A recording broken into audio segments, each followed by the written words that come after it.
minuuttia ennen starttia aletaan jo keräillä.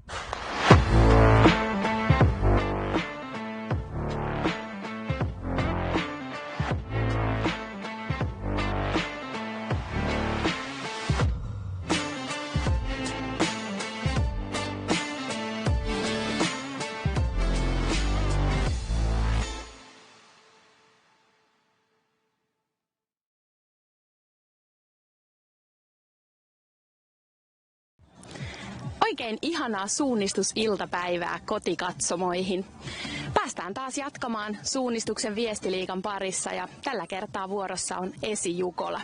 Ollaan tosi hienoissa vaaramaisemissa Vuokatissa ja täällä samoissa maisemissa hyvinkin lähellä päästään vuoden päästä sitten kisailemaan Venlojen ja Jukolan viestissä. Nyt suunnistajat saa tosi hyvää oppia siitä, millaista maastoa on luvassa ja kenties millaisia haasteita ratamestarit on sinne miettineet. Superjännittävä iltapäivä varmasti edessä. Ei muuta kuin seurataan mielenkiinnolla.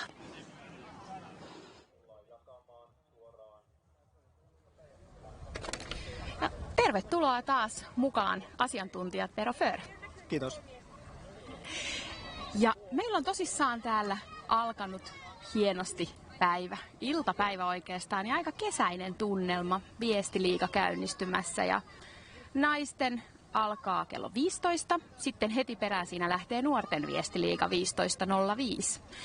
Miesten startti on 16.30 ja hyvin pian sen jälkeen 16.40 sitten odotellaan jo naisten voittajajoukkuetta maaliin. Ja miehiä sitten maaliin siellä 18.30 nurkilla.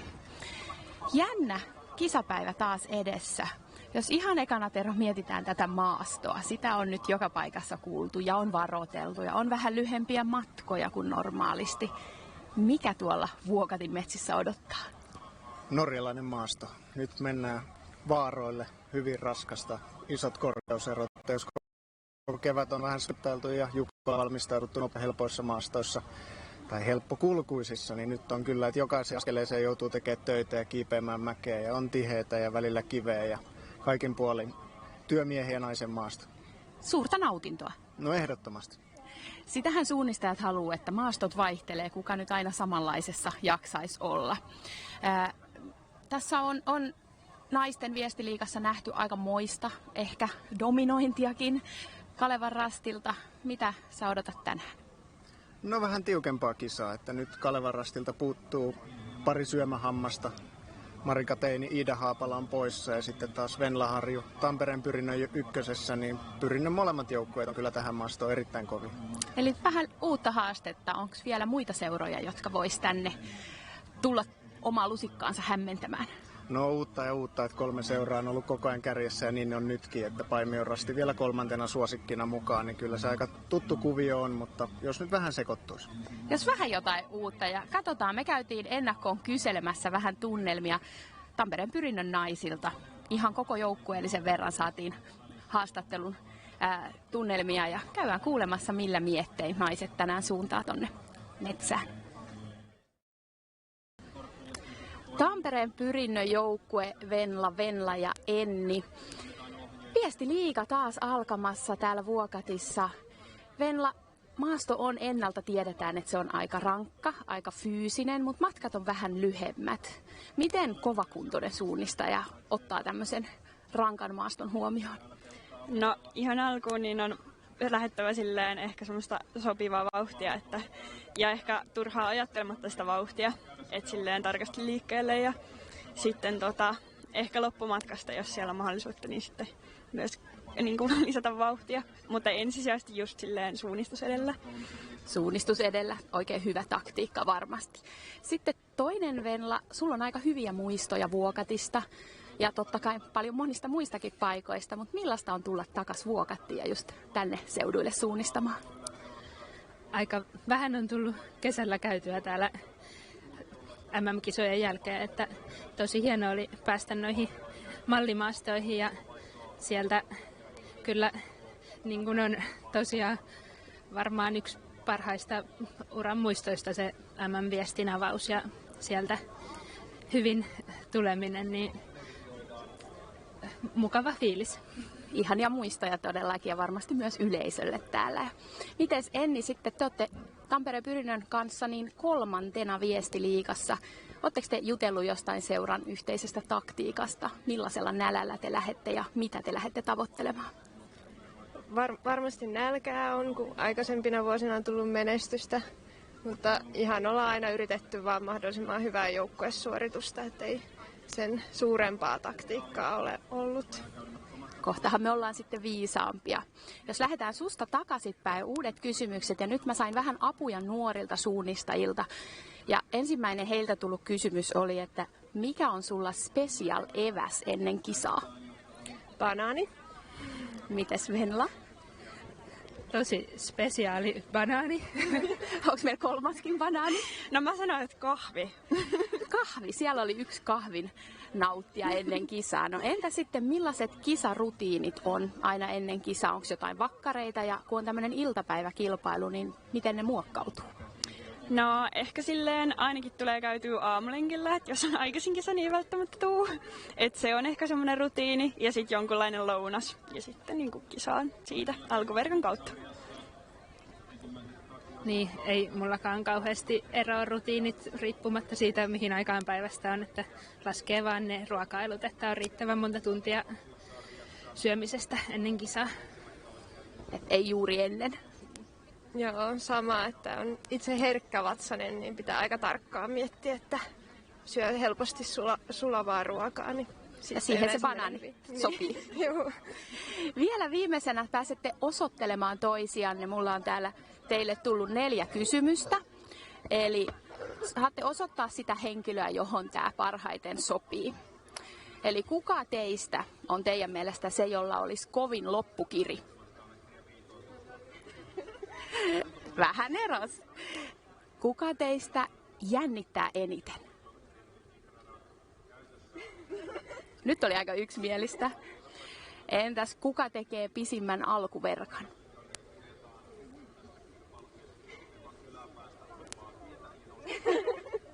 Siellä oli vaihtelua.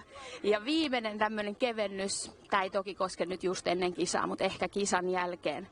Kuka teistä voittaisi jäätelön syöntikisan?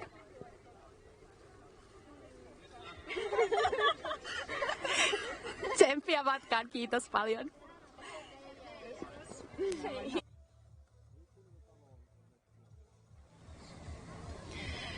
Kuka voittaisi jäätelön syöntikisan? Miten sulle, Tero, kävisi jäätelön syöntikisassa? Mä oon kyllä aika ylivoimainen siinä hommassa. No ehkä Jukolan valvoja Jake Puttonen, jos nopeudesta tiedän, että hänen ahmimiskykynsä on loputon, mutta jos määrästä kiinni, niin ei kyllä voittaja löydy. Okei, tää oli melko itsevarma. Kyllä. Hyvä tietää, ei kannata ottaa siis jätskikisaa. Sitten meillä on täällä paljon nuoria yleensä päässyt mukaan näihin viestiliigan osakilpailuihin ja totta kai nuorten viestiliiga on. Nyt on menossa nuorten EM-kisat, nuorten MM-kisat alkaa ensi viikolla. Luulet sä, että se vaikuttaa jotenkin joidenkin seurojen joukkueen järjestyksiin? No kyllä vähän. Tietysti jos viestivoittoa ajatellaan, niin aika harva juniori on päässyt niihin ihan kärkikamppailuun. Että Rasmus Töyrylä Helsingin suunnistajat oli Jukola ykkösessä. Mutta muuten ehkä se, että niin nuorilta jää hyvä viesti käymättä aikuisten kanssa. Nämä on erittäin hyviä nuorten kehittymisen kannalta, mutta niin on myös nuorten arvokisat. No, tämä on aivan totta. Jos mennään seuraavaksi miesten viestiin. Vähän ollut tasaisempaa, ehkä kuin naisissa, mutta aika samoja seuroja sielläkin on. No joo, Kaleva Rasti, jopa 2 joukkueen voimin tällä kertaa. Ikaalinen edelleen. Uskon Eetun loppuratkaisukykyyn kyllä paljon ja ainahan Tampereen Pyrinnölläkin on hyvä joukkue. Mutta Miika Kirmulan avausosuudella tietysti voi vähän tehdä omia tuhojaan, että mielenkiintoista nähdä. Meillä on monesti ollut aloitusosuudella joku tämmöinen kova kulkumies ja taitosuunnista ja maajoukkueen ratsu. Mikä siinä aloituksessa on se, että sinne laitetaan näitä huippumenijöitä? No eniten luulen kyllä, että se on vähän muiden viestimiesten kouluttamista, että he joutuu ratkaisemaan, he joutuu juoksemaan kovissa paikoissa. Että se, että aina laitetaan se seuraava maajoukkuekaveri ankkuriksi, niin se on vähän tylsää. Että mieluummin laitetaan, että oltaisiin jopa vähän irti ja nähtäisiin, miten perusviestimiehellä pää pitää. No sitä me varmasti sitten päästään näkemään tänään myös, että kuinka pää pitää perusviestimiehillä tai maajoukkueen miehillä tai naisilla varmasti tulossa jännittävää, niin ei muuta kuin lähdetään seuraamaan itse kilpailua.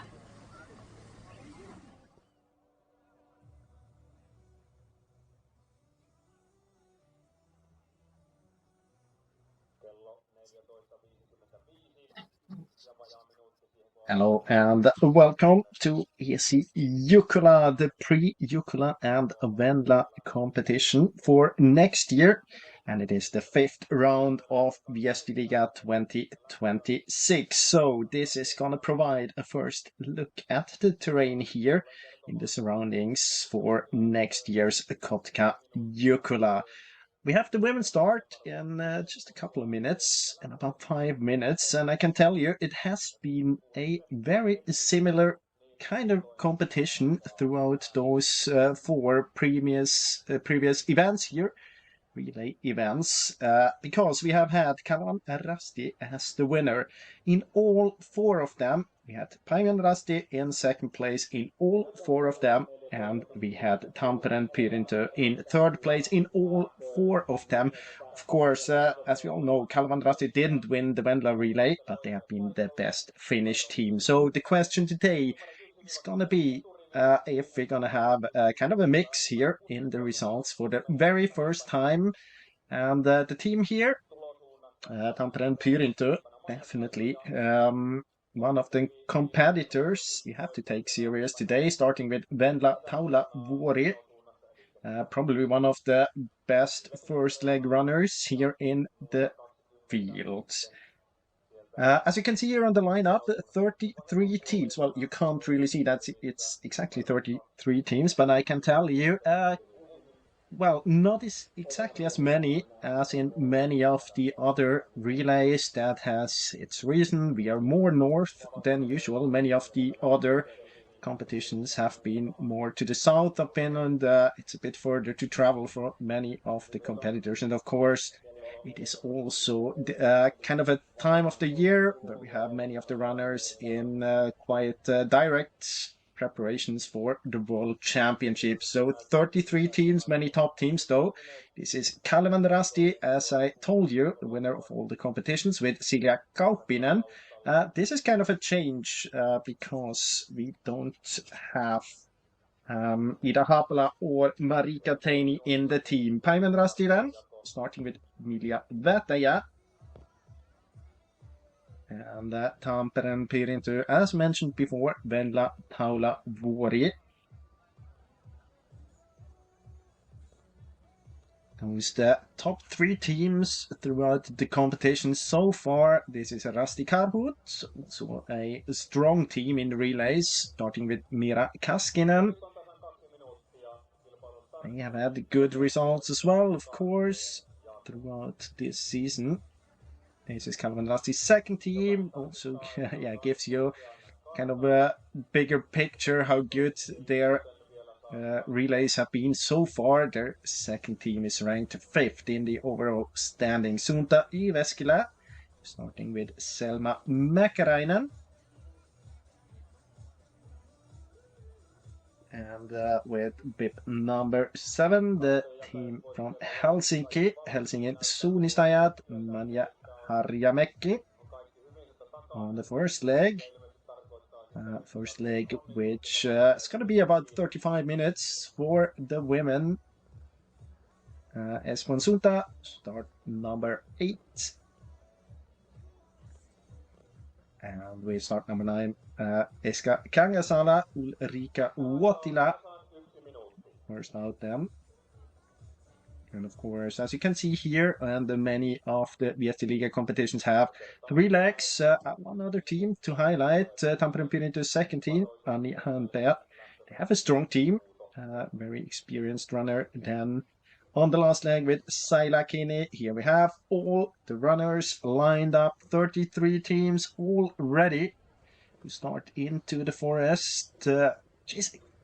Quite a dense forest if you look at the map. I'm sure we're gonna see a glimpse of that later on.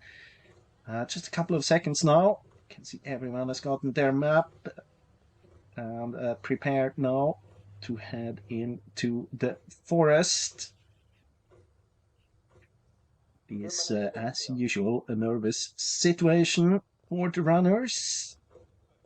They have the responsibility for the race then for the other two runners as well. And now they started on this fifth competition, this fifth event of Viesti Liga 2026, directly into a green area, slowing them down from the start. And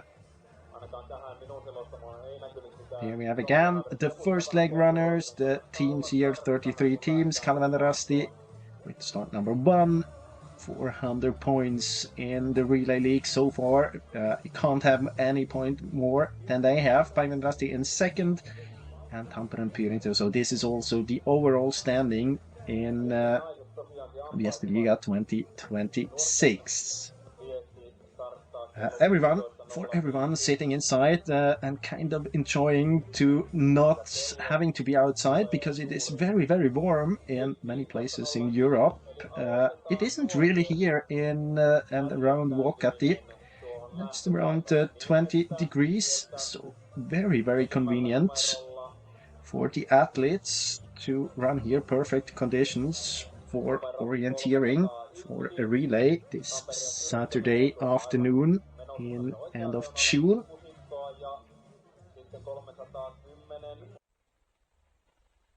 And here we have them now on a street out from the start. They still haven't been at the starting point, so no one is allowed to go into the terrain from here. Tampere and Pyrinto in front, followed by Esponsunta and Kalevan Rasti.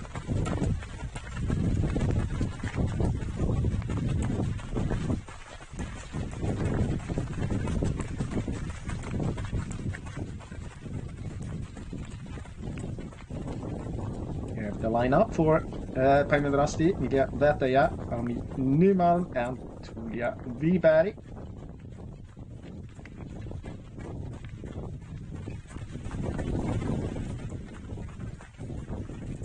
This is the lineup for Kalevan Rasti. As I mentioned before, Silja Kaupinen, new into this first team. Siri Silvenoinen and Elisa Mattila, they have been competing in most of the other competitions, if not all of them.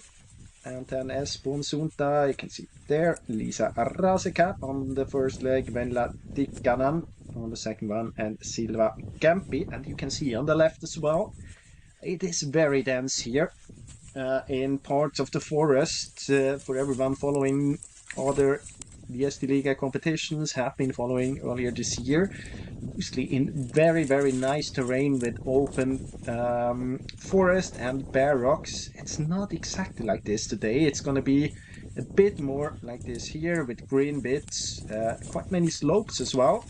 Tricky controls in the slope, rather short courses. But of course, if visibility is that low and the runnability isn't too good either, then it won't be the quickest race they have ever been running. Venla Taulavori, Venla Harju and Eni Jalava competing today for Tampere and Pyrinto. So we are following Venla Taulavori through this screen. I can tell you they have been splitting up. There are kind of different approaches you can take to this first control. Of course, it's a forked one. There is a path as well, or two options on path. So a big part of the group heading straight towards kind of a track in the forest. I think we're following one of them here. You can see it.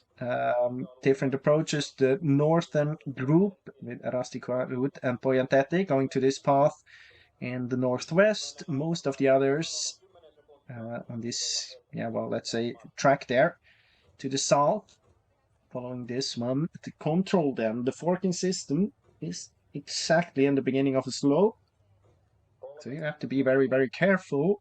You can follow this track almost all the way to the control, but then the last, let's say 50 meters, 70 meters, you have to fall down. It's rather green in the slope, and we have to be careful course, not follow anyone else, have control over the map, but then also finding your control in the green, in the slope. Mentioned before, Tampere Pirito's second team with a strong lineup: Ani Hampe, Lotta Eerola, and Saila Kini.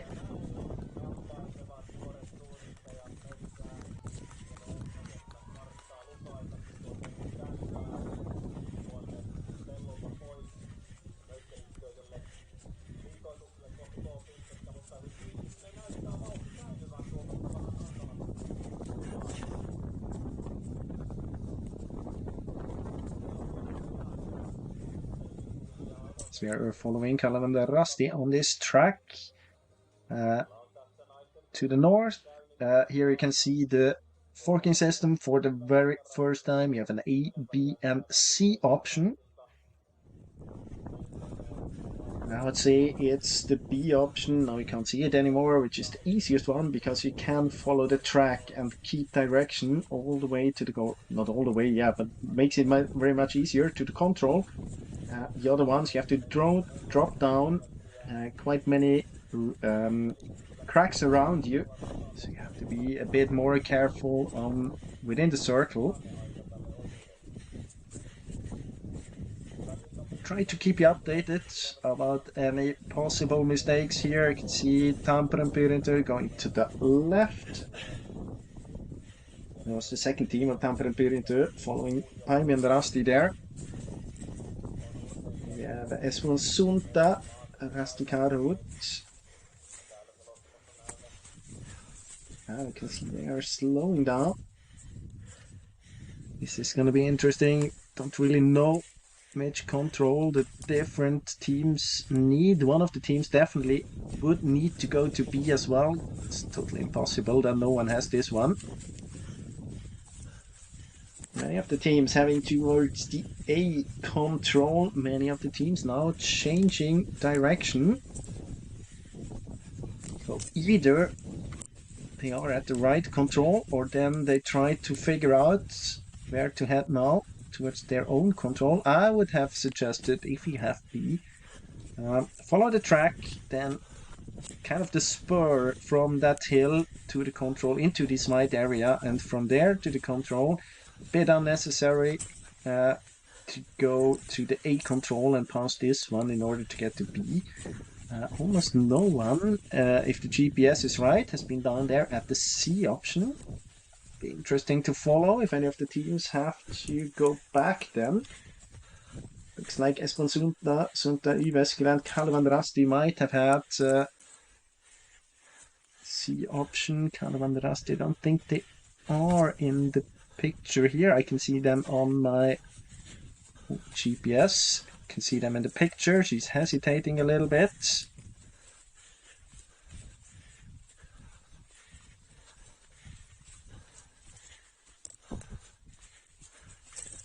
She's too far down, I think. They are high. I'm not. We have Kalavanasti up there.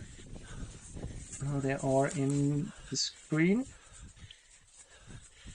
And then the next control, it's a forking as well, so not everyone has to go to the C. If Päivändrästi and Tampere Pirito's second team not having heading towards the control there, they probably have the other one. Teams doing mistake then. First control, Päivändrästi is second team, Espan Sunta Yveskila. And Kalavandrasti's second team.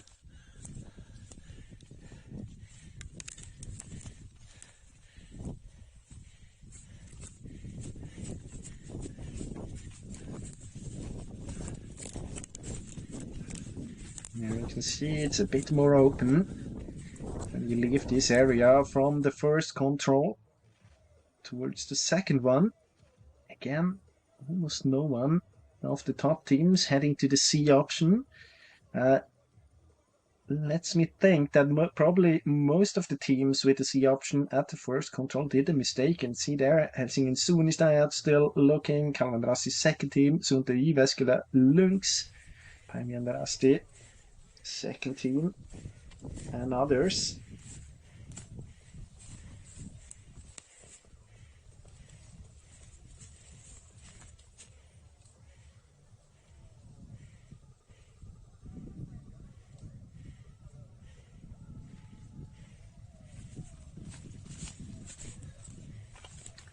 are here somewhere around control 2. I'm not 100% sure. I think they're actually doing a mistake. They have been overshooting the control. So they are hesitating. They were close to the B option. Probably having to go to the A one. So mistakes by many of the teams here at control 1 and 2. We're going to have the TV control at control 3. Rusty Karhut now has punched the A control. Mira Kaskinen. Here we are waiting for the first team. And it is EF Brahe.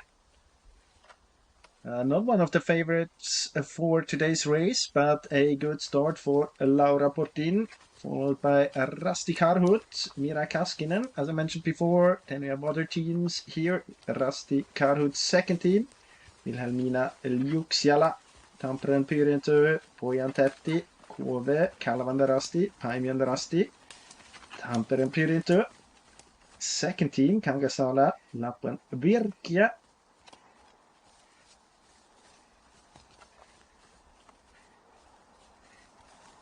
And is here, 32 seconds behind.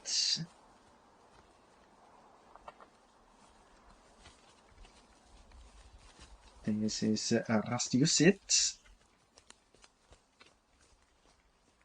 So we have Tamperen Pyrintö there.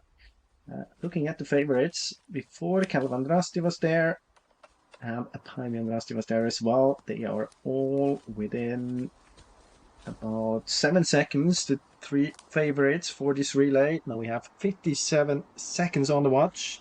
30 teams here.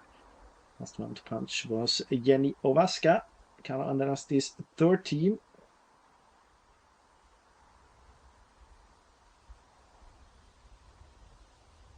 And if we have to summarize those first three controls, I can say that many struggles on control 1 and 2, especially for those who had C at control 1, and then I would say A at control B. This is Tamperen Pyrintö's third team, Isabella Lillqvist.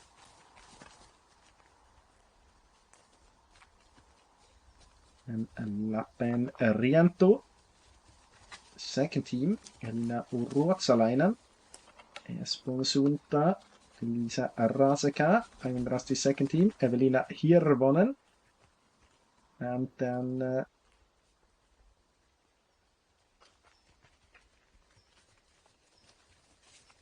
Naden Suunistayat, Cedric Gasenbeek.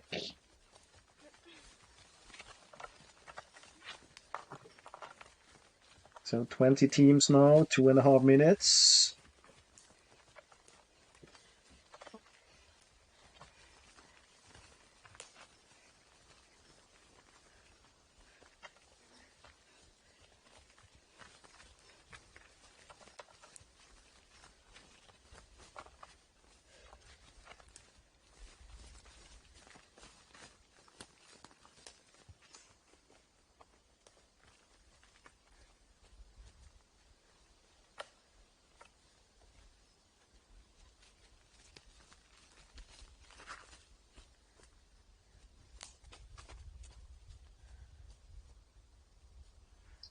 Fourth control, so the control after his TV control is going to be a common control. They follow the slope, parallel to the slope, to control 4. This is the mistake by Suunta Iveskila, Selma Mäkäräinen. Did a big mistake. It looked like she didn't have the best direction in, maybe following one of the A control teams. Then couldn't really get it together with all the cracks in the slope. And second mistake then on the way to C, maybe the second control, C there, maybe a bit stressed after the mistake at the first control, getting another couple of seconds on the watch. And we have a bit more than 4 minutes. As I was saying before, it's a bit of a longer control, not a very long one, to the fourth control, a common one, and then another forking system to control 5. Next TV control at control 8.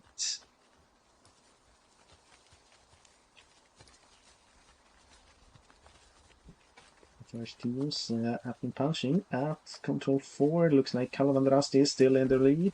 Ahead of Tampere Pyrintö second team. Tampere Pyrintö and Rasti Karhut. Again, Rasti now a couple of seconds behind, but still more or less in contact with that leading group.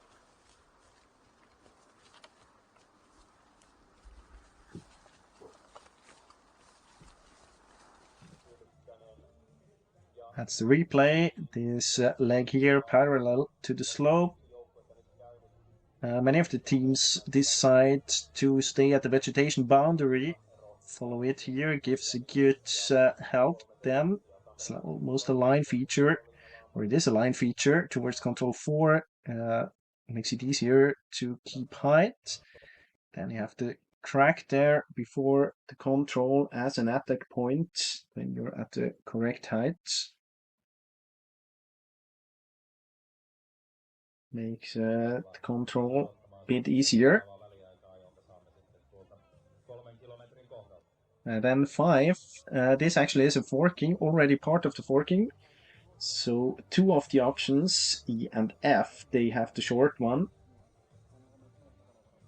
And there are other controls belonging to this forking. It's spread out over the 5th, the 6th, and the 7th control. Can see Esponsunta with problems.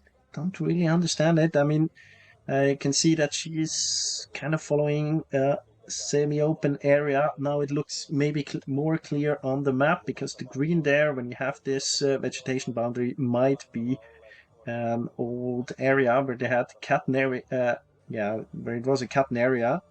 A bit more grown to the left, to the northwest probably, but not as clear in the terrain as it looks like, at least as it is on the map. The mistake there for Esponsunta. Hard to guess where she thinks that she is as well.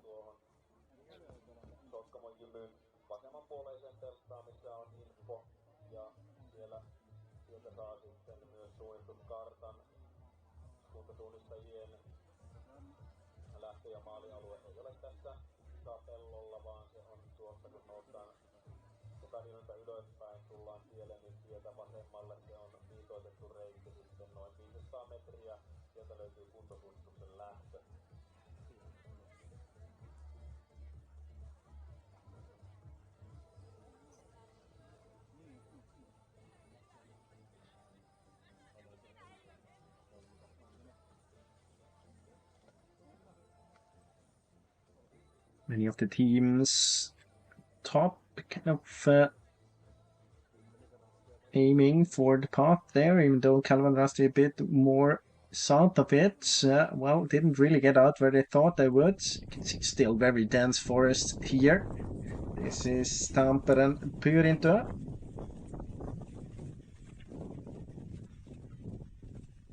First team, Silja Kaupinen.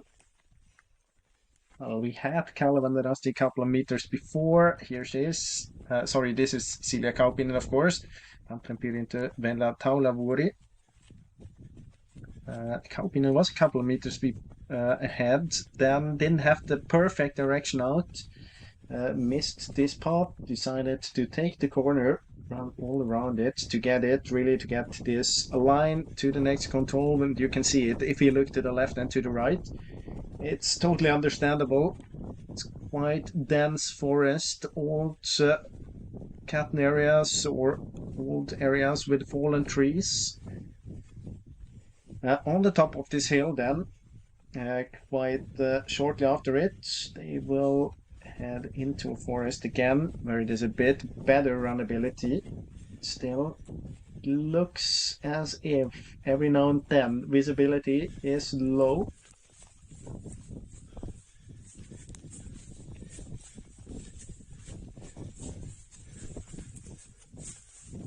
And they will be on a hill and kind of drop down into the slope to their respective control.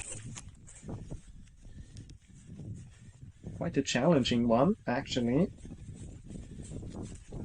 At least two of them, I would say. I think that the D control might be a bit easier because you can drop to the bottom of the hill where it starts to be a bit more flat and then follow kind of the steep part of it towards the control.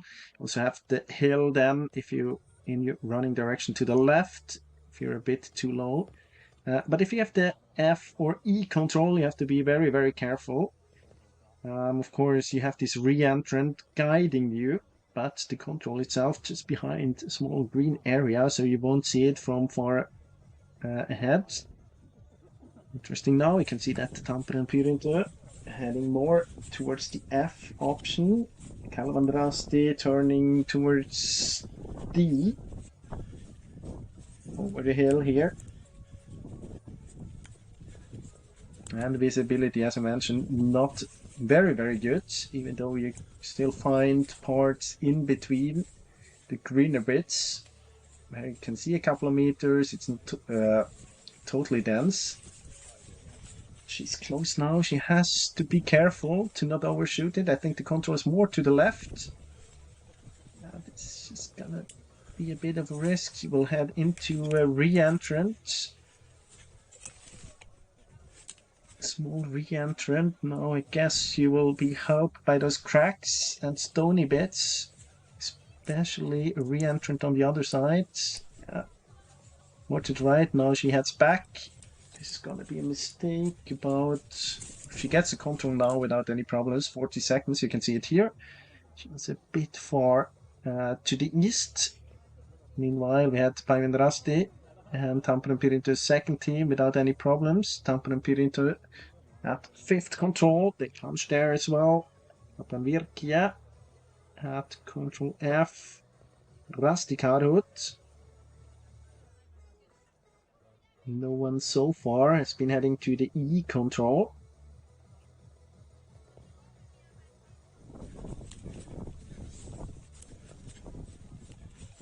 This is Rasti Karhut.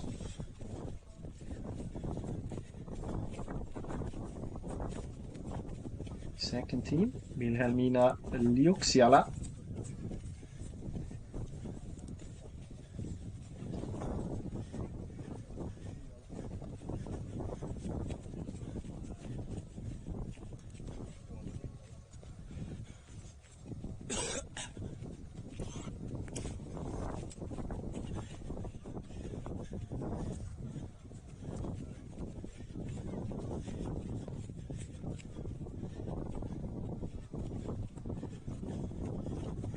Now if you have D or E, it's a possibility to drop down to this path here and round it. If you have F as Tampere Pyrinto, probably not the best option.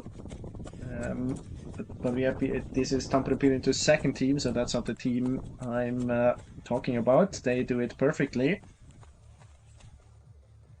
And then here we are waiting at control 8, the second TV control, 23 minutes of running so far.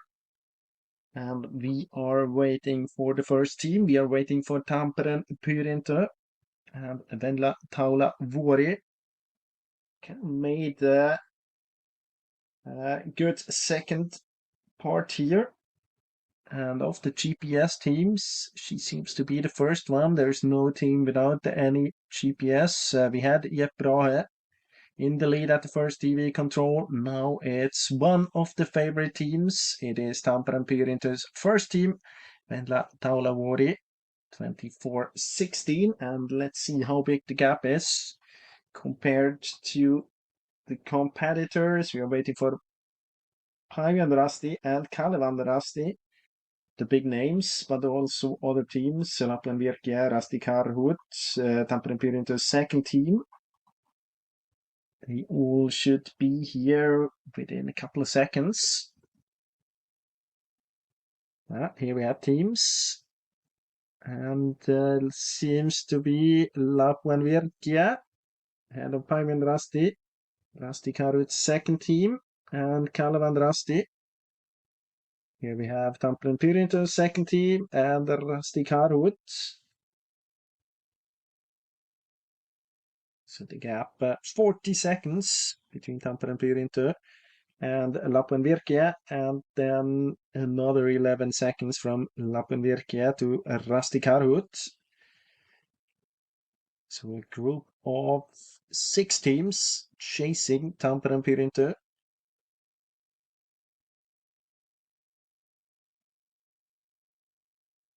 It's quite a gap here. I'll look at GPS. I can tell you that we have Pojantäti and Kangasala as next teams, but seems like they are doing a mistake. Don't seem to have control over the situation. We are back with the leader, Tampere and Pyrintö. They are heading back into the area where we have had the first control. So they're running over the hill and then into drop down into the slope again. It's another forking. It's going to be a tricky one. It's kind of the same concept as the first control. Slope just coming behind the green wall. You have to drop down. You have to be careful approaching your control. But here you can have a couple of meters on the route on a path. Gives you, of course, time to prepare, maybe even a couple of seconds to relax, at least relax your mind, your brain. Take a short break from map reading. Of course, you have to be careful still in order to not miss anything on the map, but it's quite a dead kind of part of a course, because you can run until you get a clear at that point, because until we have the other track crossing that path where Venla Taulavuori now is running on, and then slow down on the last couple of meters to the control, and from there it's actually just a couple of 100 meters to the last control and the changeover. So we're getting closer to the end of this first leg. This is Tampere and Pyrintö's third team. A big gap there between position 7 and 8. Rasti Karhut and Isabella Lillqvist for Tampere and Pyrintö. The third team of them. Now there's a group approaching. This is Espon Sunta, Rasti Jussit, IF Brahe. They've been in the lead at the first TV control. Then Päivi and Rasti's second team, Kangasala SK. Is coming here, and they are followed by Kove. You can see that Tampere Pyrintö still running on the path. Now we're getting there. Now we have the cross where this other track was crossing the one where they have been running on towards the first control. So very soon she has to switch to a bit more detail-oriented navigation. Dropping into the slope, very good visible here. And then having to turn to the left to approach her control.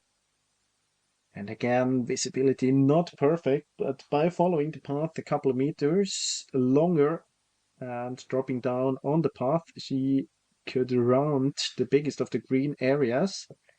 Runability rather okay. Now parallel into the slope. Big difficulty here is to not be too high towards the control, and I'm actually not 100% sure if she really got to her control. I think she was a couple of meters too high. Now overshooting the control. This is going to be a dangerous situation for Venla Taulavuori. The other teams, they are approaching. I don't think she punched the control. I'm not entirely sure.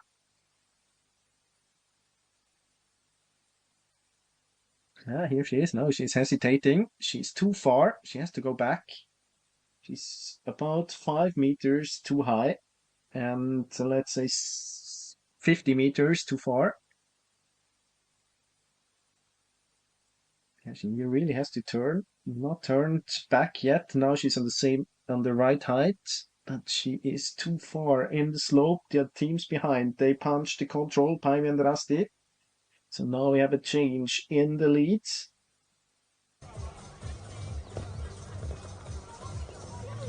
See it there? I guess that she had the H control, Tampere and Pirintö. An overshot, it's just very, very close. Still following her.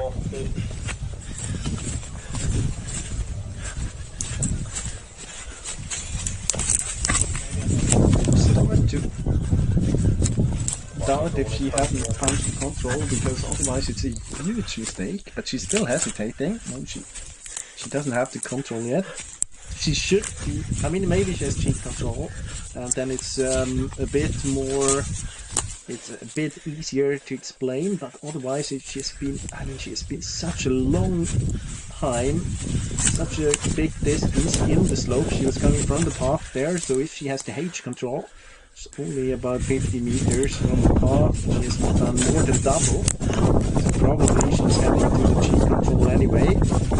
But you can see that she is passed now by Tampere Pirintö's second team and by Rasti Karhut, Kalevan Rasti and Lapland Virkia.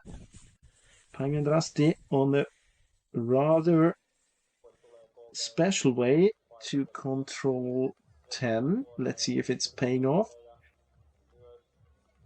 Now facing a green wall there.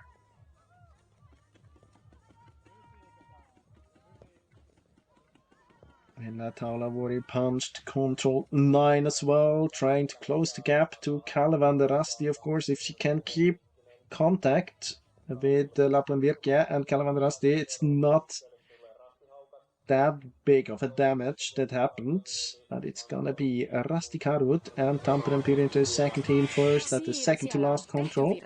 Ootko kuulumisia tosta jo vähäsen väliajoista tai muusta? Millä miettein lähet?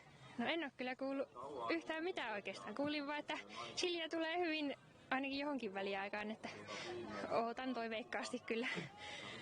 Joo, tässä kun on itse päässyt seuraamaan lähetystä, on nähnyt väliaikoja ja muuta, niin on ollut vaativaa. Niin onko tässä sulle nyt joku semmoinen oma taktiikka, mitä sä lähdet tekemään? No tarkkaa omaa työtä. Vähän jännittää, en ole tämmöistä kunnon perinteistä möyrysuunnistusta tehnyt kyllä varmaan 2 vuoteen, niin se pikkusen on semmoinen omanlaisensa elementti tässä, mutta hienohan tää on lähteä kyllä. Ei muuta kuin lähden nautiskelemaan möyrysuunnistuksesta ja tsemppiä matkaa. Kiitos. This was Siri Silvenoinen, and now we're very close to the punch at the last control and then at the changeover. As it looks, we have Rasti Karhut in the lead, Mira Kaskinen. More or less together with Päivi and Rasti, Emilia Väätäjä, and Tampere Pirintö second team, Anni Hänpää. Let's see who is gonna be first at the changeover. They are followed by Kalevan Rasti, Silja Kaupinen, who did her job good here on the first leg. So here we are waiting. This is the camera from the finish towards the last control. We couldn't see the last control there. This is Rasti Karhut ahead of Päivi and Rasti. So we're gonna have Rasti Karhut, Mira Kaskinen handing over to Anna Moilanen, and Päivi and Rasti, Emilia Väätäjä sending out Amy Nyman on the second leg. They're waiting here. Teams, it's still Rasti Karhut ahead of Päivi and Rasti. Tampere Pirintö second team dropped a bit more behind. It's a hard fight here, giving it everything to the finish line and hopefully as well to the changeover. It is Päivi and Rasti ahead of Rasti Karhut. 1 second between the two of them. Amy Nyman, the first one on the second leg, just followed by Anna Moilanen. And then another 10 seconds down to Tampere Pirintö. Anni Hänpää sending out Lotta Eerola. Rusty Cadwood, second team there as well. Helmina Liuksiala. And then Kalevander Rusty Silja Kauppinen. She is sending out Siri Silvenoinen, we have seen in the interview.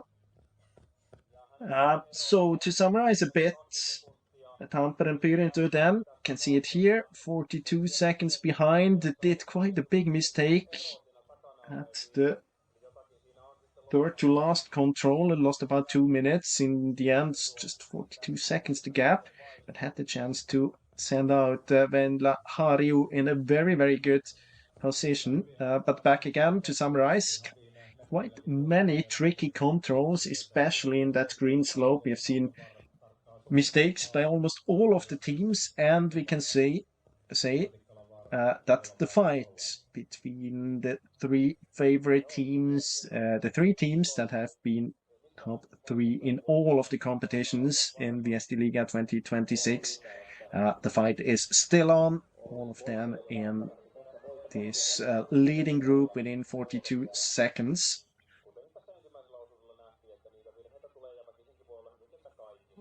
Back with some replay, waiting for the next teams to follow. Waiting for Päivän Rasti second team, as you can see, Espoon Suunta and Kangasala Eskoa.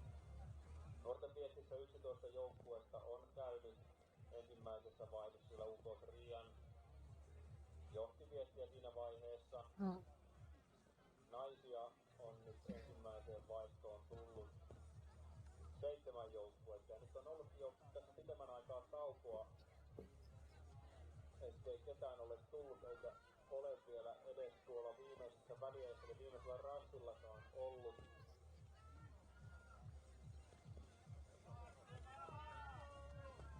Nuorten viestissä seuraavia joukkueita tulossa.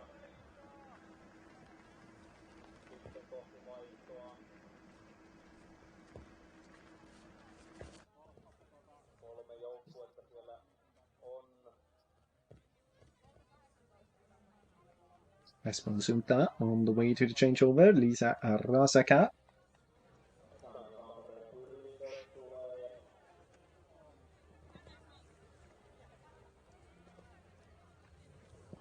Sending out Venla Tikkanen. And still the gap between the 7th team, so between this first group and the 8th team, it's more than, it's about 2.5 minutes. Couple of more teams to come there behind. And then into this third team. Päivän Rasti second team. 3.5 minutes.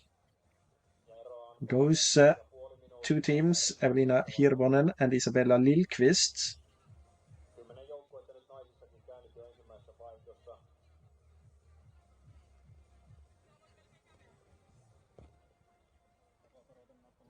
Seitsemän joukkuetta selvästi karkumatkalla. Täällä aika iso ero tänne tahansa, joten eiköhän tuo voittokamppailu noiden 7 joukkueen kesken käydä. Ja tälle osuudelle erittäin kova ennakkosuosikki tietenkin.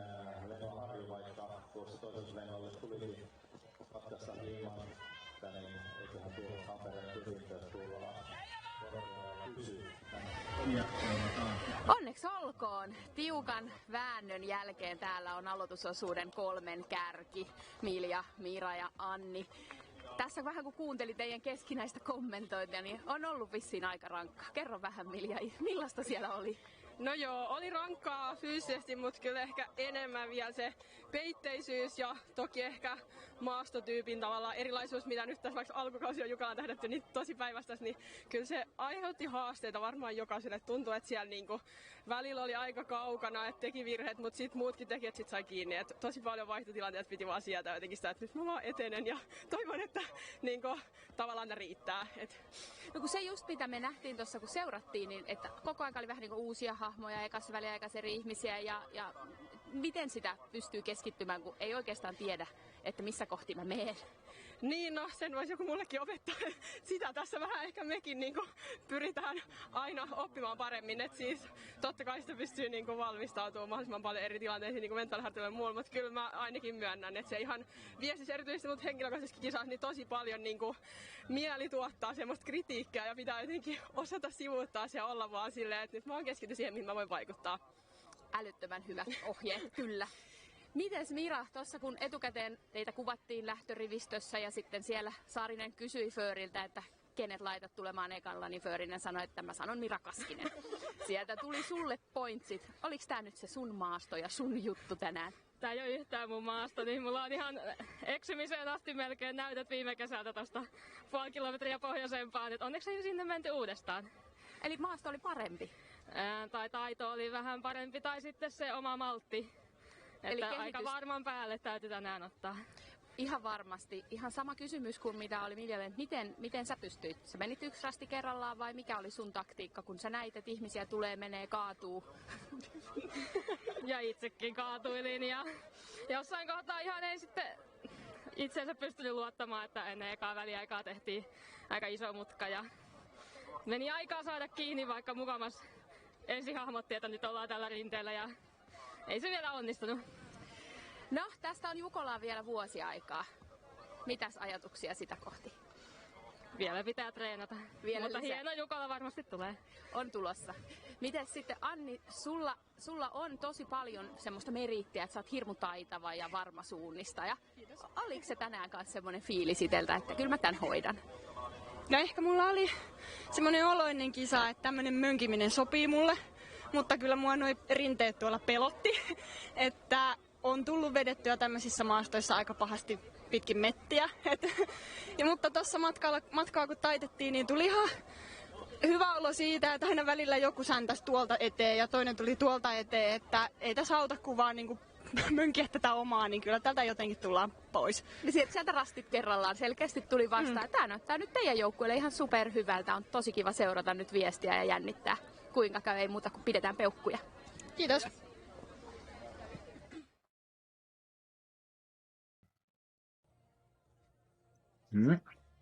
Those were the three quickest runners on the first leg, as you can see here. Milja Vätäjä, Mira Kaskinen, and Anni Hanpää.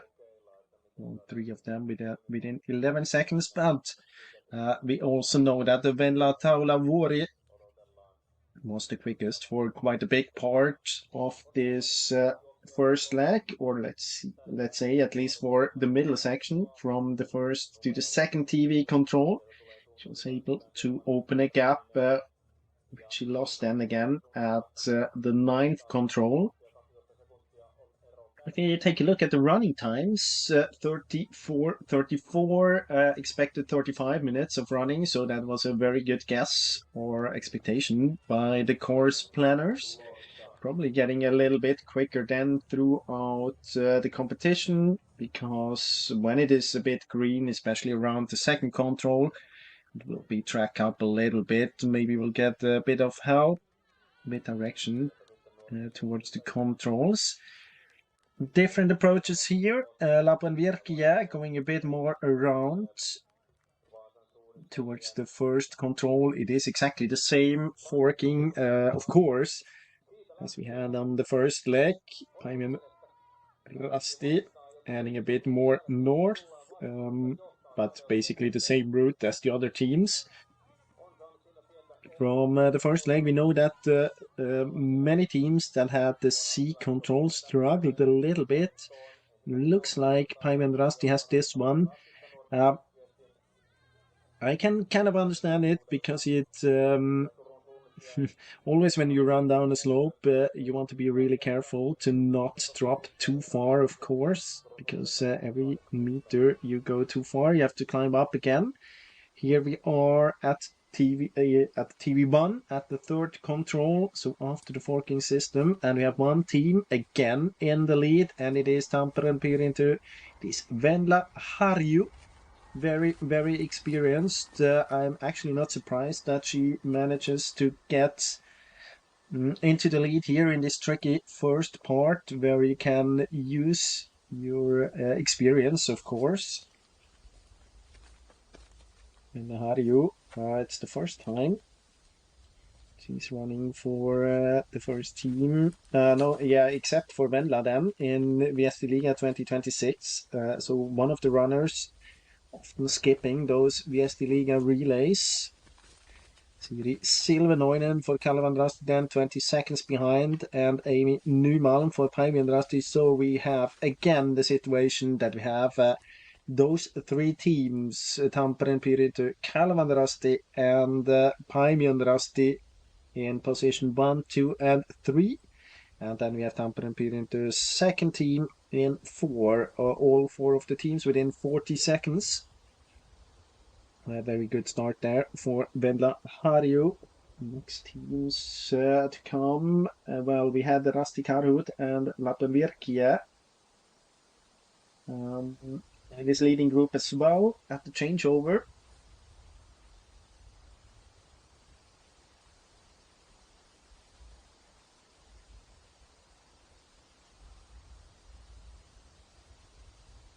And I think we lost Rasti Karhut's second team as well. They don't have a GPS, so I can't really tell you. Here they are. So they are not in the leading group anymore, but somewhere between. Now this is the first team, of course, and 5th. So the second team, can't really tell you. I know that Lappenvirkie is out there as well, getting to the control in about a minute. And from the top teams after changeover, we are missing then Rasti Karhut's second team, but as I said, no GPS on them. So we Heitola running this second leg for the second team of Rasti Karhut. Well, here she is. Here she is. So she is ahead of Lappenvirkie. But she lost contact, so 7 teams. Now down to, I would say, 4 teams. 4 leading teams. And then 5 and 6, well, not too far behind, but still there is a significant gap. And here we have Lappenvirkie. Remi Hietala. And now it's going to be kind of a break here. A gap between 7 and 8. So we are back with live. You can see again, of course, the same route control 4 and Harju executing it perfectly. It's not very difficult in the beginning to stay on height because of the vegetation boundary. Then you have the possibility to head towards this crack there. And from there, you have to stay on height to control 4. So very good executed by Vendla Harju. You can also see when you followed her, when you had the chance to follow her, to control 3. She's running really quick, pushing hard there, down the slope, very distinct.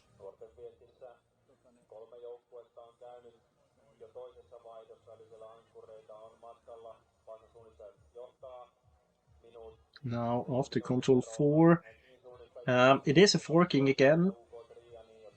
Spread out over 3 controls.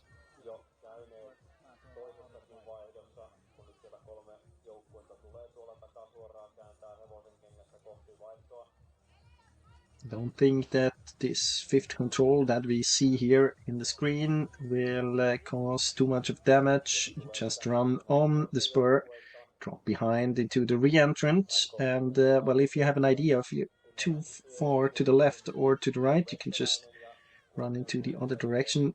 In my opinion, Vendla Harju is not having a good direction here. What she's doing there. Get too far to the north. Even if she doesn't have this control, it's not a perfect execution. Should be helped by the crack there to the right. I wonder if that's... She planned to run around a little bit to kind of avoid a couple of meters climbing, but this hill looks bigger than it actually is because of this help contours. Actually only 5 meters to take, even if you go straight, or let's say 7.5.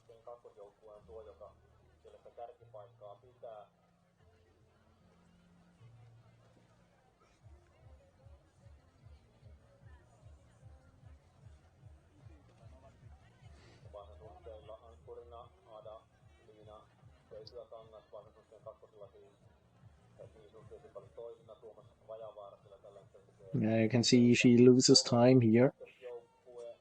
Now the gap, I would say about 20 seconds. It was more at control 4. And she has to be careful to get back into the right direction from here. I mean, now she climbed up the hill anyway. So I think she just had that direction out from the control.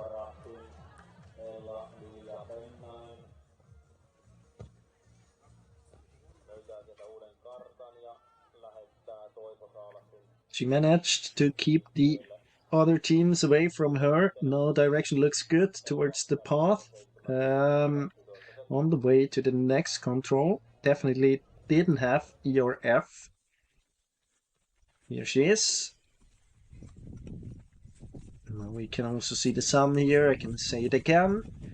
I mean, if it's very, very sunny here, temperature very convenient, around 20 degrees. So everyone sitting at home and sweating in Central Europe or any other place, maybe in Scandinavia as well. Fighting against the heat here in Vuokatti. It is very good. We have very good conditions for those competitions.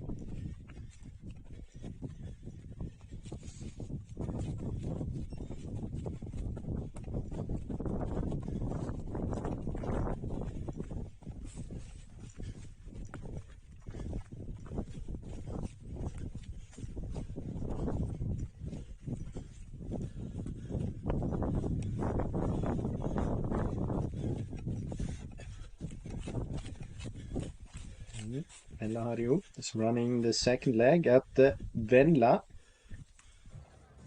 16th best time there on the second leg. Tampere Pirintö finished 6th in that competition. Now in the lead, ahead of Päivändärasti and Kalevandarasti. Gap, I would say, a bit more than a minute. And as mentioned before, she didn't punch at E or F at 5, so heading towards D control, that's the control. We had a mistake on the first leg.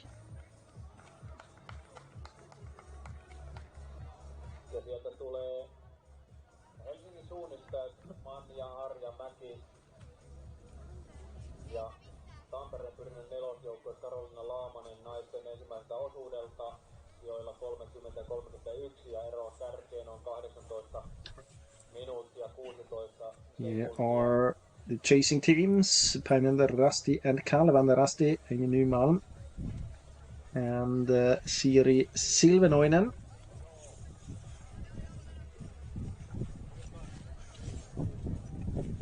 Ja naisten viestissä toisella osuudella ensimmäiseen väliin Nymalm has done 3 out of 4 previous competitions in Viesti Liga.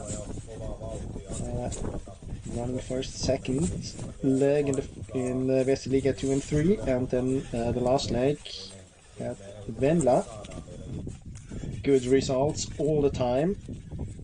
First, second, and fifth best times on those 3 competitions. No problems there for Tampere Pirintö at the D control.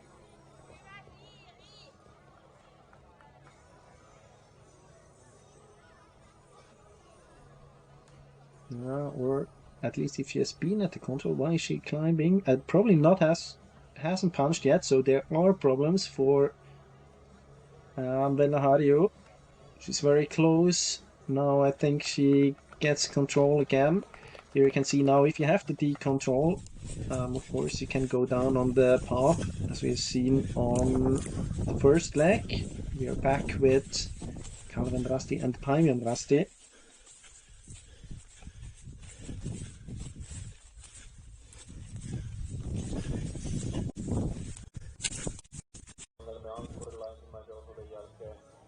Talking about Amy Nymalm, Siri Silvenoinen for Kalevandrasti. She has done all of the 4 previous races. With a second position on second leg in the second competition as her best performance this year, I'd say.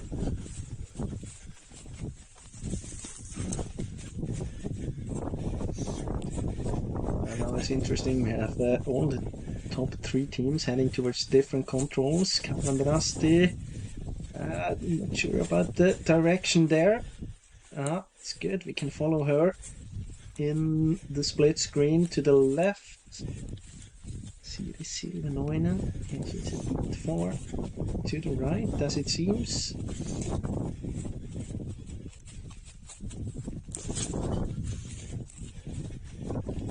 I'm not sure, she might have punched it.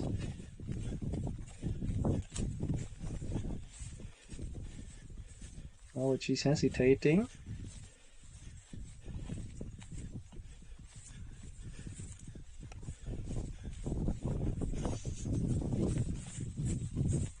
Now heading into the forest again, but you can see she's too far, she has to go back.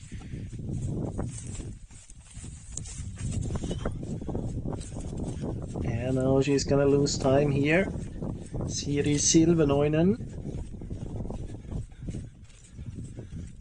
Now she's on the right spur up the hill. Should be able to see the control quite soon.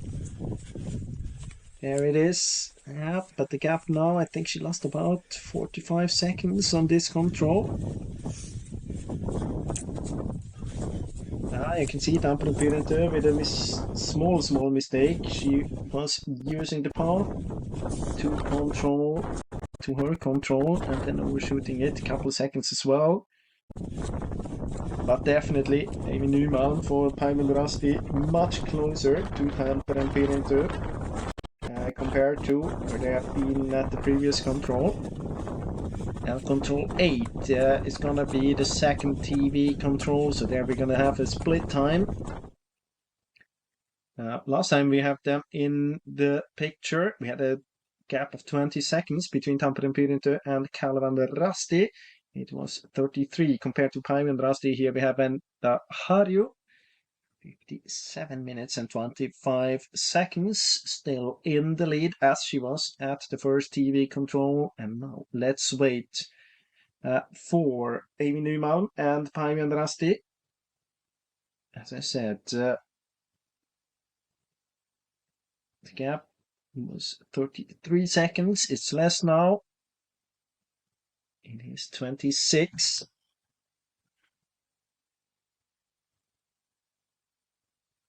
For Amy Nymalm. Tampere Pirintö's second team should appear. Here they are. Oh, here she is. Lotta Eerola from 4th position to 3rd. 2 teams from Tampere Pirintö now in the top 3. And Siri Silvenoinen still out there. Kalevandrasti did a mistake at control 6. She could follow the split screen. Still waiting here. She was only 20 seconds behind at the first TV control. Now it's almost 1.5 minutes. Here she is. Yeah. And I mean, she was together with Päiviandrasti, so we can see that the mistake at control 5 or 6 was about a minute. And now it will be difficult again to close that gap, of course. She's all alone. But, well, good for her that the other teams are by themselves as well. very much a result of the bad visibility, I would say. Of course, it's much easier to follow the other teams if you can see further ahead. Here, you have to be just a couple seconds behind in order to not see the other teams when it's so dense in the forest.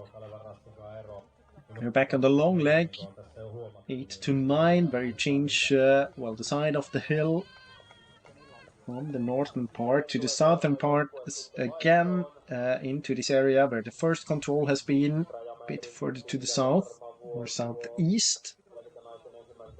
And it is the control where he had a mistake by Tampere Pirintö on the first leg. Venla Taulavuori, who was in the lead and then missing, overshooting control G. She did basically everything right. She followed the path for quite a long time, dropped down, but she stayed too high in the slope past the control H by just a couple of meters. So she was about 10 meters too high into the slope and then overshot the control. So let's see what happens here. Päivi Rasti stayed a bit longer in the terrain. We're on the way to this path. We'll follow that, how this will develop. We are back at the TV control and we are waiting for Rasti Karhut. Anna Moilanen.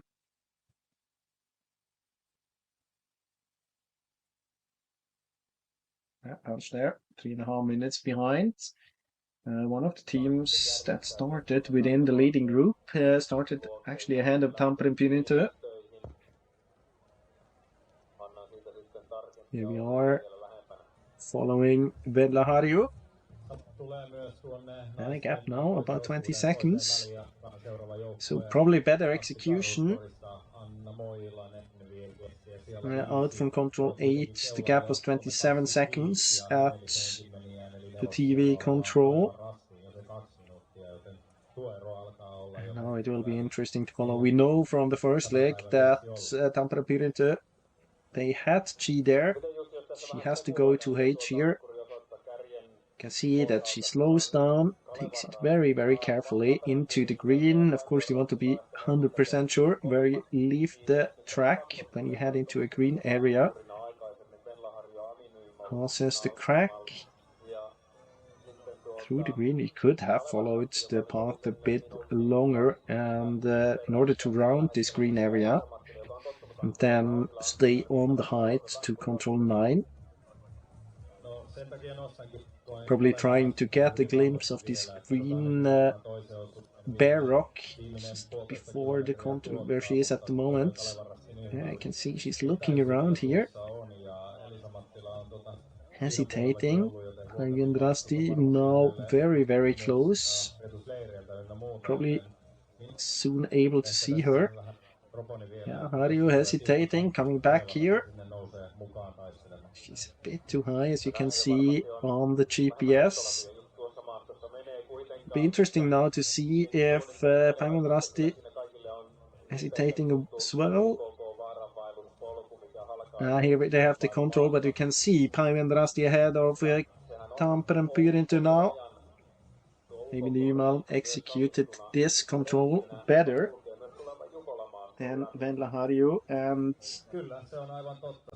Päivi Rasti, she did what I said. She was staying on the path a bit longer around the middle green area and then followed the height towards the control.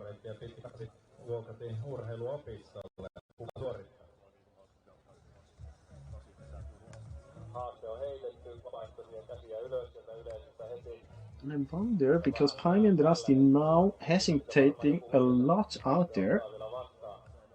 Probably they have to go to the G control and just help Tampere Pirintö to their control. And she's stopping here.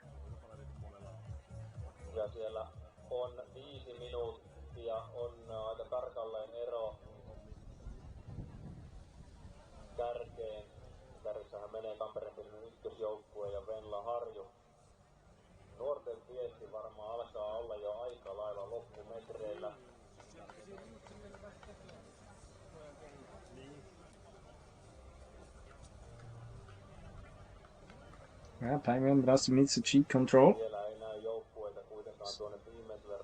Yeah, very unlucky for Amy Nyman because she showed the control. She gave it away, the H control, to Venla Harju, but missing her own one.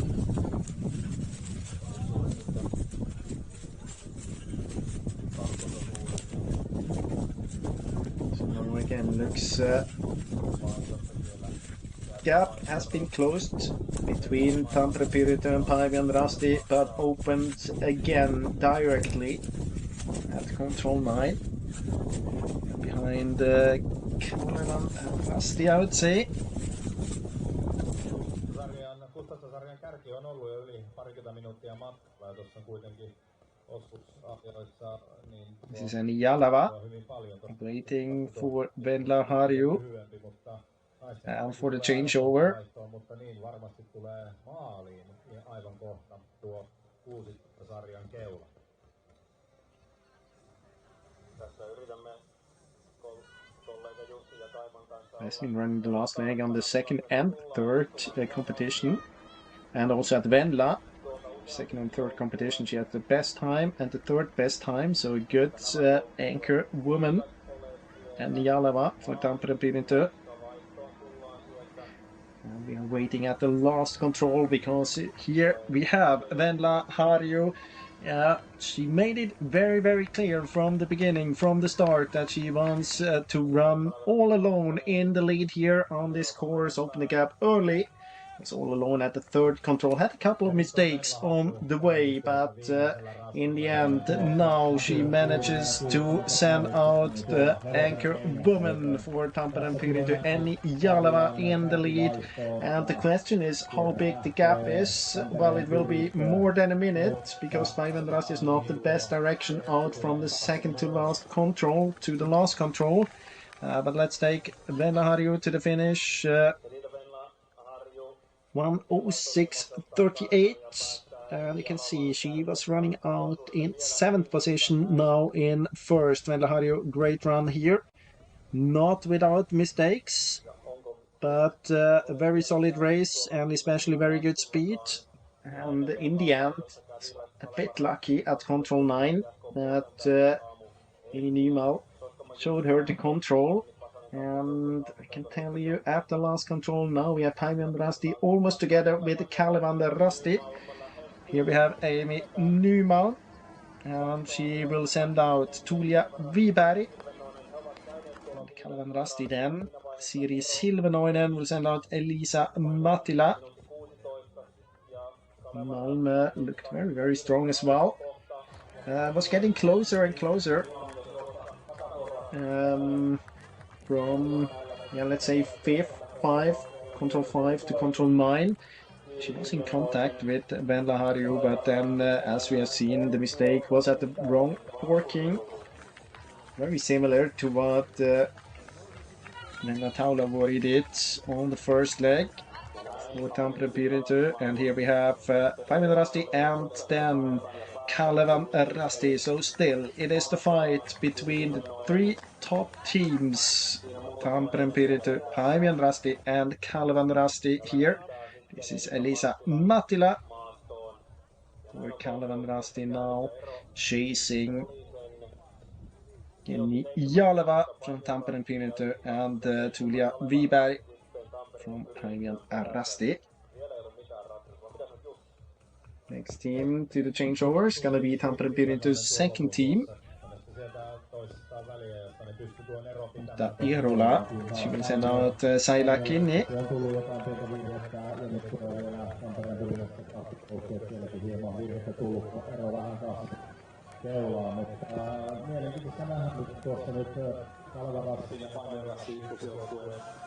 Good competition so far as well for the second team from Tampere Pirita. Just proving what an incredible depth they have in their team.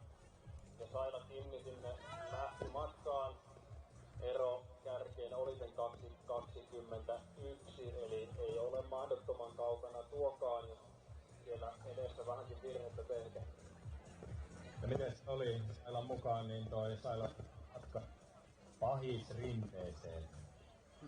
Taitaa olla, että sinne suunnataan aika nopeastikin tässä heti. At the quickest on the leg so far, Venla Harju, 1:48 ahead of Siri Silvenoinen.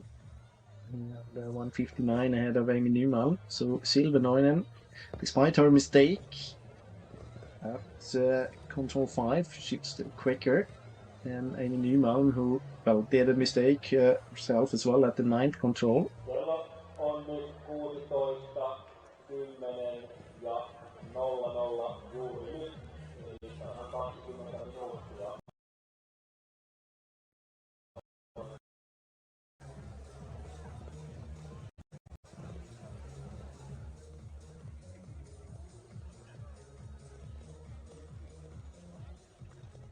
Rasti Karut's going to be the next team at the changeover.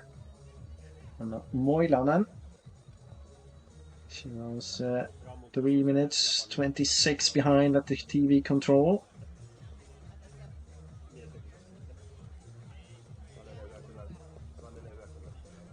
Nyt 16 sarjan, eli nuorten sarjan ankkuriosuutta on käyty sen verran aikaa, että kohta pitäisi ruveta sinne viimeiselle rastille kuulumaan. Heitä kärkimenijöitä vielä ei. Yeah, but the Rasti Karut not the best direction either to the last control. Many of the teams stay a bit too high in the slope there. You would have the chance to drop down almost to the street and round the green there, close to the forbidden street. Would be the quickest anyway. Don't have to go all the way to the street.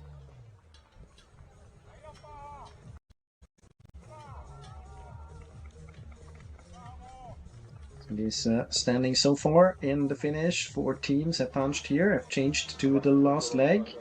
Here we have Rasti Karhut.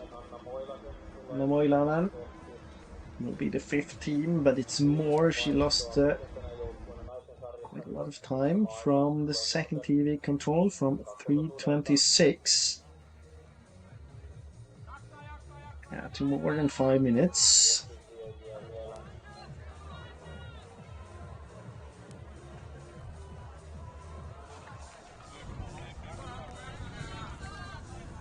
Siellä nyt vaihtoi sitten Havukauppinen Ratsikarhusta ja 16 sarjan kärki tulosta kohti maalia.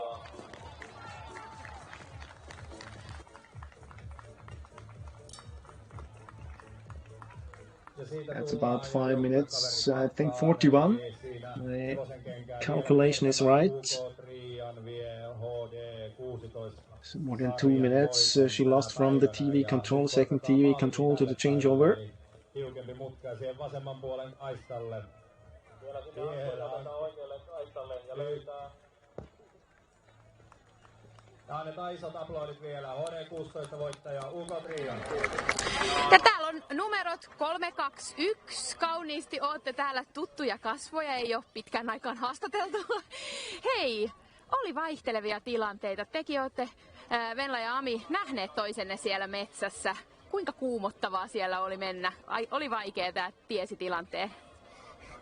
Niin, kyllä mä siis etukäteen vähän toivoin, että kakkososuus olisi semmoinen, että voisi vaan keskittyä omaan suunnistukseen ja tehdä hyvää työtä, mutta kyllä sitä ihan koko ajan miettii, että missä noin nyt tulee ja oliko pidempi ajonta vai lyhyempi.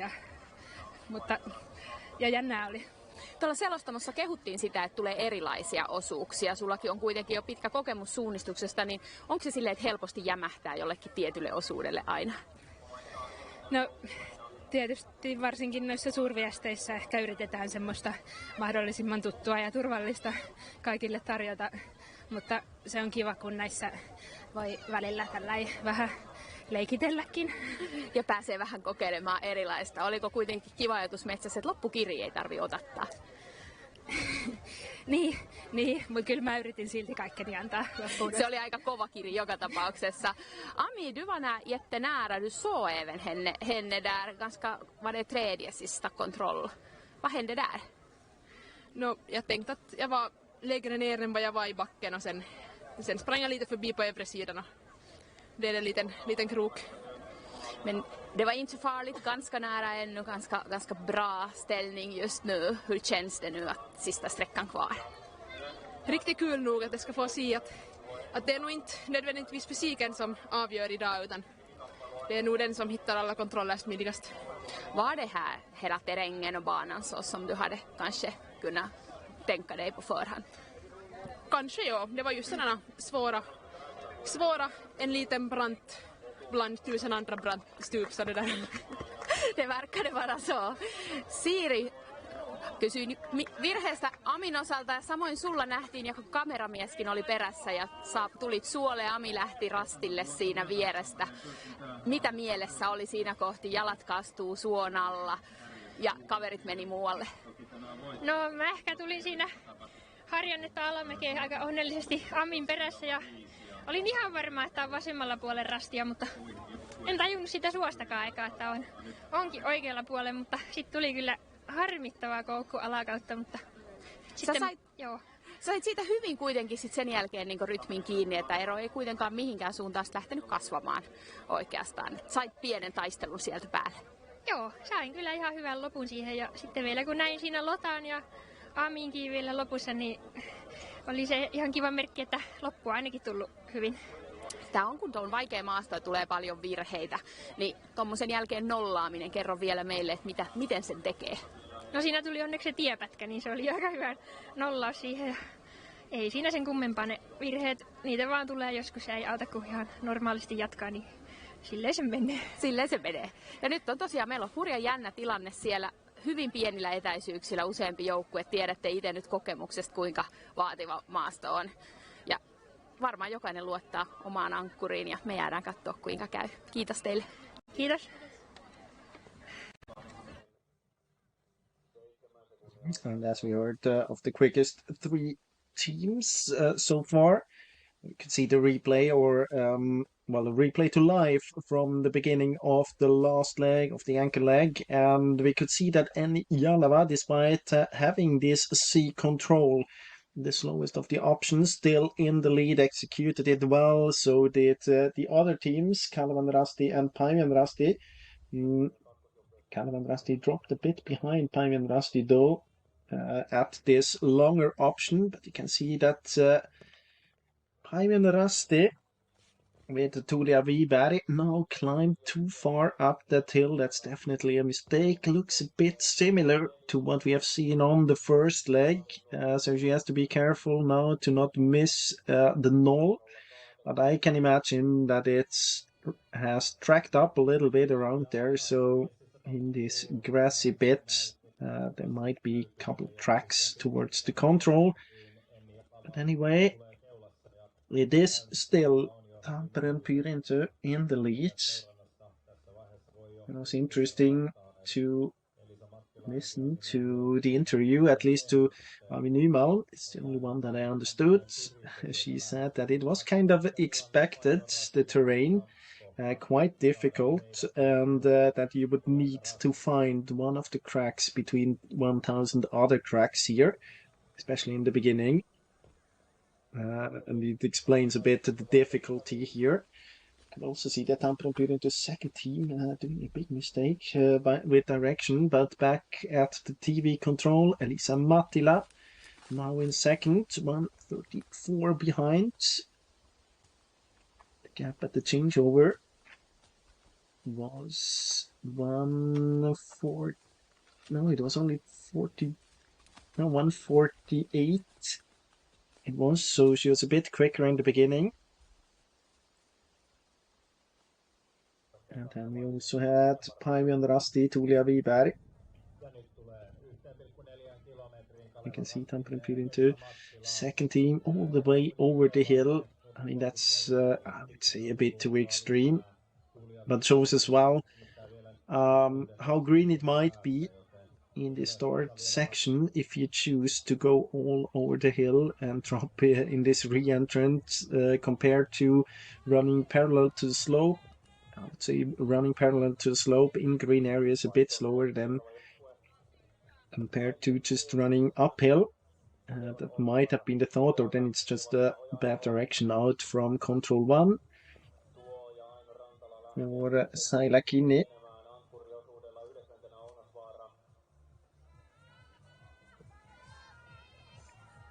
And I can say it again for everyone who missed it in the introduction in the very beginning of this broadcast. So far this season, this relay season in Finland, we had exactly the same standings in the end all the time.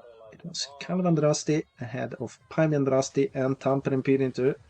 It's the three teams we have in the lead, but it's not the order that we're used to.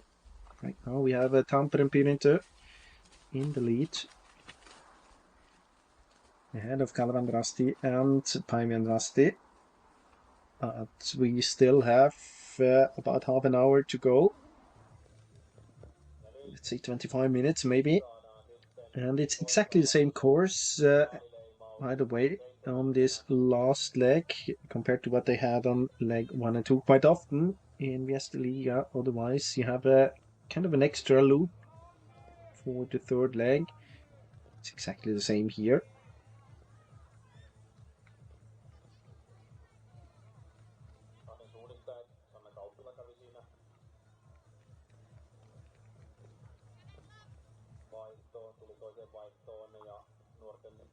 And Jaleva approaching control 4 without any mistakes. Let's see if she gets a good direction out from the fourth control. On the previous leg, we had Vendla Harju, not really going very, very strong here towards control 5. She ended up too far to the left. Didn't miss in the end, really, but might have lost about 20-25 seconds. You can also see small differences in execution between Kalvandrasti and Päiviandrasti. Kalvandrasti decided to go through the green, climb up a little bit, end up on this terrace past the marsh. Control C, Päiviandrasti stayed a bit more below, followed the vegetation boundary a bit longer, still following it on the other sides. Wonder if Päiviandrasti, Tulia Wiberg, tries to get that crack. Then she has to be careful because it's a bit too high. And now it seems that she's turning direction towards control 4.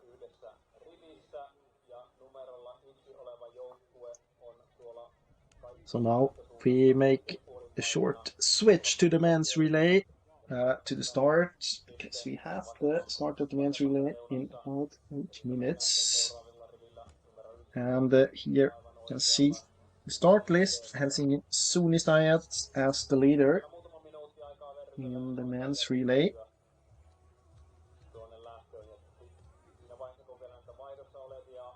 And he's then in second position.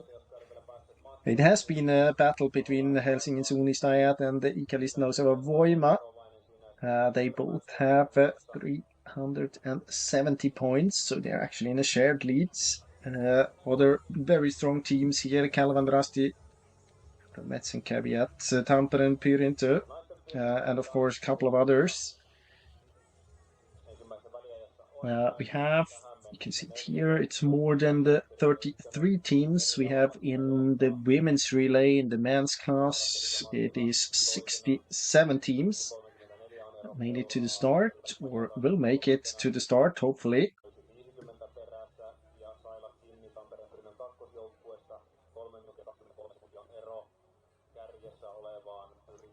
This is Ikalisten and Thomas Kotro running in shorts here.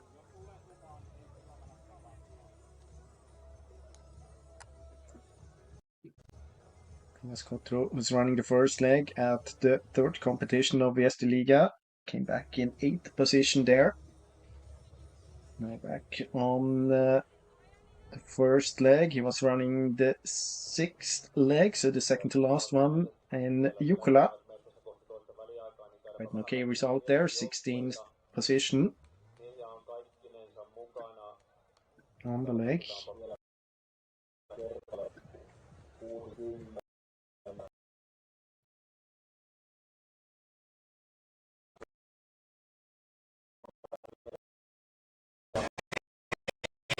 Irmulla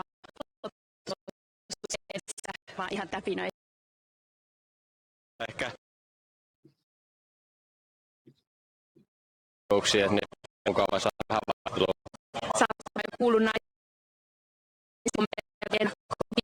Sulla jotain erityisodotuksia sinne? No en ole oikein kuullut mitään, että vähän kiireellä tuli niin lähteä. Että ei ole ihan hirveästi ehtinyt vaihtaa mitään, mutta sille vanhaa karttaa vilkaisin, että tiedä piirtein mitä on tulossa. Niin. Paikat ja ajolinjat etukäteen kunnossa? Joo, kyllä varmaan perussuunnistusta, niin sillä ehkä pärjää. Mennä perussuunnistusta, että tsekkiä. Kiitos, kiitos.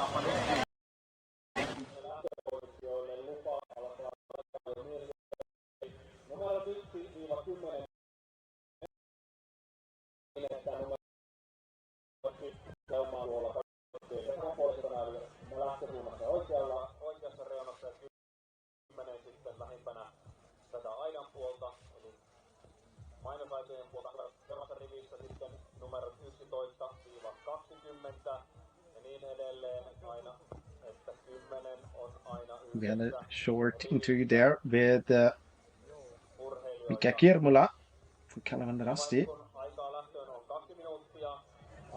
He's gone around the first leg. He did that in the first competition of Viesti Liga.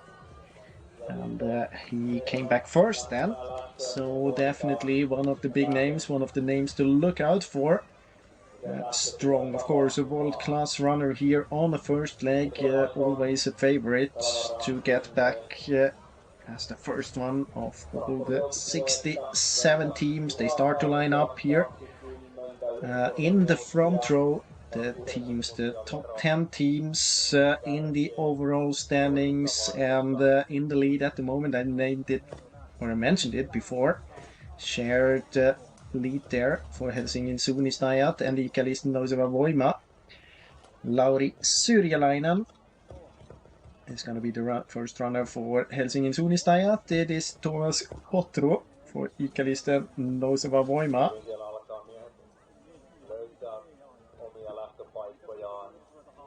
Now just made it in time for the team presentation here. Mika Kirmula for Kalevan Rasti. A very strong team there as well. He will be joined by Santeri Silvanoinen and Santeri Kirjavainen.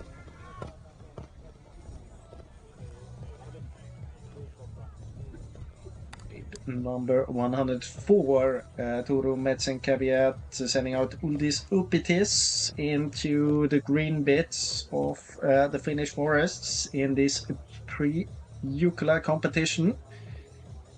And Tampereen Pyrinto starting with Severi Similä.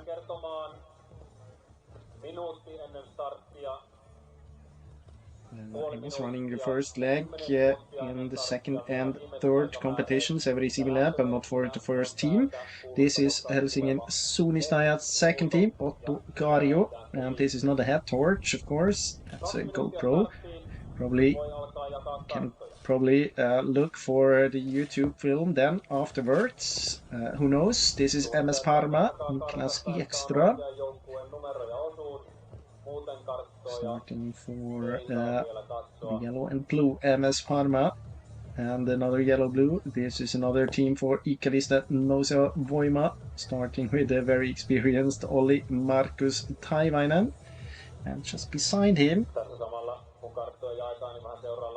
it is Kalevan Rasti's second team, Samuel Heinonen. Interesting there then on the second leg, Daniel Bolowski. And third leg runner,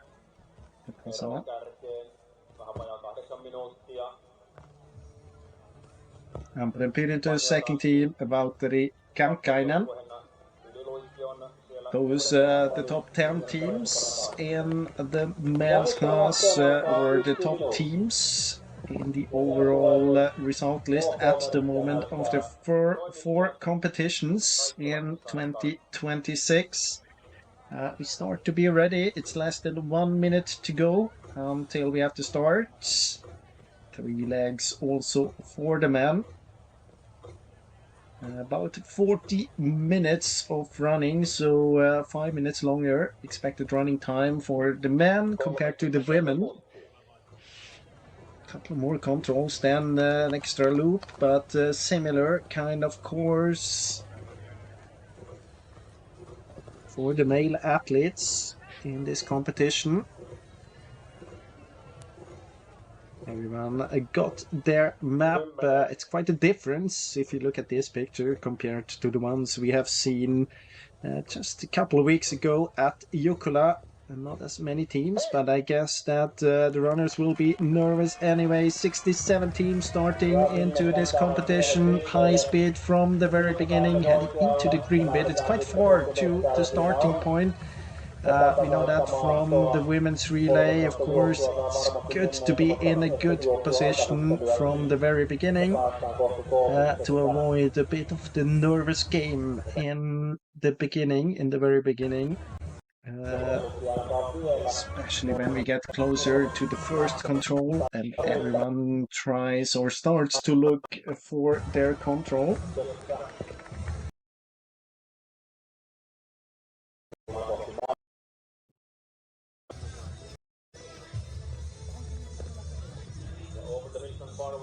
We're back here with the replay of the women's relay. We remember that we had Tampere Pirinto in the lead going towards this forking.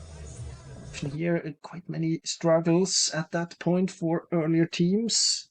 It would have been interesting to stay with GPS, but I think this is a replay and we are behind Annie Jalava on the route to Control 5 to this hill. We have to drop behind the hill. We have seen mistakes at, well, especially at the D and the E option, a bit of hesitation at E. Calvin Rusty without any problems to F. And yeah, Paimi and Rusty doing a mistake to the E option. Control 8 was the TV control, so I think we get a replay from there as well. Another mistake there by Paimi and Rusty. Now it's going to be very, very difficult for Paimi and Rusty to get back into the decision for the victory. Julia Wiberg was ending up at the F control. I can give you the split from the TV control. Tampere Pirinto and Jalava was there first. 1 hour 29:57. Here's the graphics. Second team 53 seconds behind. Kampalan Rasti, Elisa Matila. And we know that the gap at the changeover 1 minute and let me calculate this, 28 seconds. So she has been quicker, 35 seconds on the course, and we have one quite tricky control to come. Well, it's not exactly the same control because, of course, we have this forking on the first and second one. The ninth control is a bit further down the slope.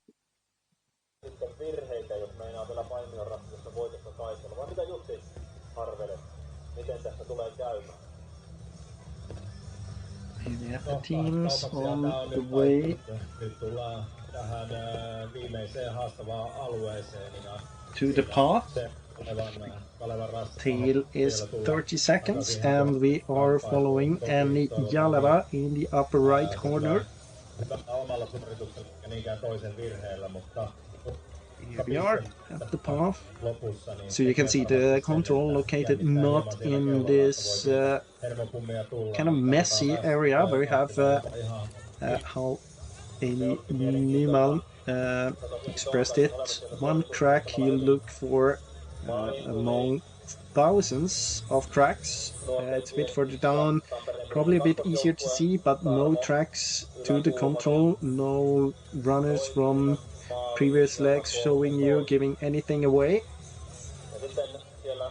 Of course, it is a nervous situation to run down into a slope, knowing about that you are in the lead and have the chance to get the victory for the first time this year, because Tampere Pirinto, as mentioned before, hasn't won it yet this year. He have been in third position in all of the previous events.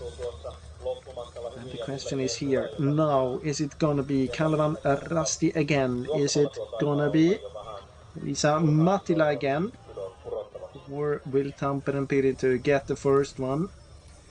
Gap, I would say now 40 seconds approximately, so good speed, good exit from 8 to this path for Elisa Mattila. I think you would like to drop down just after all of the cracks when it gets a bit more calm in the slope. But the difficulty here then will be to get the right height, to not end up. Most dangerous thing probably is to be a bit too high in the slope, because then you won't see the control from above. Of course, you won't see it if you're too far below either.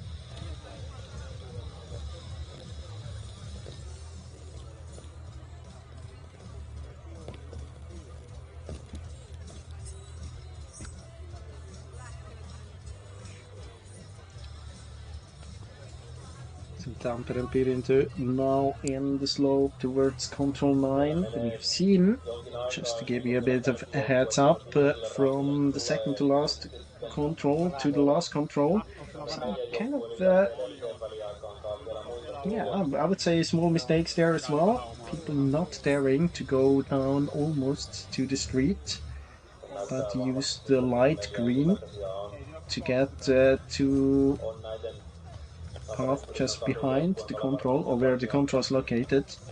No problems for Tampere Pirita till 9. The question is how much hesitating has been ongoing there. For Jalava, gap, I would say still between 35 and 40 seconds. Elisa Mattila a bit quicker, but should still be good enough for Tampere Pirita if there's no mistake coming. Control 10 shouldn't be too difficult. You keep height, climb about 2.5 meters, but you can see it here. The difficulty would be if you miss it or if you start hesitating, because there's exactly nothing to read on.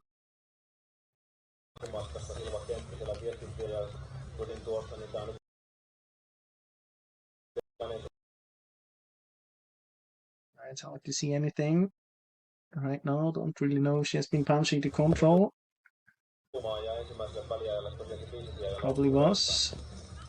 Picture is lagging a little bit. Interesting is the tail. It's now quite exactly 30 seconds between Jalava and Elisa Mattila. Jalava heading into the light green here.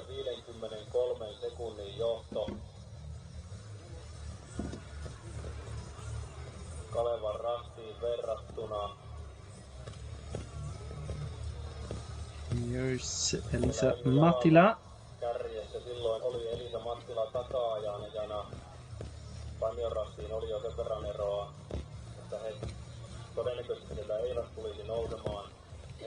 And we follow Kalevan Rasti.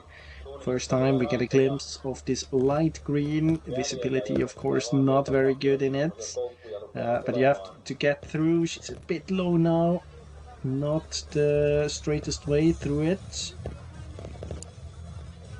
Looks very, very good for Tampere Pirita, who have been in the lead throughout most of the parts of this competition. Had a couple of mistakes on the way.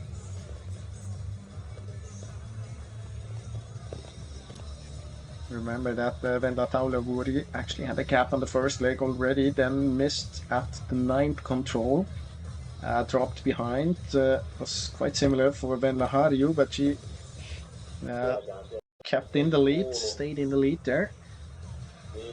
This is Elisa Mattila. Yeah, as I mentioned, she was a bit too low, and of course now it's going to be very, very difficult for Kalevan Rasti, especially given the fact that Tampere Pirita executes this one very well. Of course, she's not allowed to run on the street, but she's allowed to use that vegetation boundary or good runability just on it to get closer to control 12. At the same time, it looks as if Elisa Mattila would go into the green, which I think is a bit slower.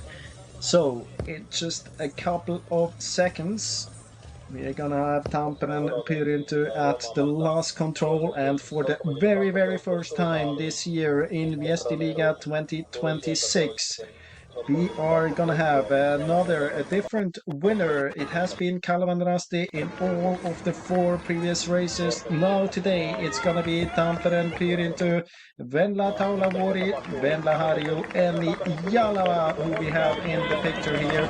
They are gonna win the pre-Jukla and Venla event here in Vuokatti. And now, after 4 consecutive third positions, they are gonna win this race here. Yeah, the teammates can't really keep up, probably taking a shortcut there. Don't have to go all the way. She's fighting really hard all the way, probably fighting for the best time on her leg as well. Tampere and Pyrintu punching right there.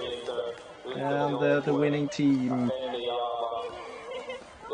said it before, Venla Taulavuori, Venla Harju, and Jalava, and they have been so good today. I mean, we have seen a couple of mistakes, both from Venla Taulavuori and Venla Harju, but they had such a great speed through the green bits. So well-deserved victory for Tampere and Pyrintu, as we have Kalevan Rasti after 4 victories, now in second position, but of course still in the lead in the overall Viesti Liga result list. A bit more than 40 seconds behind the winners from Tampere and Pyrintu is Kalevan Rasti with Silja Kaupinen, Siri Silvenoinen, and Elisa Mattila. Elisa Mattila was about 50 seconds quicker than Jalava, but the disadvantage was too big she got from her teammates. Ami Nyman, who missed towards the end. Tämä esi-Jukola ja tietenkin myös esi-Venlojen viesti, niin mitä odotuksia? The chance there, Kalevan Rasti to get back again. But it was this 9th control on the way back that many of the runners struggled with. This is the 3rd team then to the finish. Paimon Rasti, and again for the 5th time in a row we have those 3 teams, Tampere and Pyrintu, Kalevan Rasti and Paimon Rasti on the podium in the top 3. It was Tulia Wiberg joined by her teammates Julia Vetaja and Ami Nyman here on the run-in on the very last meters.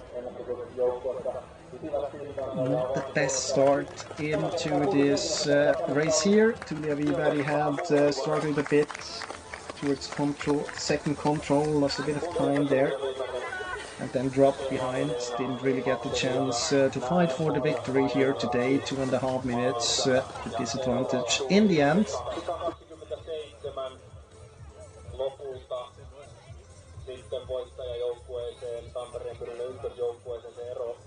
Pysyi siis kutakuinkin samana, mitä se oli tuolla toisessa väliajassa. Jopa muutaman sekunnin, että Wiberg otti tuossa lopussa kiinni, mutta hyvin osasivat kaikki naiset tuon lopun suunnistaa. Sitten Tampereen Pyrinnön kakkosjoukkue ei olekaan vielä tässä, eikä ole vieläkään Kiusla Rahtimakaan ennakoi jo siellä vähän. We have Tampere Pyrintu's second team, Saila Kine, at the second to last control.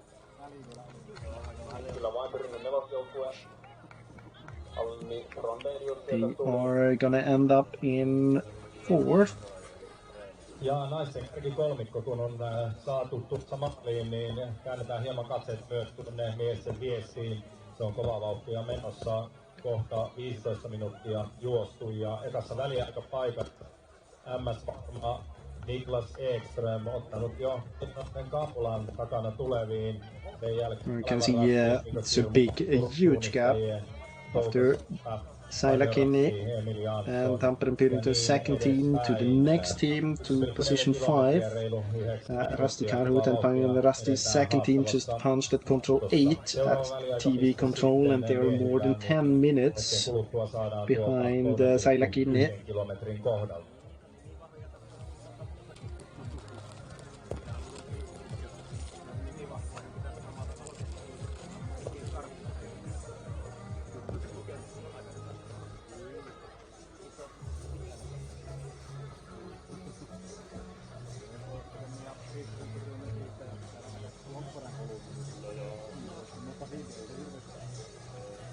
I mentioned before about the exceptional depth they have in the team of Tampere Pyry with 2 teams in top 4 here. Tampereen Pyrintö, onneksi olkoon. Ihan mahtava veto, todella varmaa työtä, jota tänään teitte, mutta kerro meille Enni, kuinka paljon siellä nyt oikeasti jännitti? No, eihän sitä voinut unohtaa, että ne lähti ihan perään ne 3 kovaa juoksia. Että kyllä joka rastiottoa aina kuunteli, että kuuluuko jo jonkun tossut, mutta ihmeeksi sitten ei kuulunut. Ei kuulunut ja tosi varman hyvän suorituksen teit. Oliko sulla semmoinen olo ihan jo ennalta, että tänään on semmoinen hyvä päivä? No ei, kyllä aika nöyrästi sai lähteä, että aika pelotti, että kuin vaativa maasto tää on. Se oli ihan hyvä asenne. Se oli varmasti semmoinen toimiva asenne tänne. Kuinka siisti fiilis oli tulla loppusuoraan ja se joukkuekaverit juoksee kanssa? Ihan käsittämätön. En uskonut, että voi vetää näin mentään. Että uskoin, että ollaan ihan kärkitaistelussa, mutta kyllä yllätyin, että riitti näinkin korkealle. Tämä antaa varmasti tosi paljon itseluottamusta myös jatkoa varten. Mitä sulla on seuraavia suunnitelmia? Nyt huilataan viikkoja ja sitten on Finnish. Sinne sitten paljon tsemppiä. Laitetaan mikrofonia eteenpäin ja te olitte tässä varovaisesti on ollut tähtäimessä ja hyviä fiiliksiä ja kiva joukkuehenkeä. Kaikki välitty teistä, mutta nyt se konkretisoitu. Kerro vähän. Nyt sait juosta kakkososuuden etkä tuota ankkuripätkää Venla, niin miten siistiä oli tänään voittaa? No, kyllä ankkuriosuutta on siistimpi seurata kuin itse juosta, että pystyy vaan, tai kun luottaa, että hyvin menee ja oli mahtavaa nähdä, kun Enni sieltä tuli. Moni sanoo, että se seuraaminen on oikeastaan vielä kauheampaa kuin se itse siellä oleminen, niin nousko syke? No, joo. Ihan varmasti. Kerro vähän nyt, sulla on kanssa valmistautumista seuraaviin koitoksiin edessä ja isoja tavoitteita vielä loppuvuodelle, niin miten sun viikot jatkuu tästä? No, me on suunniteltu korkean paikan harjoitusleiri tuohon koko heinäkuuksi ja sieltä sitten haetaan vielä viimeiset parhaat kunnot loppukauteen ja sekin maailmankappi tietysti on sitten se kova tavoite tuossa kesän lopuksi ja siitä sinne paljon onnea ja onnistuneita treenejä ja korkean paikan harjoittelua. Miten sitten vielä toinen Venla siellä niin kerro vähän kerro vähän millainen se on, kun sulla on 2 osuutta sun jälkeen siellä juoksee, molempia jännittää, niin kun se oma on ohi, niin tietynlainen helpotus tulee varmasti, mutta miten paljon sitä jännittää siinä seuratessa? No, kyllä sitä tietty vähän jännittää, mutta kyllä mä luotin Venlaa ja Enniin niin paljon, että ei mulla sinänsä mitään hätää ollut. Nyt kun sä olit ollut itse jo metsässä, niin sä tiesit millainen on rataprofiili ja mitä siellä tapahtuu. Niin oliko joku selkeä paikka, missä sä ajattelit, että voi tapahtua jotakin vielä, tietty paikka vai koko rata? No, kyllä tietty tuossa ne rinteet oli aika pahoja. Et niin, mä ajattelin, että siellä voi sattua ja tapahtuu, ainakin itsellä sattuu ja tapahtuu. Ja sitten sulla vielä sun loppukauden kisat ei suinkaan olleet tässä. Mihin suuntaan seuraavaksi? Ei, että samoja suunnitelmia kuin Ennillä, että Finille sitten seuraavaksi. Noniin, hyviä tsemppejä sinne. Te viimeksi saitte ne muutaman osoittelukysymyksen, niin mä annan teille vielä tähän yhden uusinta mahdollisuuden. Jos nyt kysytään tästä teidän jännitysmomentista, niin ankkuriosuuden aikana kuka jännitti eniten, jompikumpi seuraajista vai itse ankkuri? Ketä osoittaisitte?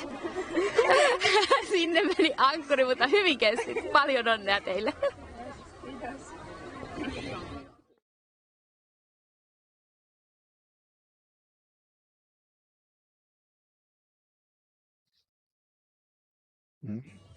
This was the winning team in the women's class Tampere Pyrintö.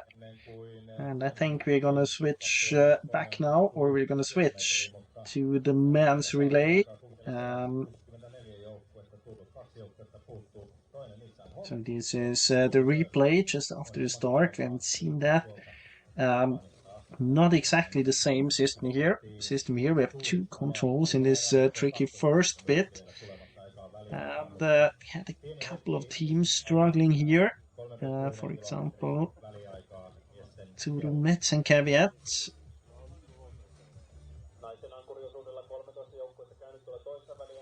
If I remember right, might have been a second team as well. Just take a look at the replay. Looks still together here, so might have been the second team. Kirmula there, yeah, went a bit too far and almost into the forbidden area. Kirmula running for Kalavandrasti, of course, one of the favorites for being back first after this first leg. Another kind of tricky forking here at control 4. A lot of orienteering in the slopes. Here we can see that Helsingin Suunnistajat dropped behind Lauri Syrjäläinen. And this is gonna be quite a significant gap now. Then hesitating again there just before control 5.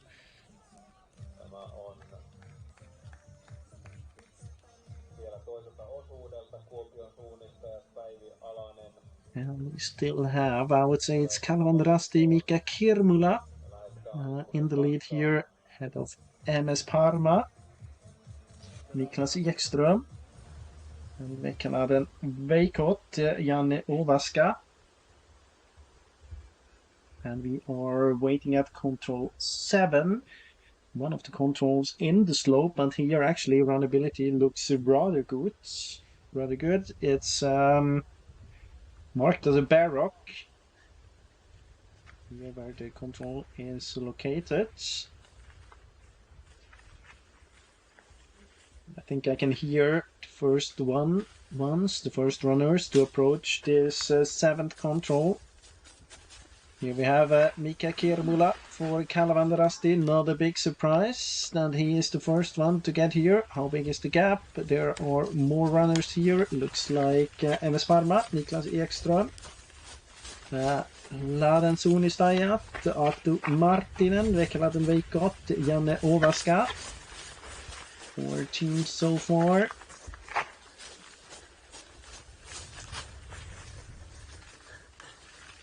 Small gap here. Paimon Rasti, Emil Jansson, Jensen Retki Veikot. Running short, straight from the 90s. Back here looks very nice. Tuomo Lehtinen, then we have Navi, Turun Metsen Caveat, Tampere Pyrintö, Kalavandrasti's third team. And you can listen those of Voima, Tuomas Kottro.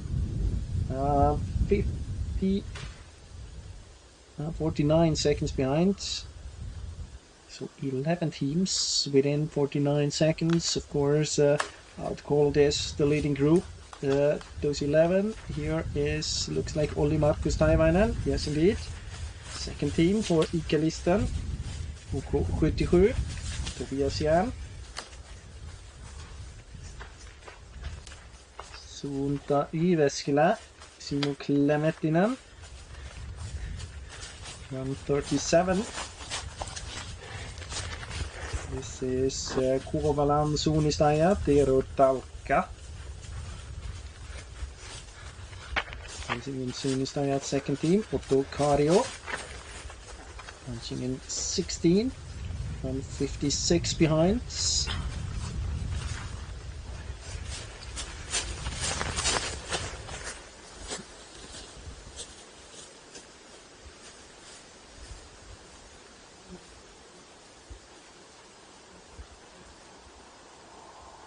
And soon, I guess, we're gonna have Helsingin Suunnistajat's first team here as well. We're waiting for Lauri Syrjäläinen, who did a mistake at control 4 and 5.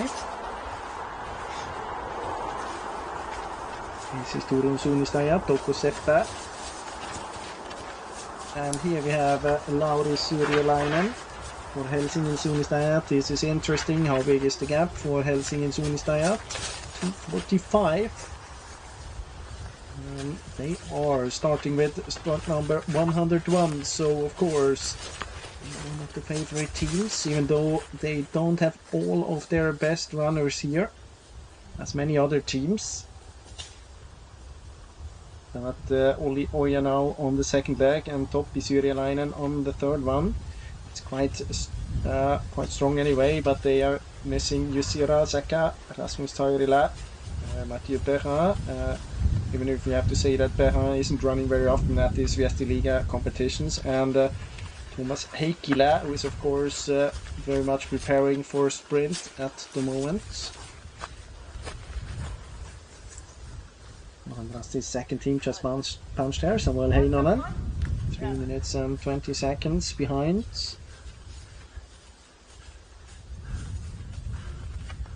And after this 7th control, the TV control that we have in the picture here, they are heading to control 8 and 9. At 10 we're gonna have the next TV control, so 8 and 9 are those controls you've seen in the women's race quite often. And where they have, they struggled a bit there. It's only 2 control forking though in the men's race. Sure, we're gonna see a bit of the map then later on. So they kind of change the side of the hill using that path up the hill that we have been seen so many times in the women's race. Just before they get to the forking, here we are behind Mika Kiermula. Kiermula, yeah, analyzing the GPS, I think he is about 10 seconds ahead of MS Parma. Klassi Extra. And another 10 seconds ahead of Vekaladen Breikot, Janne Ovaska. Don't have a GPS on the Lahten Suunnistajat, Attu Marttinen, so maybe he's in between there as well. We can see that at control 10 at the TV control. But for now we are focusing on Kiermula, or we let him disappear in the green area. Here is Ekström and MS Parma, and there behind we could see, is it Lahten Suunnistajat or Vekla? Yeah, it is Lahten Suunnistajat, and here very happy Vekaladen Veikot, Janne Ovaska.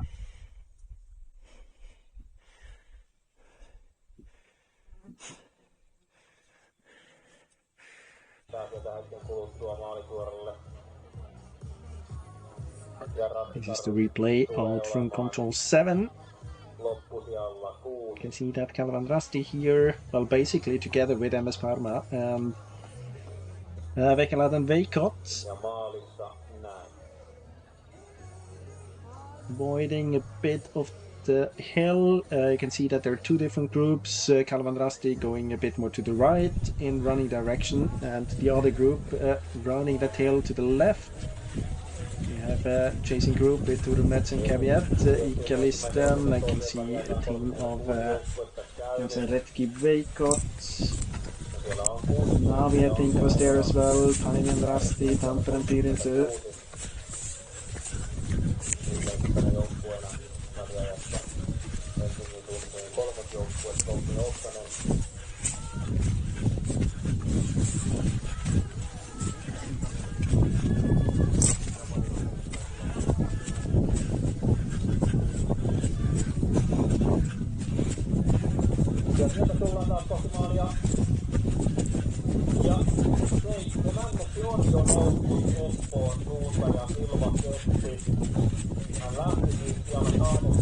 see that those areas between the green bits, old tracks from woodwork.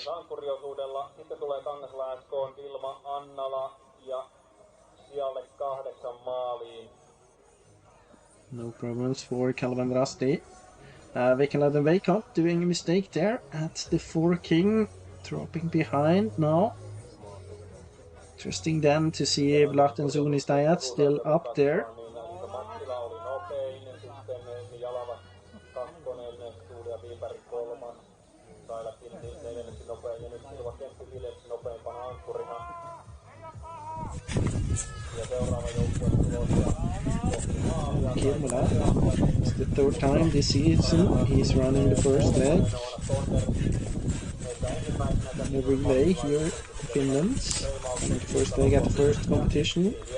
Won this one. Was running the first leg at Jukkola as well. Came back in position 24, which is quite okay at Jukkola. Here we have one of the controls. See the visibility not very good. Runability is rather okay. At least if you run in the direction of this old tracks. And we are at TV control waiting for Mika Kirmula, and it's not a long wait because here is exactly 31 minutes to this point for Kalman Rasti. And the interesting question is, how big is the gap down to MS Parma? And maybe Larten Sunistajat and then Vekaladen Veikot.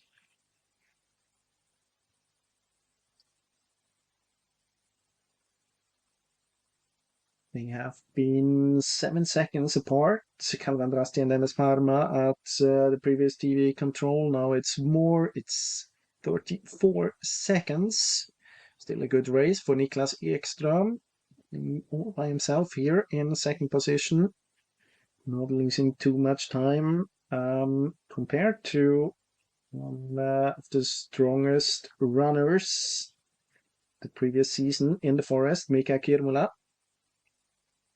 1 minute now on the watch, and here we have Vekaladen Veikot, Janne Ovaska. We lost Laten Sunistajat, and we know as well that Vekaladen Veikot did a mistake at control 8. So must be a mistake here as well for Laten Sunistajat. To Martinen, who's a competitor from the women's relay. Next team to come, probably Kalista, Noseva Voima, Thomas Kotro, yes indeed, Jensen Retki Veikot, Tuomo Lahtinen, Tamperan Pirintö, Severi Simila, Calvin Rusty's 3rd team, and Paimen Rusty there together, Kasperi Hämäläinen and Emil Jansson.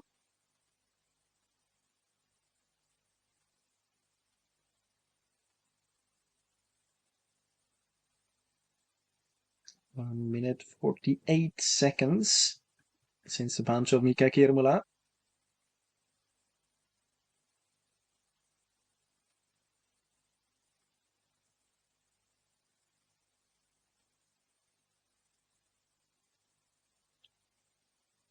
And I've compared it earlier to other Viesti Liga competitions we have had in this season. Often they are in very, very beautiful terrain with a lot of bare rocks and good runnability, good visibility. This one here is kind of different. A lot of green areas. Most of the areas have been areas where we had many fallen trees, maybe woodwork, maybe some damage after storm. And I don't think it's the forest you enjoy the most when it comes to runnability or just from a competitor's point of view, but it's quite tricky, it's quite challenging technically. Yeah, Oli Markus Taivanen and Simo Klemetinen, and I think, it's quite straightforward as long as you know where we are, but relocating in areas with low visibility, that's a challenge.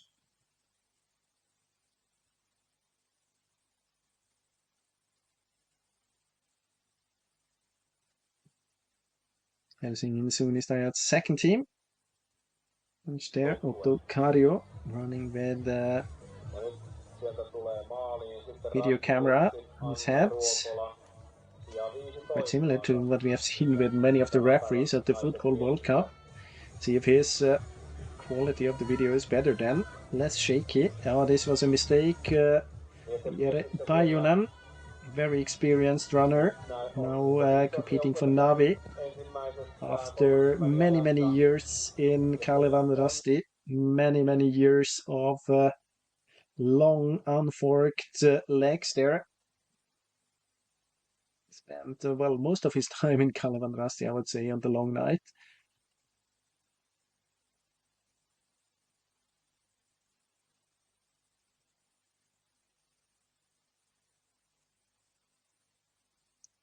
Here we have Kalevan Rasti's second team.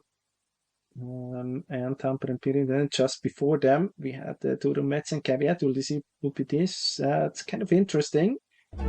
Tervetuloa Sotkamoon ja Vuokatti. 4 minutes behind. Sotkamo ja Vuokatti ovat tunnettuja liikkumis- ja harjoitteluolosuhteistaan, kuten tämä upouusi Vuokatissa oleva yleisurheilukenttä. Meiltä löytyy myös latuja yli 165 kilometriä, pari uutta liikuntasalia sekä vastikään remontoitu pesäpallokenttä. Ja kaikkein uusimpana tuo Syntiniemen esteetön lähiliikuntareitti, joka on aivan luonnon keskellä, vaikka keskellä kirkonkylä. Meillä Sotkamossa voit opiskella urheiluyläkoulussa ja sieltä sitten urheilulukion kautta aina Jyväskylän yliopiston liikuntateknologian yksikköön Vuokatissa. Urheilun ja opiskelun yhdistäminen onnistuu mainiosti meidän urheilulukiossamme. Täällä on myös suunnistuslinja, jossa voit opiskella Vuokatti-Rukan urheiluakatemian opiskelijana. Nähdään Vuokatti Jukolassa.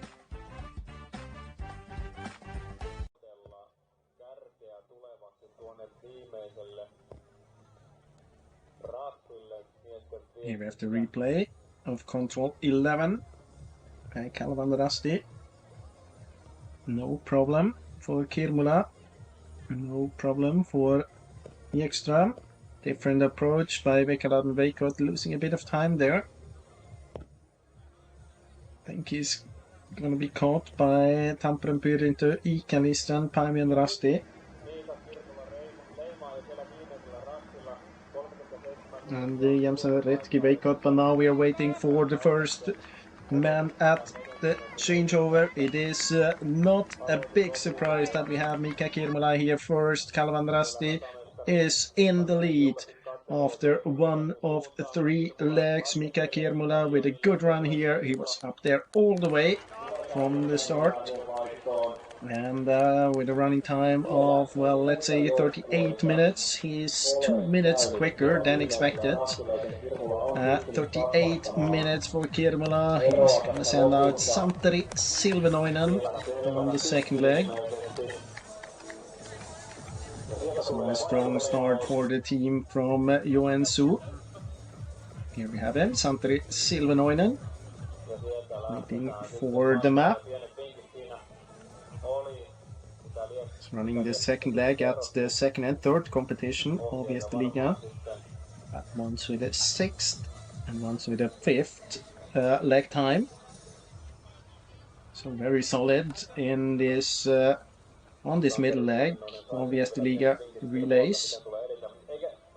Kirmula seems to be quite satisfied with his performance. He should be. No other runner at the last control yet. We are waiting for MS Parma. But Ekström is between the second to last and the last control, so it's going to take another minute for him.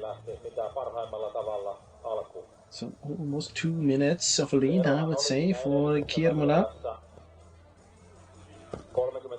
And I mean, we know that he has been together with the others after, I would say, half of this first leg, so very strong second part.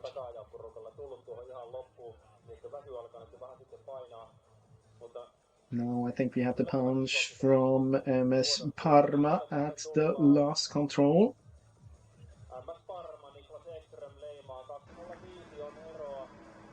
Here we have Niklas Ekström, a strong start here for MS Parma, even though they are, I would say, 2 minutes behind Kalevan Rasti.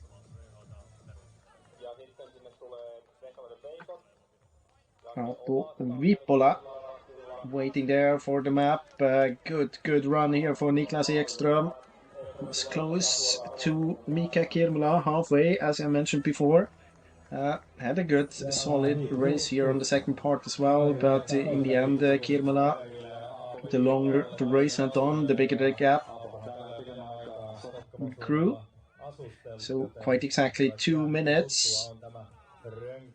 And more teams to come. We are waiting for Veikkaläinen Veikot, Paimion Rasti, Kalevan Rasti's 13, Tampere Pyrintö, Jämsen Retki Veikot.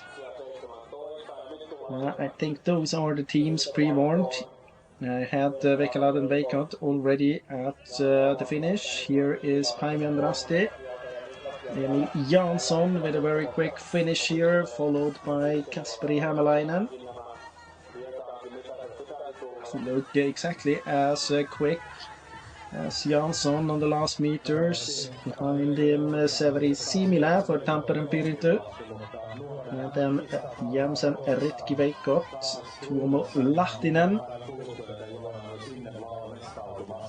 Those teams here, 222 to 257 behind.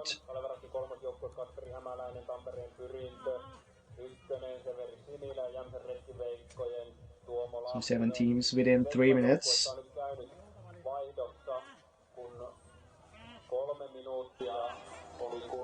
Here's Ikalisten. Quite a big gap here for Ikalisten. Thomas Kotro will send out Joona Huila. They are having one of the strongest anchormen in the field with Eetu Savolainen, who always performs very good in relays. About 3 minutes, that's quite a gap here. And given the fact that Helsingin Suunnistajat's quite far behind as well, this opens up a bit more for teams like Kalevan Rasti and Ikalisten, because Helsingin Suunnistajat with Olli Ojanau and Topi Syrjäläinen, if they would be within 2 or 3 minutes, they could have had a chance, but now it looks like too big of a gap here.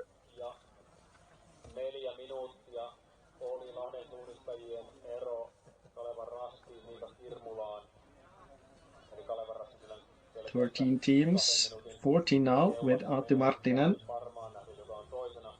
He's been up there for quite a long time. Aatu Marttinen for Lahden Suunnistajat was in 4th position at TV control at the last one. Must have done mistakes here towards the end.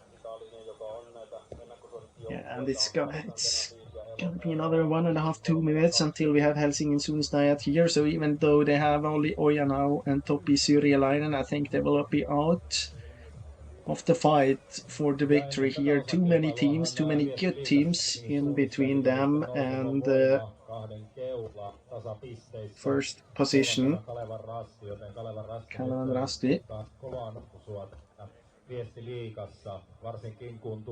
Helsingin suunnistajat ei ole yhtäkään tullut vaihtoon, isoa kuprua tullut tuolla matkalla, joten Olli Ojanaholle jää isosti kirittävää, että saadaan HS:lle hyvää pistepottia täältä Esi-Ukolasta kohti Viestiliigan 2 viimeistä viestiä.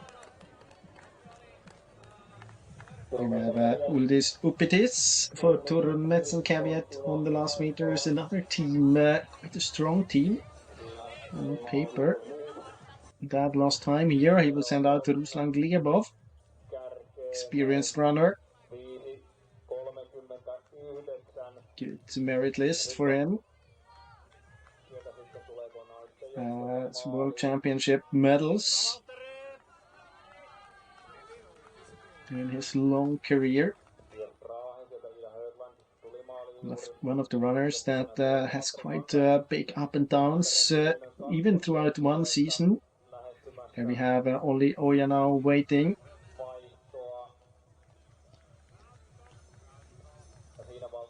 He'll be able to go out very, very soon.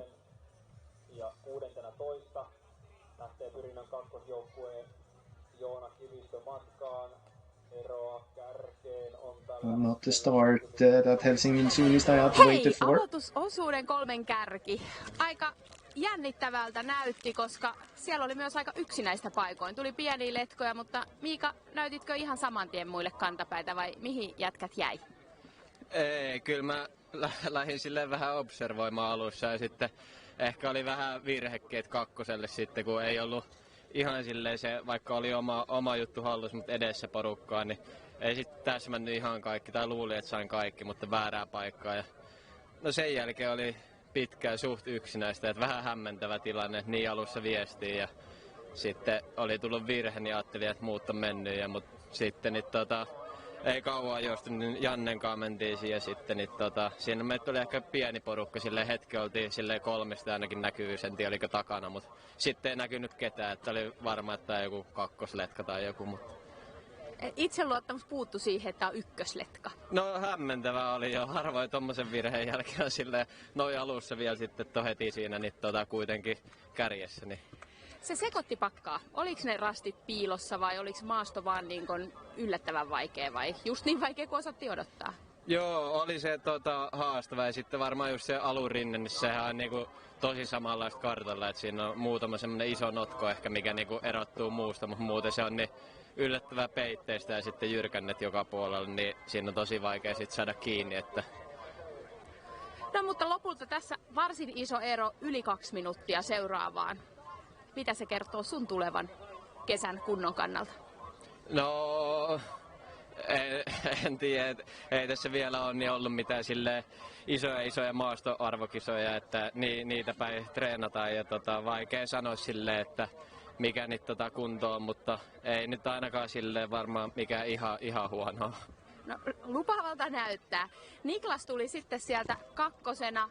Aika varmalta näytti tekeminen, olit koko aika kärkiporukoissa kaikilla väriaikarasteilla myös. Kerro vähän, sanoit, että jyrkänteet oli aika selkeitä, oliko kaikki muut kohteet selkeitä? No kyllä mulle oli aika mukava tuolta rantakallioilta tulla tänne siirtyä, sai vähän isompaa muotoa ja semmoista vähän rehdimpää suunnistusta, että oli kyllä mulle selkeää, mutta hitaasti siellä piti edetä kyllä ja tarkasti. Hiihtosuunnistajanakin sä oot kovasti merittäjä ansainnut, niin oliko sellainen, että ne penkat sopii just sun reisille nyt? No joo, ehkä itselle vähän tommonen rankemmin maasto on aina kivempi, että pääsee vähän siinä hapettaa ylämäissä. Ja selkeästi se toimii ja näyttää varsin hyvältä joukkueelle.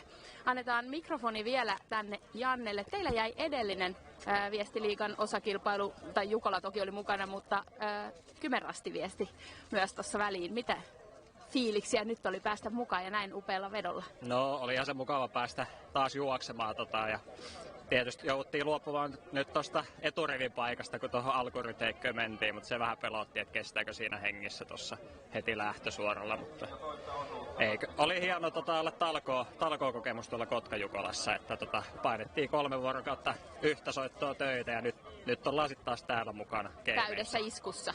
Totta kai. Sulla oli hymyherkässä, saatiin vähän yleisöllekin vilkutusterveisiä kesken matkan. Kuinka rentoa siellä oikein oli? No, ainahan nyt yleisölle riittää aikaa, jos semmoinen paikka tulee, mutta kyllä se jalka aika tummaa tuohon mäkeen on, mutta kyllä se kovakuntoiselle hyvä maasto aina tietysti. No tässä oli 3 kovakuntoista selkeästi sitten, ei muuta kuin pidetään peukkuja joukkueelle. Kiitos paljon. Kiitoksia.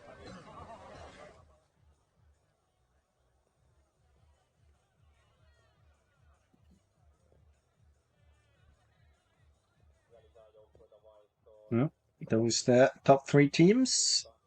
Karavandrasti, MS Parma and Veckalader Veikot, Mika Kirmila, Niklas Ekström and Janne Ovaska, as we can see here in the graphics.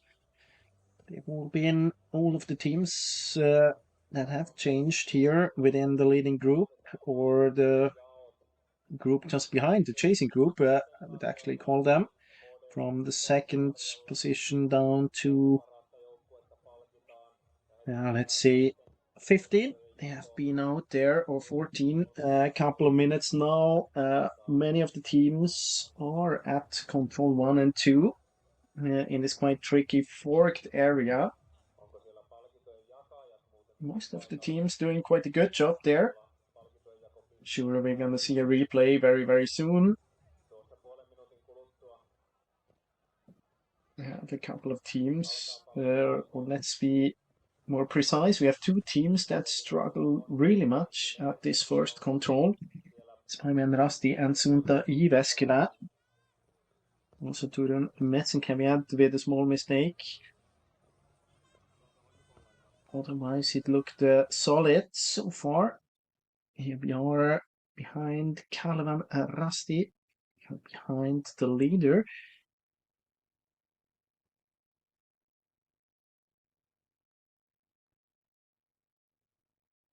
Just try to figure out. I think we're live. It could be a replay as well to the start, but I think it's live here. So Santeri Silvenoinen has been at the first TV control already.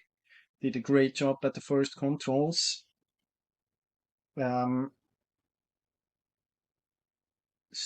His gap there, or his leads, more than 3 minutes.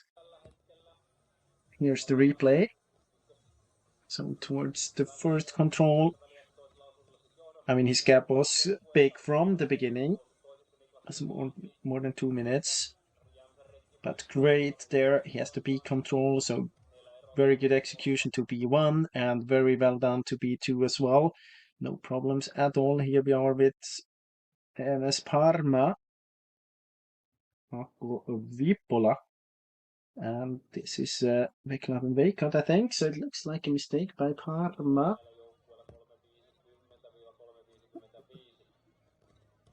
Yeah, small mistake there to B1. Not sure if that was the one we've seen. No, you can see struggling there. He had A1, actually ended up at B1 first. That's where we saw him in the replay. And control 3. That was the first TV control. That's a replay here. So now we've seen Santeri Silvenoinen. Here, that's a couple of minutes ago. We already had 10 teams to this point by now.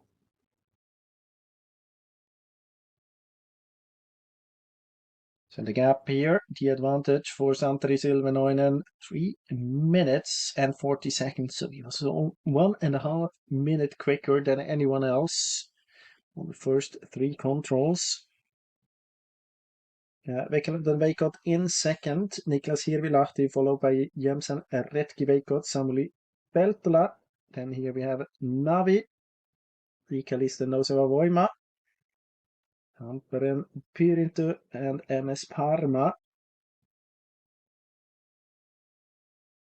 They are, well, within 4 minutes, but a significant gap.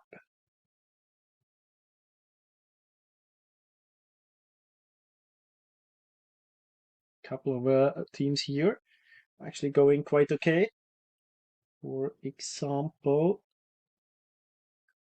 Ikalisten, second team. About same speed here to this TV control. Here we have team 9 and 10. Skari Silvenoinen for Kalevan Rusty 3 and OK77 with Elias Talja.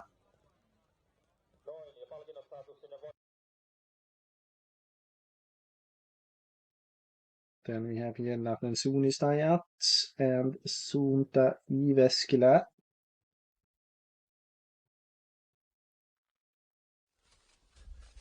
And this is Turun Metzenkävijät with Alexander with Ruslan Glebov, 17:13 or 53:59 the time for him.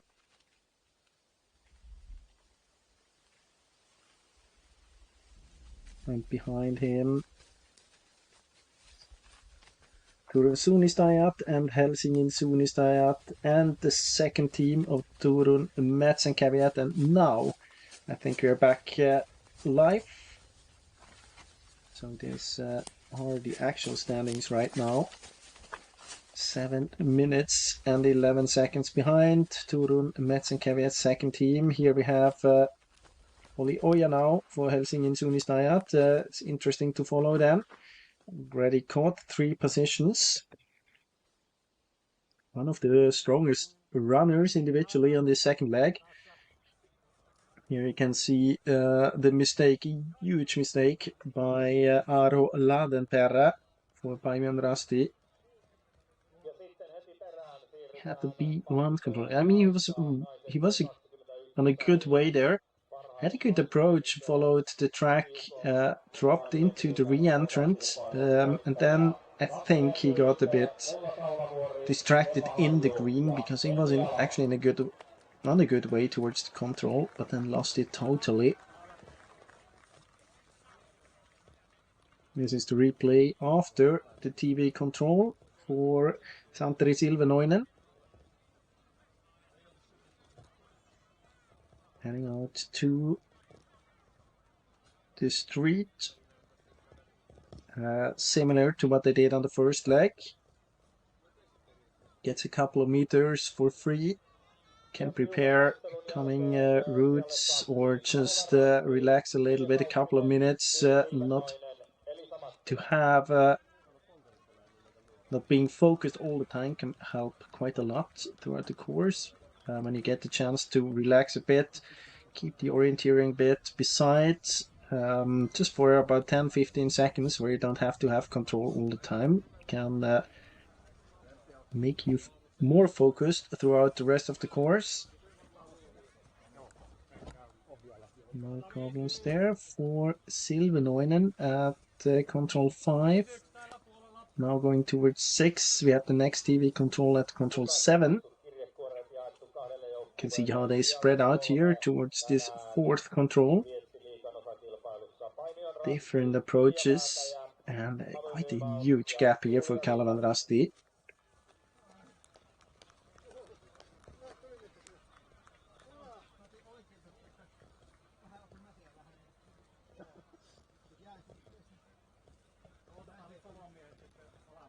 Kalevan Rasti will then have Santeri Kirjavainen on the last leg. Hasn't been competing that frequently in the Viesti Liga.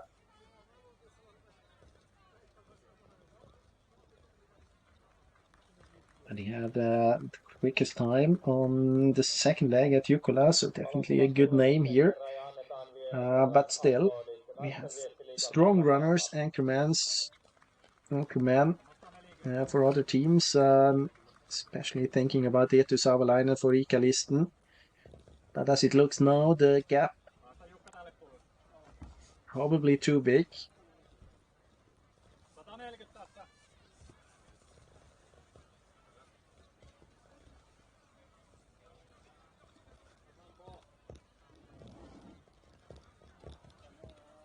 You can see different approaches there by MS Parma and Ikalisten. Ikalisten dropped down into the green below the cracks. MS Parma climbed 5 meters, has now the advantage to be in the white area above the crack. I mean, you have to imagine that below the cracks, usually it's a bit more stony as well, so runnability might not be that good. I think that's a smart move by Apo Viipola from MS Parma.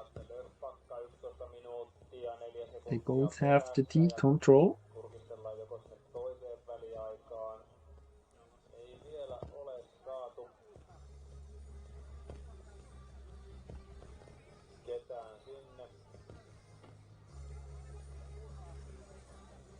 I guess that will be quite soon. I'm gonna switch to control 7. This is MS Parma. The yellow shirt. This is Apo Viipola and the Ikalisten. Una Huila, 2 runners I've been talking about before.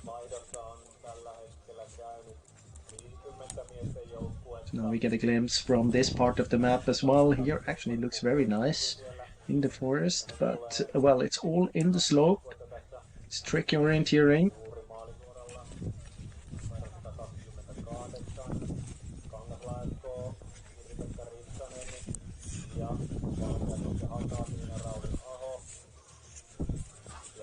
especially relocating in a slope when you can't see that far.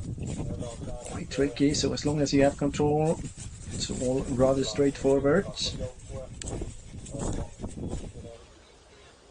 Here we are at control 7, and here we are with Kalevan Rastis, Santeri Silvenoinen. Great run so far for Santeri Silvenoinen. Reaching there 59.39, and the gap I would say is about 4 minutes or more.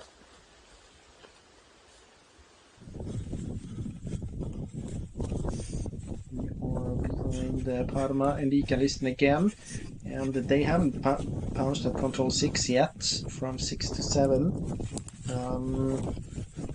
Still a couple of minutes to go then at the TV control at 7. Also here it's rather green.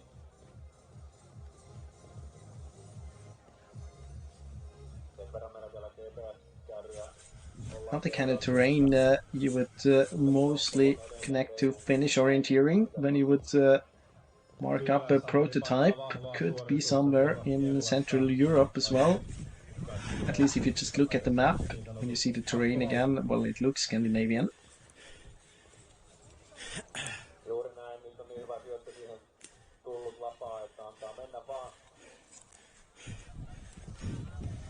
Was for Parma and Kalisten.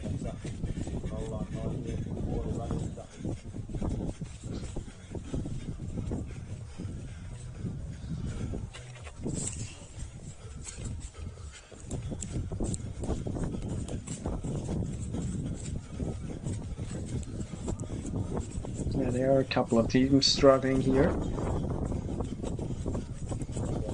This part of the course, Critical doing quite a big mistake. Now we did a mistake to control 6 as well.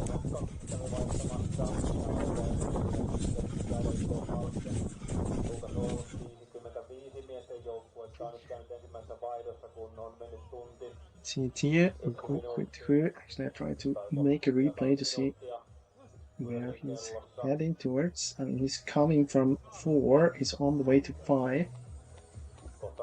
He has to go up there, so he lost a lot of height, has to climb up again, and he spent a lot of time in this middle green section.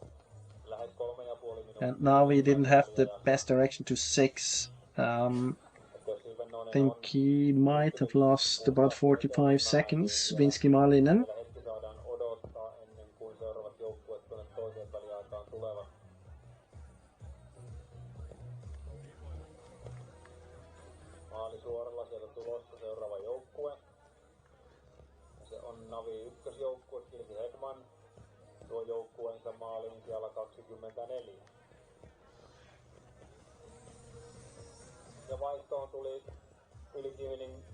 Ikalisten's second team struggling again at 5, already struggled a bit at 4.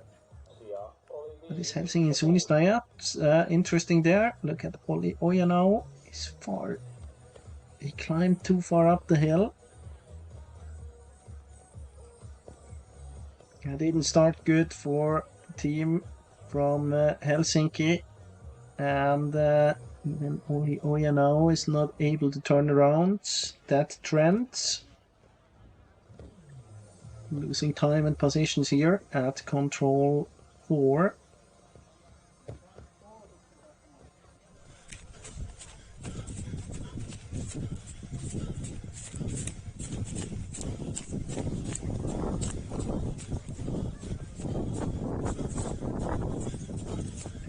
Behind Tampere Pirintö, Tobias Helminen. And at the same time, I think we have MS Parma and Ikalisten very soon to the TV control.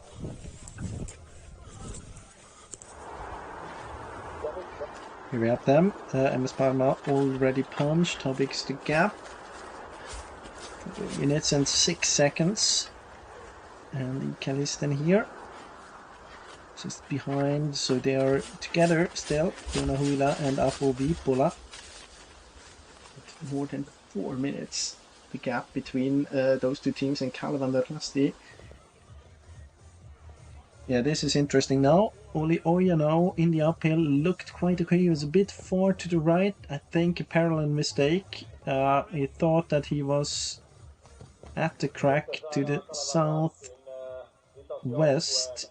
at the first time. Then they corrected up to the northeast. And of course, then it's very hard to relocate. As I mentioned before, it's all green there. Looks quite the same everywhere. So what he did is to climb up, try to relocate on the big cracks up there. But a big time loss for Olli Ojanau, and now we are behind Santeri Silvanoinen into this last third of this second leg. Back at the TV control, and the next team, it is Navi. Vinski Malinen. 1 minute and 6 seconds behind Ikalisten Nouseva Voima.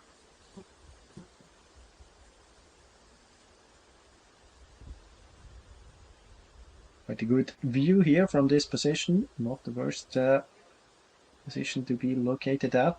As a camera operator, I don't think the runners will care too much about it though. We're focused on the map and the tasks waiting. And we are waiting for Jensen Retki Veikot and Tampere Pyrintö as the next teams probably come to this TV control. But it looks as if they miss a little bit. Tampere Pyrintö too high. Here we have Jensen Retki Veikot and Kalevander Rastri's third team. Here we have Tampere Pyrintö has to drop down to the control. Tobias Helminen, then just behind Vekalainen Veikot, Niklas Hirvilahti. We had in third position at the changeover, I think. He was in second at the first TV control. Now lost positions here.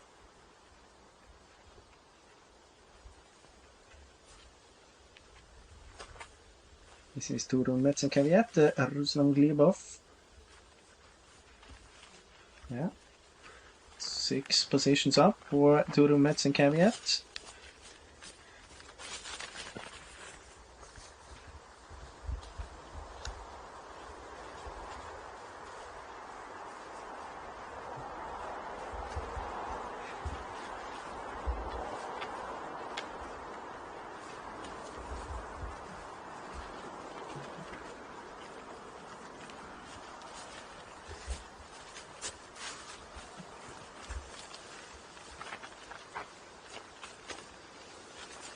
We had Helsingin Suunnistajat second team, Velikangas, UK77, Elias Talia, Hansunta Yväskylä, Tomi Hakkuli.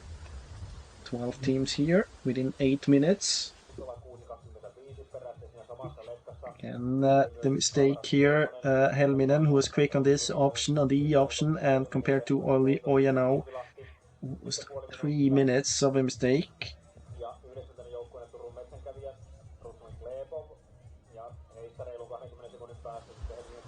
You have to be careful in this kind of terrain, especially when you're kind of changing for positions. You have one runner, you have the position after the first leg that you dropped behind. The only thing to do then is to attack everything you have, of course, because, well, they are in the lead of the Viesti Liga, the shared lead, together with Ikalisten Nouseva Voima. They need points, and if you want to get into better positions, you have to be running in an attacking style, and maybe he was overpacing a bit. Not really overpacing physically, but maybe he was running it a bit too quick for not being able to kind of follow up with the technical part of it, risking a bit too much towards this fourth control. I see the replay by Kalevander Rasti on the way to control 8. This time this is not a forked control, it's a common control. We will have the forking again at the last leg. And here we are at the TV control. This is control 9. Still no mistake at all. Running like on the rails for Santeri Silvenoinen. Great run so far. The gap before, I think it was 4 minutes and 6 seconds compared to those two here, to MS Parma and Ikalisten Nosiva Voima. And now in this green area, just before the forest opens up a little bit, and they get into an area where we had, you see like these old tracks, former tracks from, I guess it's woodwork. That has been done in the forest, but you can also see that it tracked up a little bit here. When you have these grassy sections towards the control, definitely visible that runners have been running here before, not as extreme as it used to be at Jukkola or Tiomila, but still helps, of course, keeping the direction. Now they climb up the hill, but then they have to drop behind to their control. When they drop here behind, it's a small green area waiting. So the control is a bit difficult because you have to kind of blindly get through the green and get the track just behind.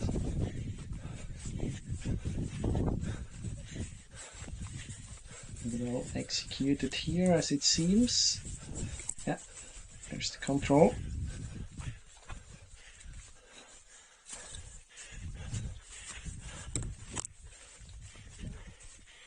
Job well done for Joona Huila and Alpo Vipola. But they still have to get to control. No, not perfectly well done because the control was down there. Thought they punched it.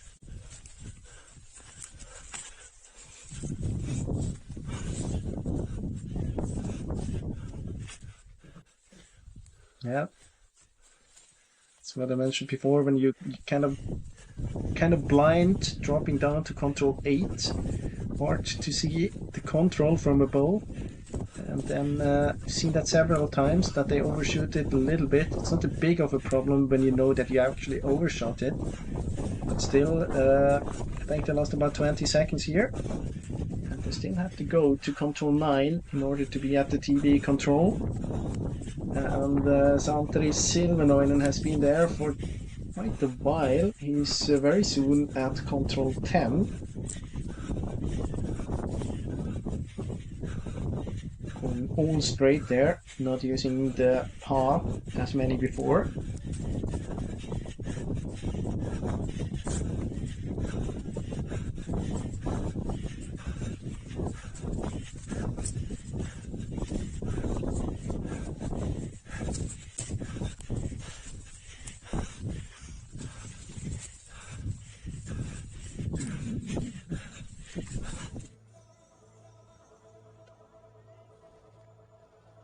Now we're doing exactly the same thing as MS Parma and Ikalisten before, overshooting the control a little bit.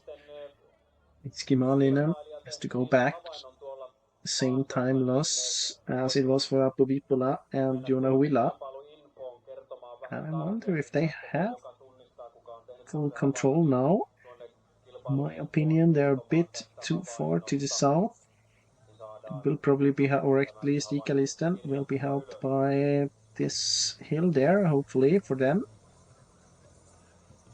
Looks better for MS Parma.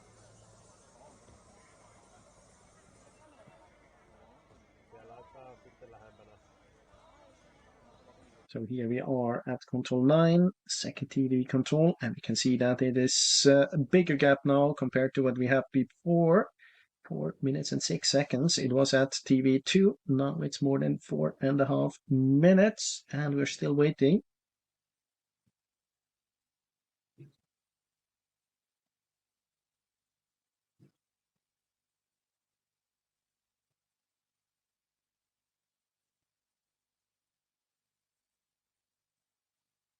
I guess that Santeri Kirjavainen, the last leg runner for Kalevandrasti, is following this development of the race here with great pleasure.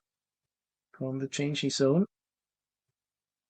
Because now it's almost 5 minutes he has to work with. Ikkalisten, as mentioned earlier, send out Eetu Savolainen and MS Pharma Jussi Ankkalo. We know that Savolainen is a very strong runner on the last leg. Jussi Ankkalo, actually it's the first time he's showing up at Viestiliiga for the first team for MS Pharma here. And Kalman Rasti now very, very close to the changeover.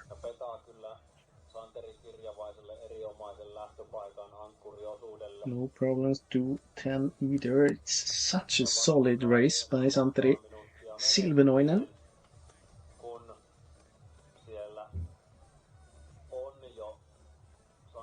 And from one Santeri to another, we have Santeri Kirjavainen waiting. Doesn't look too tense here. Too nervous, almost a bit bored. But of course, that's only what we see. We see inside his head, but we see that we have another team coming here into fourth. This is Navi Vinski-Malinen. And the gap 6 minutes and 22. I mean, it's a great position for Navi. With his fourth spot at the moment, but the gap is rather big.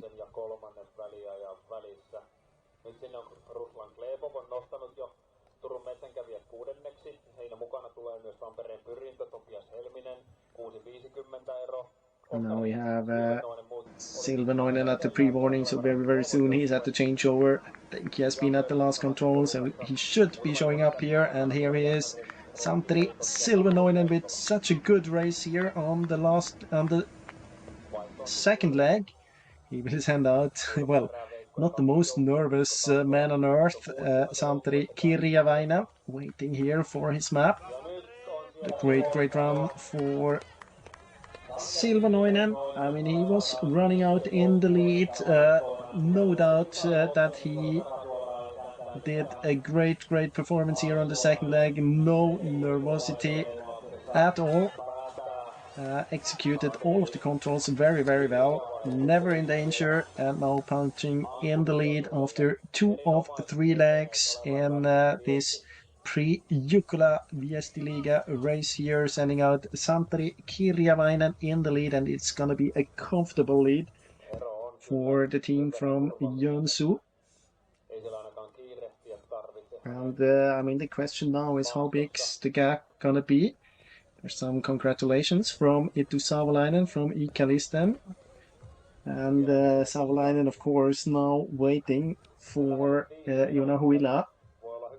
And I think that they split up, MS Pharma and Ikkalisten. I'm not 100% sure because I don't have the GPS position from Ikkalisten, but I have the GPS position from the camera operator. And it seems that they split up, yeah, indeed.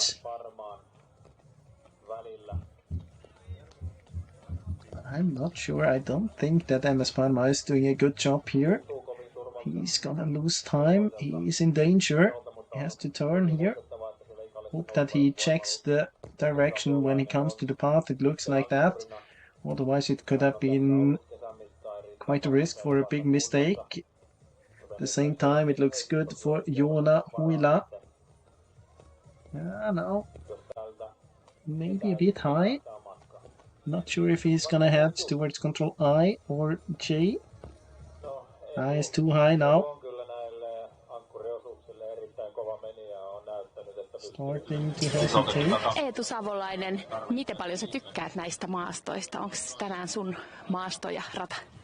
No onhan nämä hienoja maastoja, mutta tietysti alkukausi on tuota pikkusen erilaiseen maastotyyppiin harjoiteltu, että siinä mielessä ihan jännää äärellä kyllä tänään ja vaikuttaa nuo aiemmat osuudet silleen, että aika haastavaa on ollut pojille.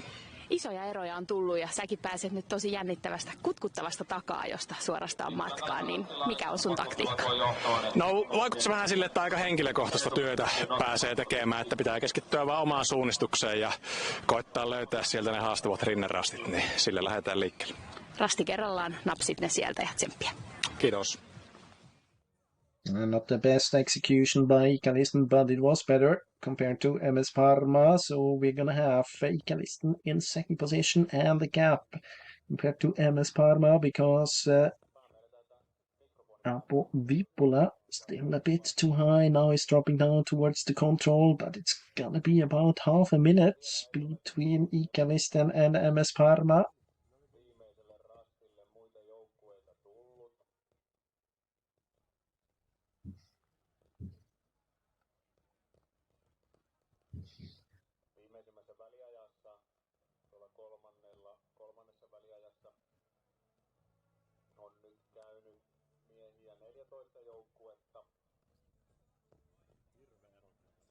And though there is a gap now between Ikalisten and MS Parma, of course, there's an even bigger gap between Ikalisten and the Kalevan and Rasti. And the question is it 4 or 5 minutes? Really? Because Santeri that would be very, Silvennoinen, very difficult. mieletön veto. Ihan kaikki muut hävis johonkin. Mitä sä oikein teit siellä? No, tein tietysti pelkästään omaa työtä, mikä toi niin hienossa paikassa, että muuta ei tarvinnut tehdä. Se näytti tosi vakuuttavalta, et kurkkinut taakse, ei mitään, sä menit niin kuin semmoinen höyryjuna koko ajan eteenpäin. Onko tää sellainen maastotyyppi, joka sulle sopii erityisen hyvin? No varmasti joo. Tietyllä tavalla, että tietenkin Vuokatissakin jonkin verran on suunnistanut, mutta tuolta Joensuusta löytyy aika samantyyppisiä maastoja, vaikka Kolvana Uuro on ihan tätä täsmälleen samaa. Eli hyvin tuttu maastotyyppi ja selkeästi kunto on myös aika hyvä. No, en osaa siitä sanoa. Pelkäsin kyllä ennen kilpailua, että se välttämättä ei ole kovinkaan hyvä, mutta ehkä se tossa ei niin ratkaise, että kunhan vaan jaksaa pitää semmoista perusvauhtia. Ja löytää ne vaikeat rastit. Oliko siellä mitään semmoista vaihetta, missä oli yhtään epävarmuutta, koska meille vaikutti, että tämä oli ihan koko ajan hallussa? No joo, oli siellä kyllä, vaikka meni ihan tosi varman päälle, yritin lukea kohdekohtalta niihin tiukkoihin jyrkänerinteisiin, mutta siitä huolimatta oikeastaan siinä oli varmaan 5 tai 4 semmoista rastia, missä kun näin lipun, niin en siitä huolimatta ollut yhtään varma, että onko se oma. Että kuitenkin se kontakti vähän herpaantui sinne just ennen rastiottoa. Mutta olit kuitenkin niin lähellä, että homma hoitui erinomaisesti. Nyt on hienoa seurata, miten siellä sitten ankkurisanterilla hermo kestää, mutta pidetään peukkuja. Pidetään peukkuja.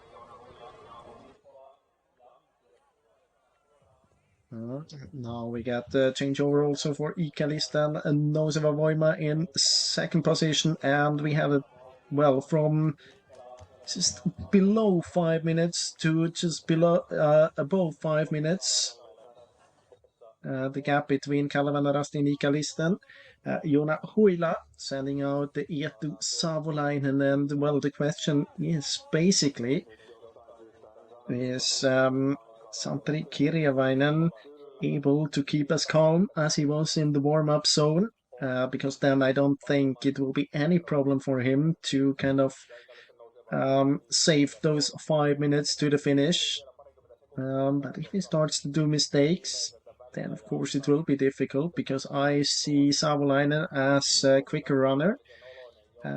But even if you're the quicker runner, you're not gonna just turn around 5 minutes of a disadvantage. So definitely mistakes needed if Ikalisten wants to get back into the lead. But here we have Navi in 4th position. Niski Malinen just ahead of Turun Metzencaviat. And actually, Ruslan Glebov did a great run here as well. The quickest on the leg so far, Santeri Silvennoinen, 39 minutes 10 seconds. But Glebov only 35 seconds slower. The Ukrainian international. Well, not entirely happy with his performance, but it was quite good. Huila and Vipola, they lost 2 and 3 minutes on this leg compared to Silvennoinen. Here we have Kalevan Rasti's second 13, Oskari Silvennoinen. Almost 7 minutes behind, and you can see there as well Turun Metzencaviat from 15 to 5 on one leg. and very much in the fight for, well, maybe not the victory, but the second place here. Samu Heiska, usually very strong runner on one of the first legs or one of the night legs. Let's see how good he performs here on the last leg.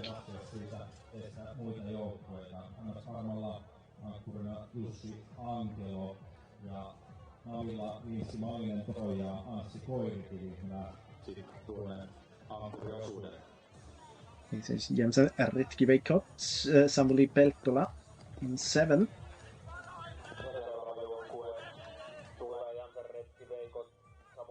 Eight minutes behind. Get the same vibes here as we had from Santeri Kirjavainen. Jensen Retkiveikot's last leg runner, Elias Ronkainen. Quite calm there as well, just before the start of his course here. This is Tampereen Pirintö. Topias Helminen in 8th, followed by Helsingin Suunnistajat second team, Veli Kangas.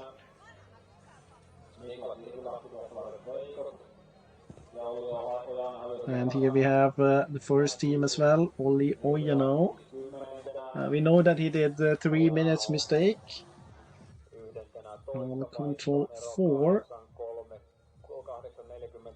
Still, he only lost 50 seconds compared to Santeri Silvenoinen. So would have been the quickest one by far without the mistake. And talking about one, Santeri, going to the next one. Santeri Kirjavainen here at the first TV control. You can see maybe putting in some couple of extra seconds just to be safe. Not taking any stupid decisions here.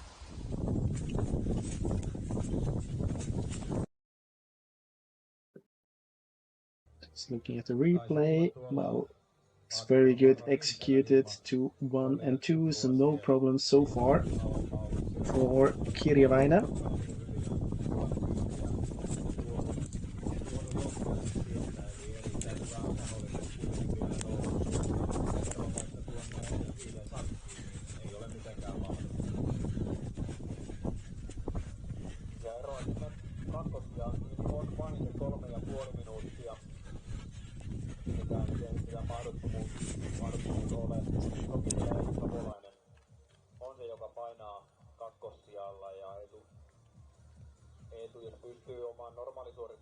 Some drone pictures from the train. You can see actually... No niin, ja täällä on kakkososuudelta. Tuossa ehdittiin jo Santeri haastatella, mutta sitten tämmöiset sinikeltaiset värit. Olette mennyt siellä aika paljonkin yhdessä, Joona ja Aapo.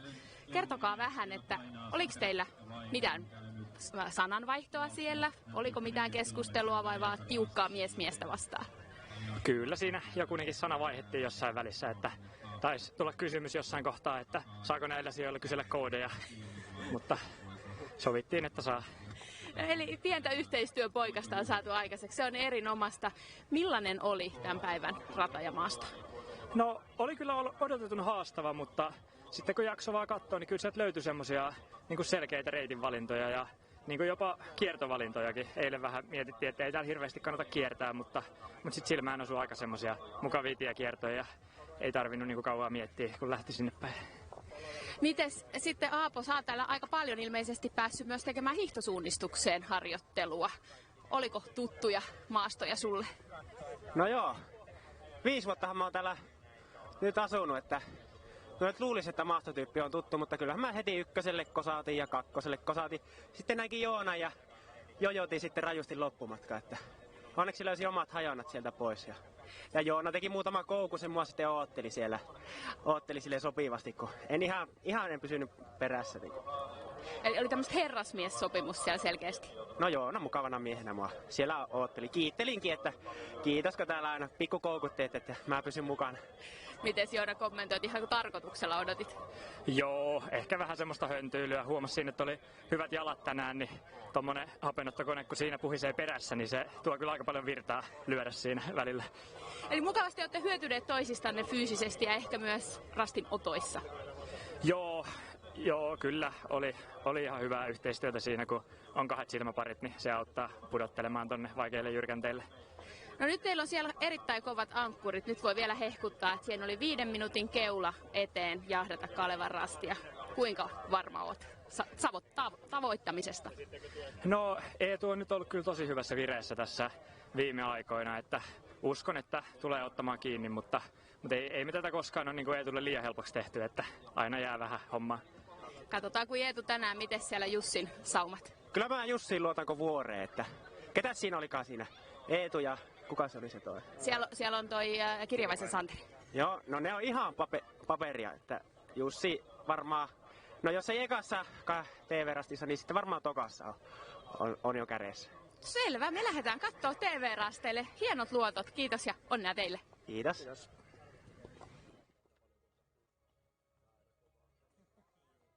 And you can follow the GPS as we had the interview there and see that the Ikalisten and Eetu Savolainen didn't have the best start, struggled a bit with the first and the second control.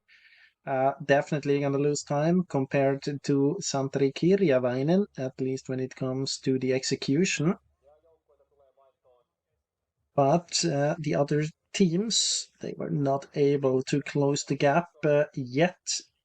To Ikalisten, so to Mets and Caveat and Samu Heiska. Quite a good start here into the beginning of the third leg. Oh, not too far behind Ikalisten, approximately, let's say 25-30 seconds maybe.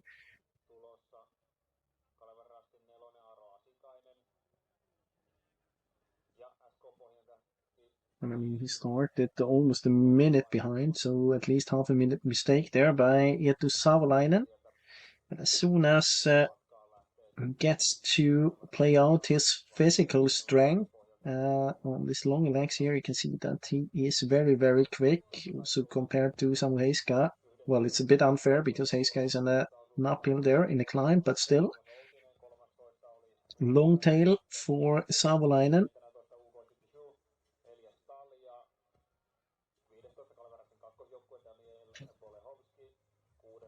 And soon we're gonna see Savolainen in the picture at the first TV control at control 3. And then we know how big the gap is. It was 5 minutes and 14 at the start. It is more, almost a minute. Well, let's say 45-50 seconds here in the beginning. Well, because as I said, I mean, Santeri Kirjavainen had a great start into this last leg, no hesitations at all at control 1 and 2. And Savolainen, he struggled at both control 1 and 2. And here we have Samu Heiska already, 23 seconds behind. Great start here for Heiska.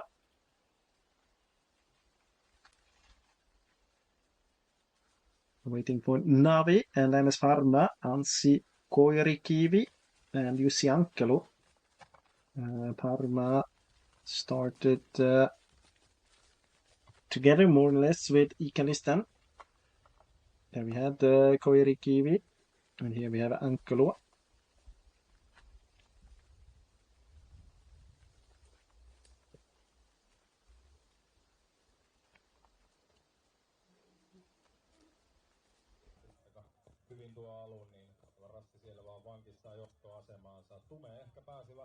Interesting. Seems like different approaches to control 4. Looks like Navi and Parma definitely going out to the street.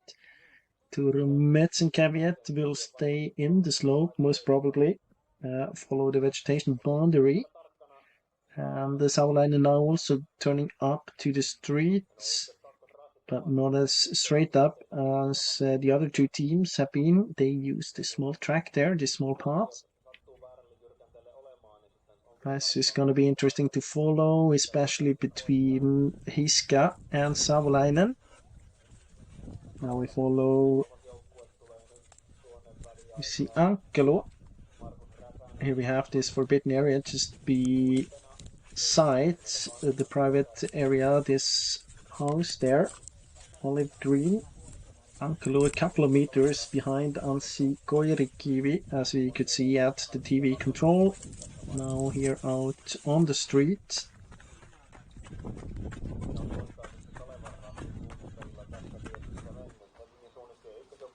Back at the TV control, this is Helsingin Suunnistajat and Topi Syrjäläinen. 8:26, good start for Syrjäläinen from 11-7.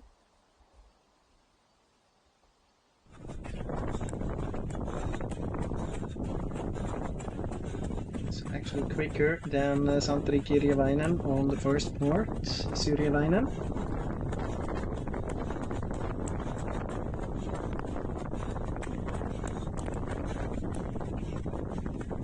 There in front you can see Navi, every now and then at least.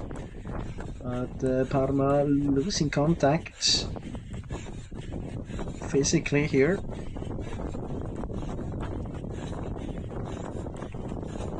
We're almost together at the TV control now. Let's see, it's 15 seconds.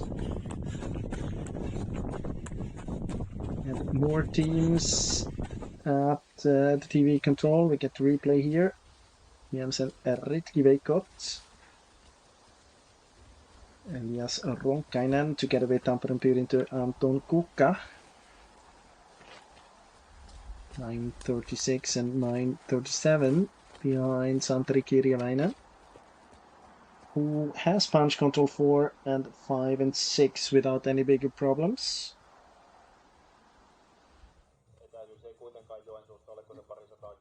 And what we can say now is that Samu Heiska definitely losing time by staying in the slope, following the vegetation boundary, and then this re-entrant up there. I mean, he was only about 20 seconds behind Savolainen. Now it's about a minute, I would say, and there's a risk that he's dropping behind Navi and Dennis Parma as well.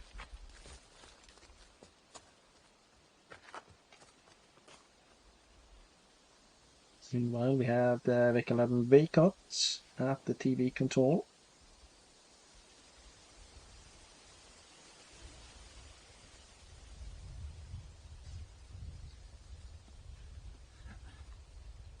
And then here, Helsingin Suunnistajat second team, Emily Kokkonen.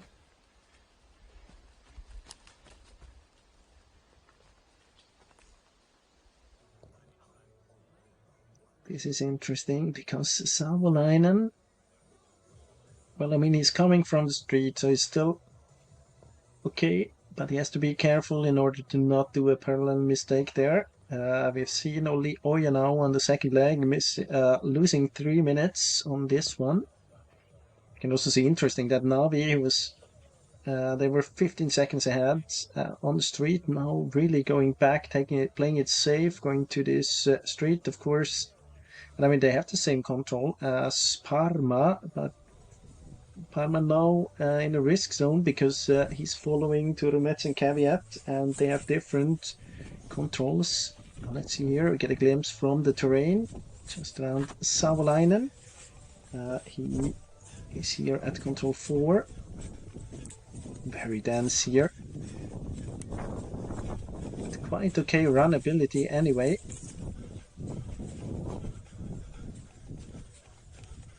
So he's on the way to control 5 now. But I mean, in this kind of terrain, as I mentioned before, as long as you have control, you can see the features. It's rather straightforward, but as soon as you have to relocate, I think you have to do something like Oja now, who goes all the way up, leaves the green area in order to relocate, and then you can drop down again, because visibility is rather low.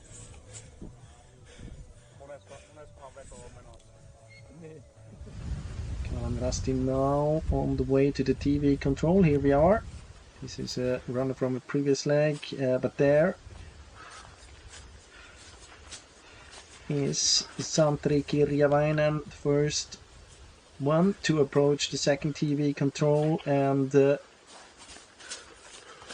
by now it looks that as if he is as calm as he looked like in the warm-up zone. No problems at all for Kirjavainen on the first 7 controls. Not that many controls to go. There's another rather long leg on the other side to this hill.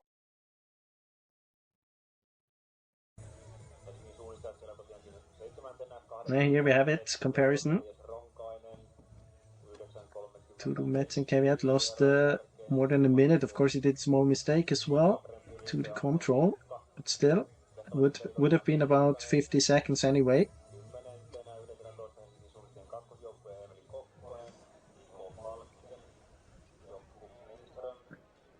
I mean, he kept close to the line at the beginning, but then he left the line same distance as Savolainen anyway towards the end of the leg, so distance-wise was not very much shorter, and he had to spend a lot of time in the slope.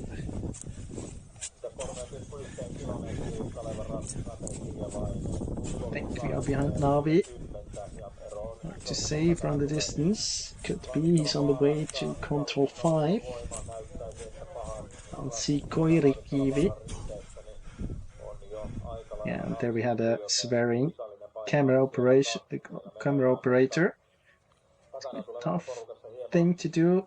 Savolainen on the way to E. Looks good, he's very close. Seems to be a tricky one. Exactly the same approach as we had for Kirjavainen just a couple of minutes ago.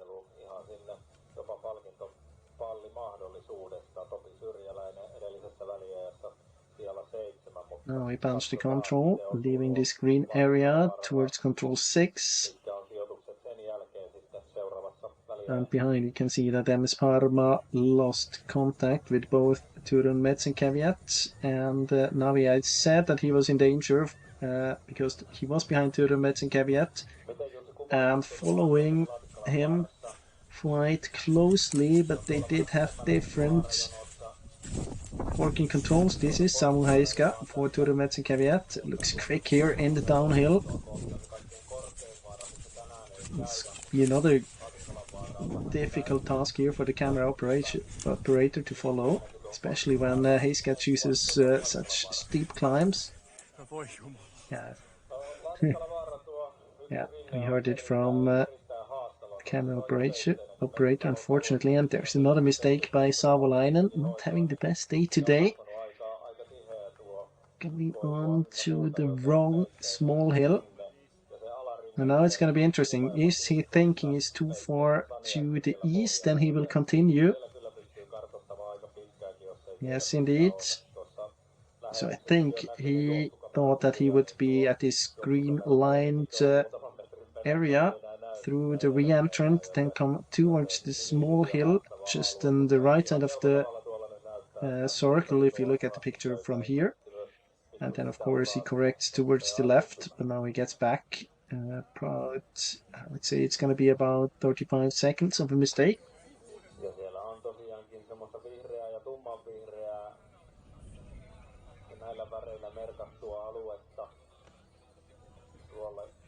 And it's fair to say that Savolainen is not going to be able to close that gap to Kalevan Rasti. He's doing too many mistakes here. And even if he would go without any problems, I don't think he would get much closer to Kirjavainen, who is running really, really good at the moment.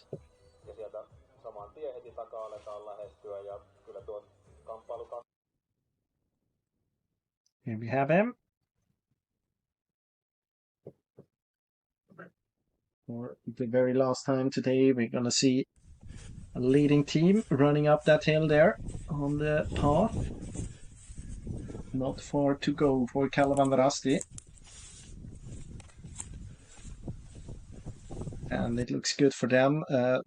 They might be able to strike back after the result from the women's relay, where we had Kalevan Rasti for the first time this season, this relay season, not being the best Finnish team, not being the winner of the Viesti Liga ranking. But it looks good in the men's class. Here we are behind Topi Syrjalainen from Helsingin Suunnistajat.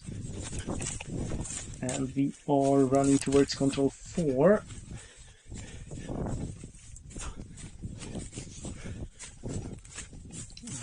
It's just behind the Vekalev and Veikot, and I think Vekalev and Veikot doing a mistake at 4. You can see it there. Oh no, it's the wrong Helsinki team. So we were at control 5 and not at control 4, but we were behind Topi Syrjäläinen, who's now, well, basically together with MS Parma.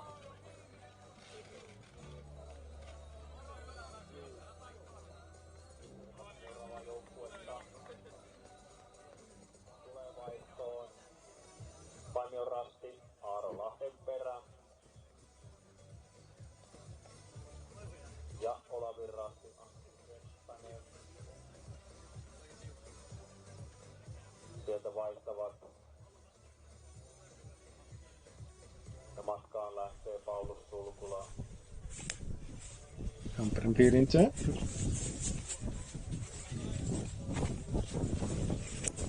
All the way to control 5 or 6.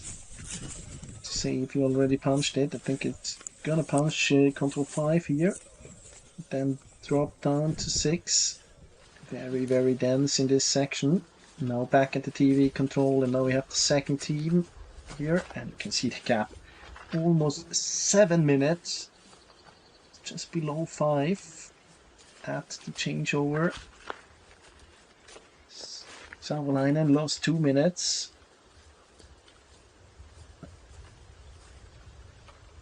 Interesting approach here. I think it's the first time that we see someone, the top teams, really dropping down as Turun, Metz and Caveat and climb up to that 7th control.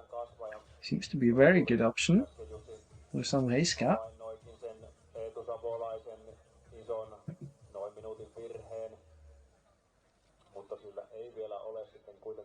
Van Rasti punched at control 8 without any problems, playing it safe now to 9. Actually using the street around the marsh. Quite extreme one. But, well, he has the time to do so. He's going so quick in his steps up the hill. Not really giving Koirikivi the chance here to take his back, especially when they are heading into the greener bits very soon. Now we are waiting at control 10 and we are waiting for Kalle van der Rasti.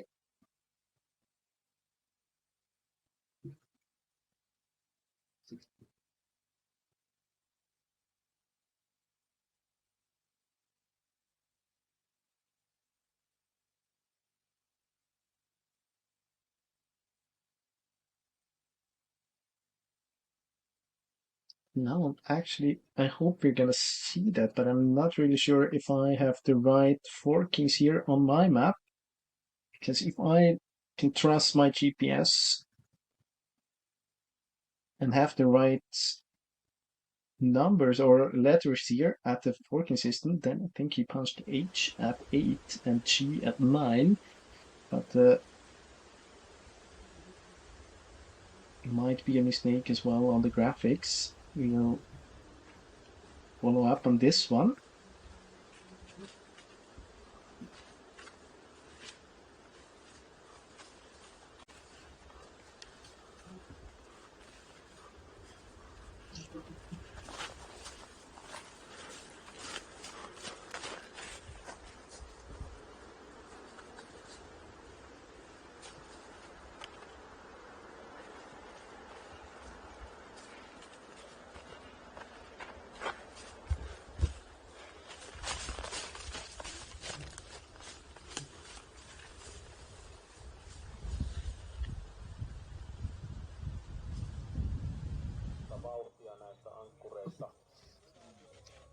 You can see there, I'm quite sure that he punched. Okay, so you're different named on my one. So all good for him. I have Team H swapped.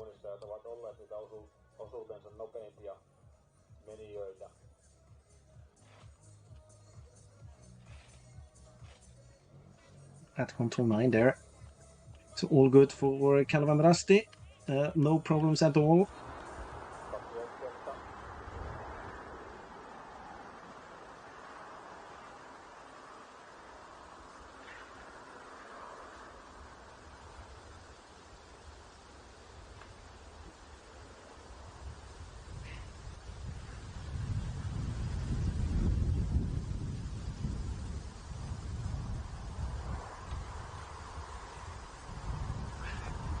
Kuka here in 8th.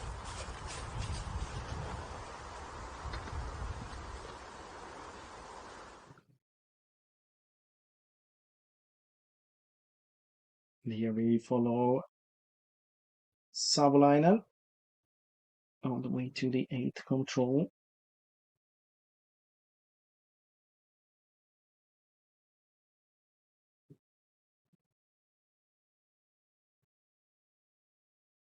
And now is actually quite a big gap again compared to Turun Metsänkkävijät and Navi. Definitely more than a minute.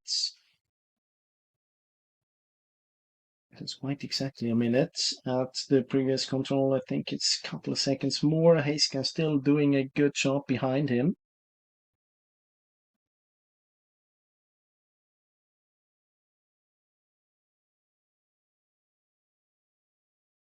And again, we can see how much it's tracked up here through the green bits. Helps a lot with keeping direction, of course, but you have to be careful in order to get to the right forking, because otherwise, again, quite hard to relocate in those greener bits.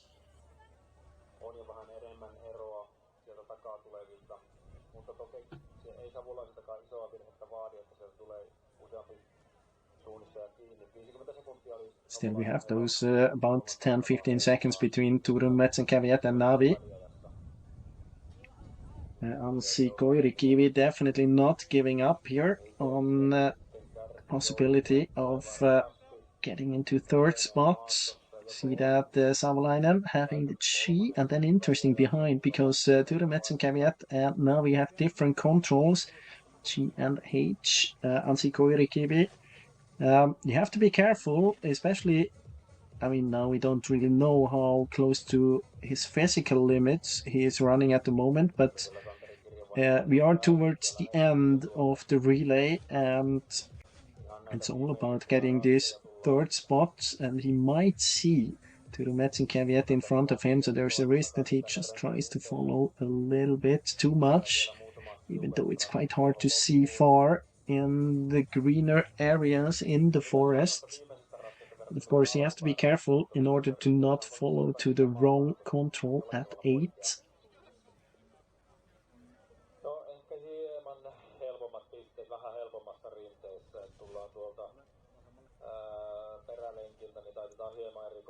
Savolainen on the way to G. This looks very good.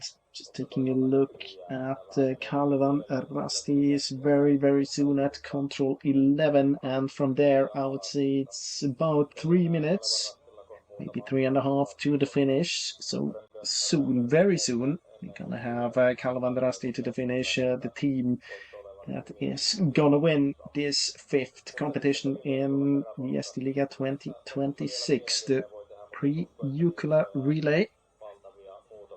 And they're not only winning it, they are dominating it.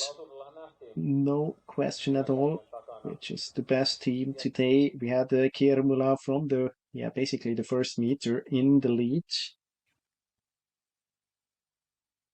And now we are waiting. You can see almost 6 minutes.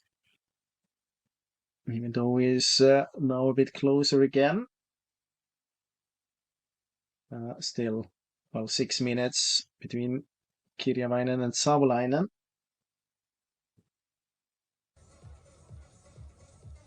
And there you can see it, Kirjavainen at control 12, only 2 controls to go, and they are not very, very difficult ones. Behind, bit of problems for Navi. Not big ones, but big enough to add another 5 to 10 seconds to the gap between Turun Metsänkkävijät and Navi, and now I think he's even going to the street around. Of course, you can do that if you have the H control.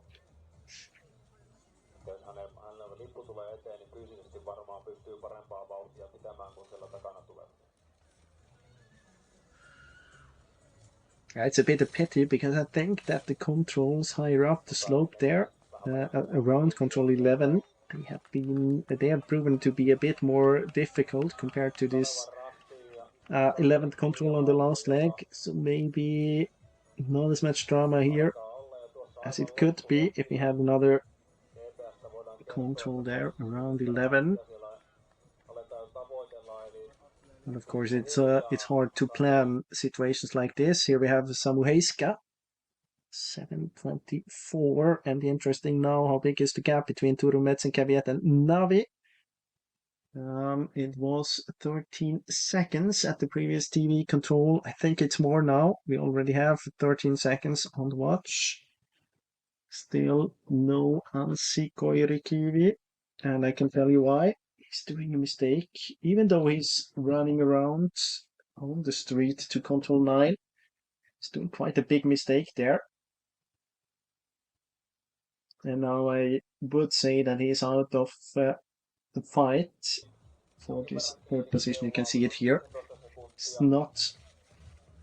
I mean, he left the street in a bad direction, to say it like this. And then, well, he was just off. Now he's too low in the slope, looking for the control. It's not the most difficult one because you have this turn off the path just before, but of course, I mentioned it before, maybe he was a bit pressed physically, but let's take Kalevan Rasti to the finish. Santeri Kirjavainen, he was as calm as he looked like in the warm-up zone.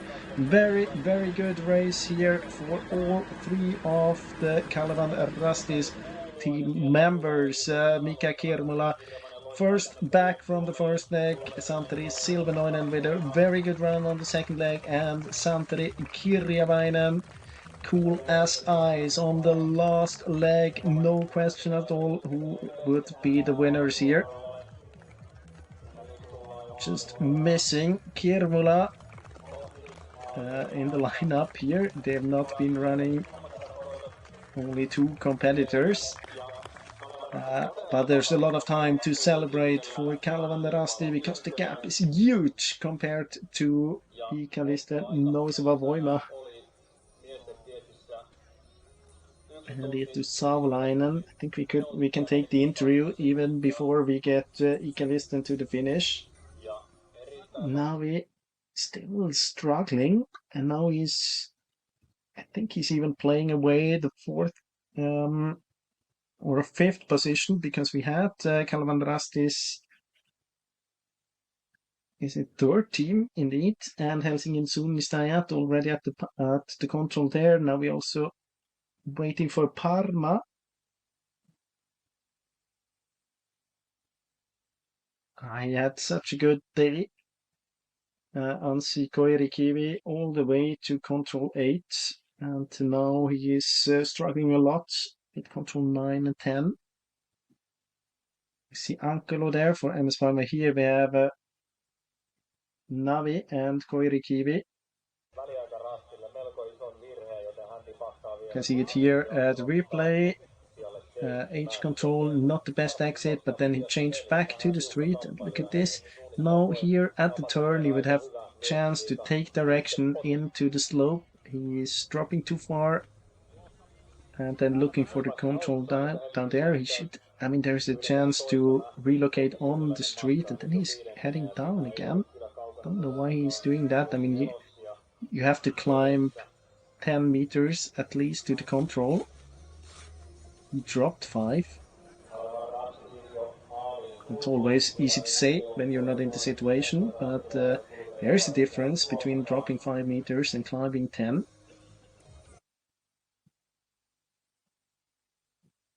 We're waiting for the next team, and we expect it to be Tampereen Pyrintö, Anton Kukka.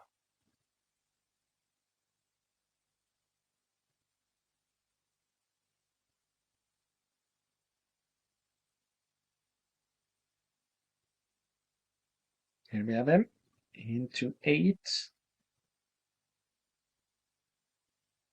11:40 behind, but very soon we're gonna have Eetu Savolainen and the second team. Iikalisten Nouseva Voima to the finish. It's gonna take another minute, I guess.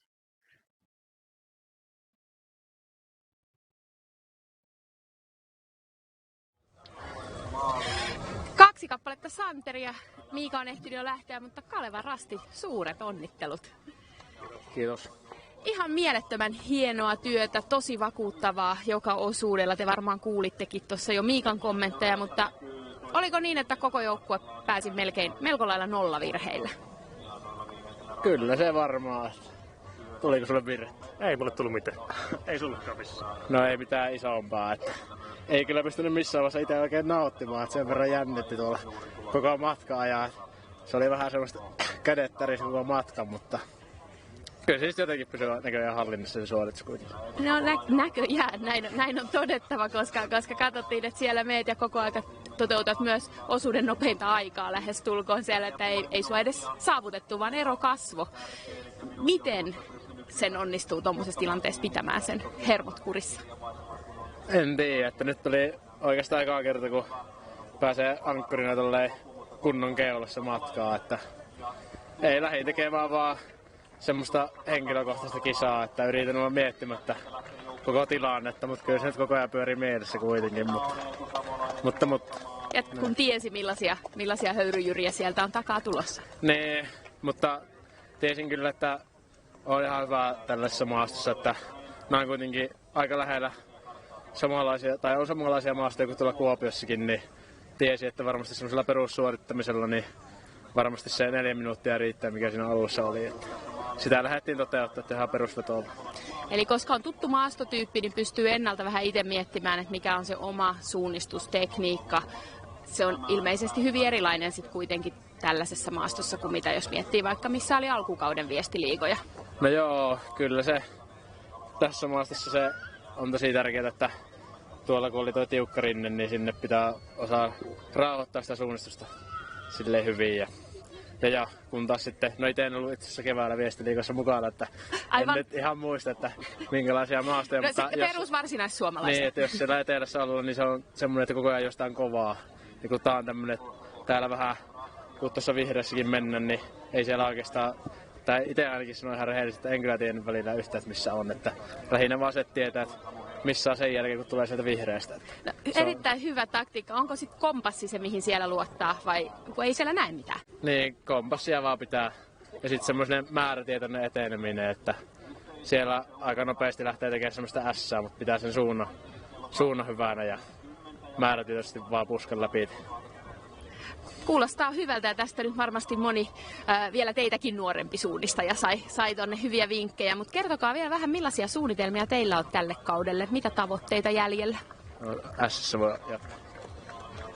No, Jukola päätavoite on tietenkin jo juostu, että tässä vähän nyt rennommilla mielillä, mutta kyllä mä lähden katsastuskilpailuihin juoksemaan, että pystyisin edes lähelle edustuspaikkoja pääsemään. Katsotaan nyt SM-kisat sitten syksyllä.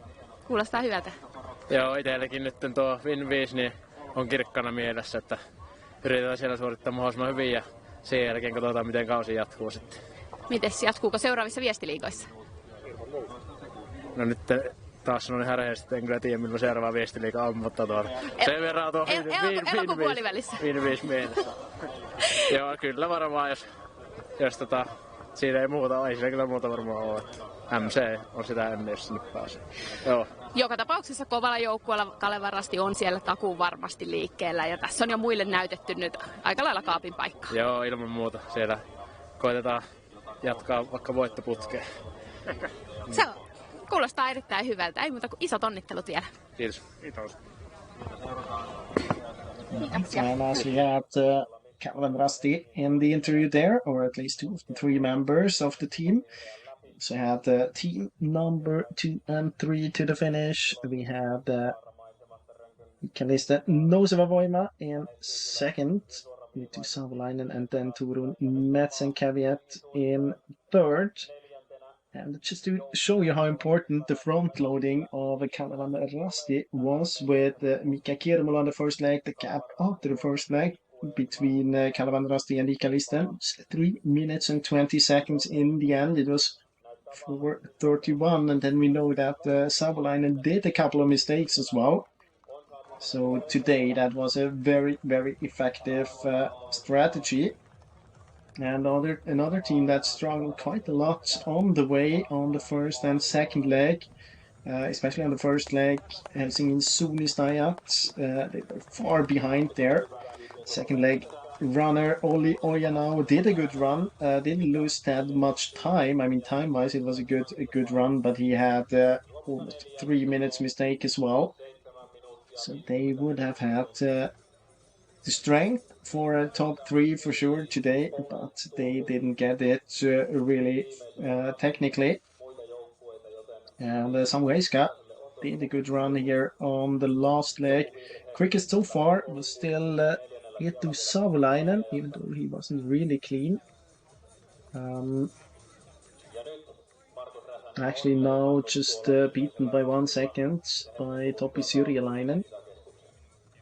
But the two of them were about a minute quicker than Heiska and Kirjalainen. So 4 teams so far to the finish, and it's a bit surprising how big the gaps were. Of course, it was quite a technical relay, especially around 4, 5, and 6. The part we haven't seen in the women's relay in the slope with crack controls in the green.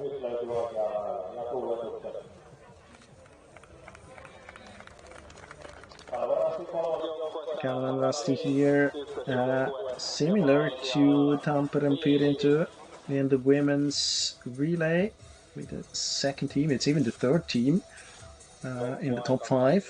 9 minutes 24 behind. Great performance by the third team of Calvin Rusty, Markus Räsänen. 9:24 the gap between the third team of Calvin Rusty and the first team of Calvin Rusty. And I think we're going to take a couple more teams to the finish soon. Here is Navi, did a mistake there at control 9 and 10, was in the fight for the third position. And Ansi Koirikivi lost it afterwards.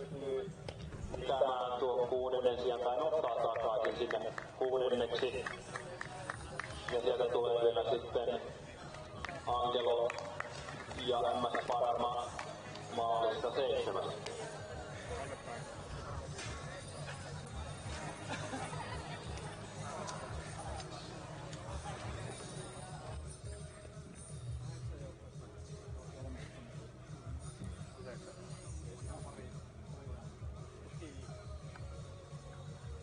MS Parma to the finish as well. Into 7. We're also waiting for Tampere Pirintö and Anton Kuka into 8th position, and then it's gonna take another couple of minutes until we have the next teams. Here we have Anton Kuka, Tampere Pirintö.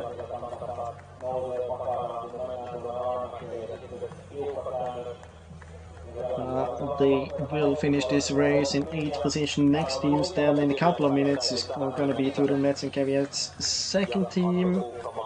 Jämsän Ritki-Veikot, Helsingin Suunnistajat second team, and Calvin Rusty's second team. I think they're going to switch quite soon into the studio again, so before I leave you here with a couple of pictures, I just want to highlight that very soon Junior World Orienteering Champions are gonna start, so there's a lot of orienteering coming on IOF TV in the next days, and then of course the World Championships in a bit more, let's say, than 1.5 weeks. A lot of orienteering to come. I hope you enjoyed this broadcast today from Vuokatti in Finland, the 5th competition of 2026.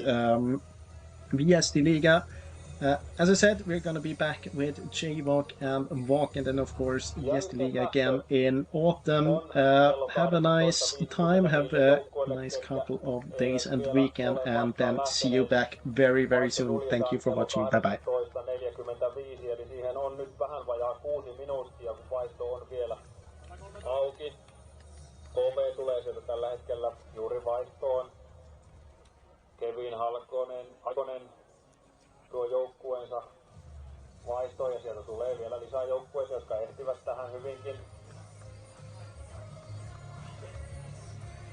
Nyt tulee Hiilirastin Tuomas Koivumäki. Sija on 54. Noora ääntä. Jää karjua. Lähtee huutaa. Karko.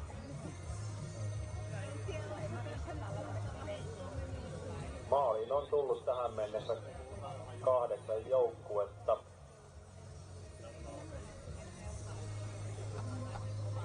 Eikä siellä nyt ole viimeisellä rastillakaan sen enempää joukkueita käynyt.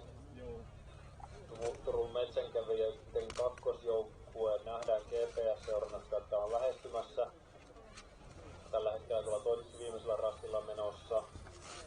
Sitten ei muita GPS-joukkueita siinä aivan lähellä olekaan. Ja se retkiveikot siellä on sitten tulossa kyllä.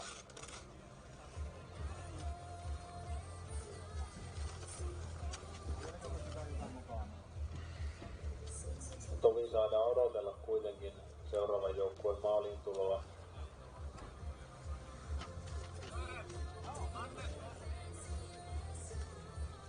Vaihto on auki vielä 4 minuuttia.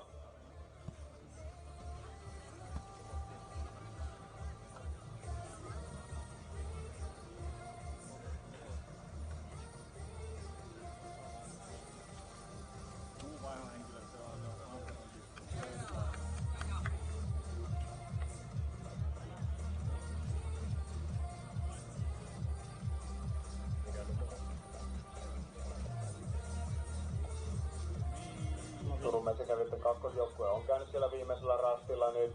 Lähestyy maalia, kun sieltä sitten tulee Iko Valken, Hannes Kulman vaihtoon. Ja näin pääsee Valken vielä liikkeelle. 3 minuuttia on vielä vaihto auki. Ja sieltä näkyy Kuopion suunnitteet tulevan. Turun metsänkävijöiden kakkosjoukkue myös täältä kasuolella jo kääntämässä kohti maalia.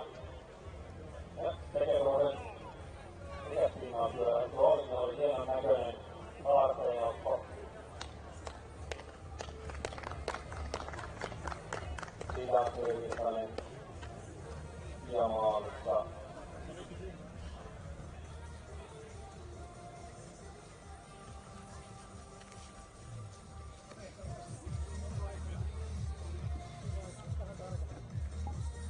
Turun metsänkävijät kakkosjoukkue siis kilpailu 9.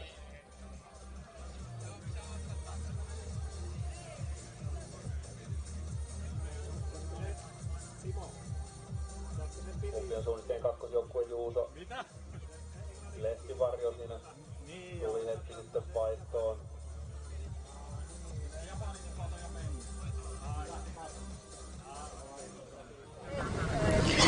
Se oli esijukolla siinä. Tampereen Pyrintö vei naiset, Kalevan Rastin miehet. Mitä sulle jäi päällimmäisenä, Tero, mieleen? No päällimmäisenä kyllä maasto. Todella erotteli jyvät akanoista ja varmasti antoi eväitä valmistautua ensi vuoden Jukolaan, että työt täytyy tehdä suorituksen aikana huolella. On raju maasto ja pitää tietää mihin haluaa mennä ja sitten vaan toteuttaa sitä. Mitä luulet, nyt oli jonkun verran kotikatsojia siellä, niin mitä mahtoi heillä liikkua mielessä ajatellen ensi vuoden Jukolaa?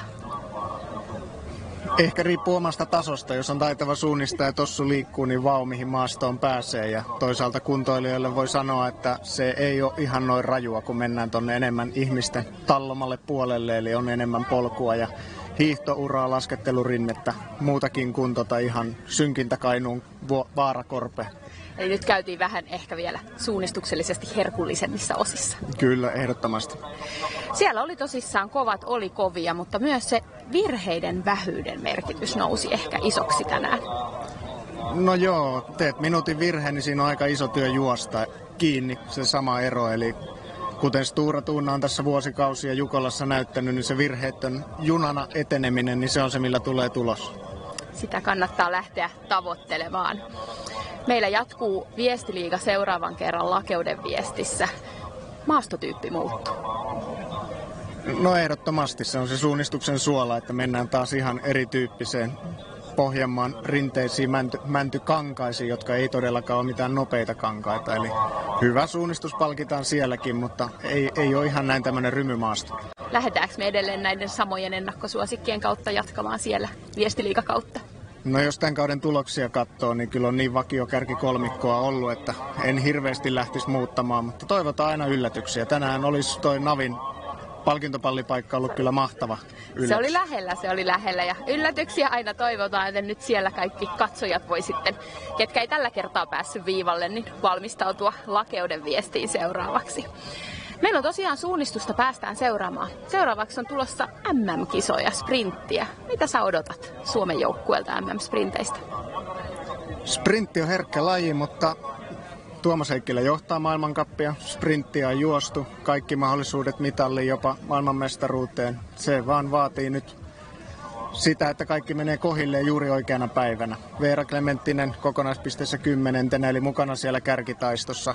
Välillä on nähty sitä, että knockoutissa suomalaiset menee pitkälle finaaleihinkin asti. Välillä sitä, että on tullut seinä vastaan jo aikaisemmin. Eli herkät kisat on paljon urheilijoita, jotka voi pärjätä. Toivotaan sinivalkoisin silmin, että sieltä menestystä tulee.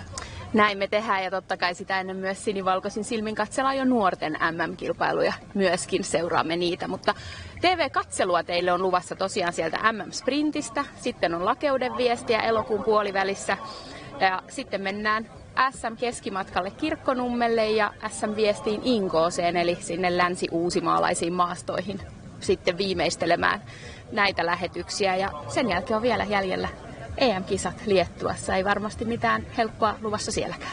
No ei, kyllä ne, mitä keväällä katoin leirikarttoja ja mitä siellä jostiin kisoja, niin on kyllä aika vihertäviä karttoja ja semmoista taistelumaastoa, että tuskin löytyy montaa kiveä jyrkännettä kartalta, mutta muotoja jos jonkunlaisia. Kuulostaa erittäin kiinnostavalta ainakin katsojan näkökulmasta. Ei muuta kuin pidetään kaikille suunnistajille isosti peukkuja ja nyt on tulossa rastiviikkoja ja kaikkea ihanaa kesätekemistä suunnistuskarttojen kanssa ja toivotetaan kaikille oikein hienoa kesää ja nautinnollisia onnistuneita suunnistuksia. Aikaa 3 minuuttia. Lähtö tapahtuu siitä vaihtopuomilta ja kartat tullaan jakamaan sinne vaihtopuomille minuuttia ennen yhteislähtöä.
Lähdössä tulen antamaan aikamääreet 30 sekuntia, 10 sekuntia ja kun sanon hep, niin silloin saa lähteä liikkeelle.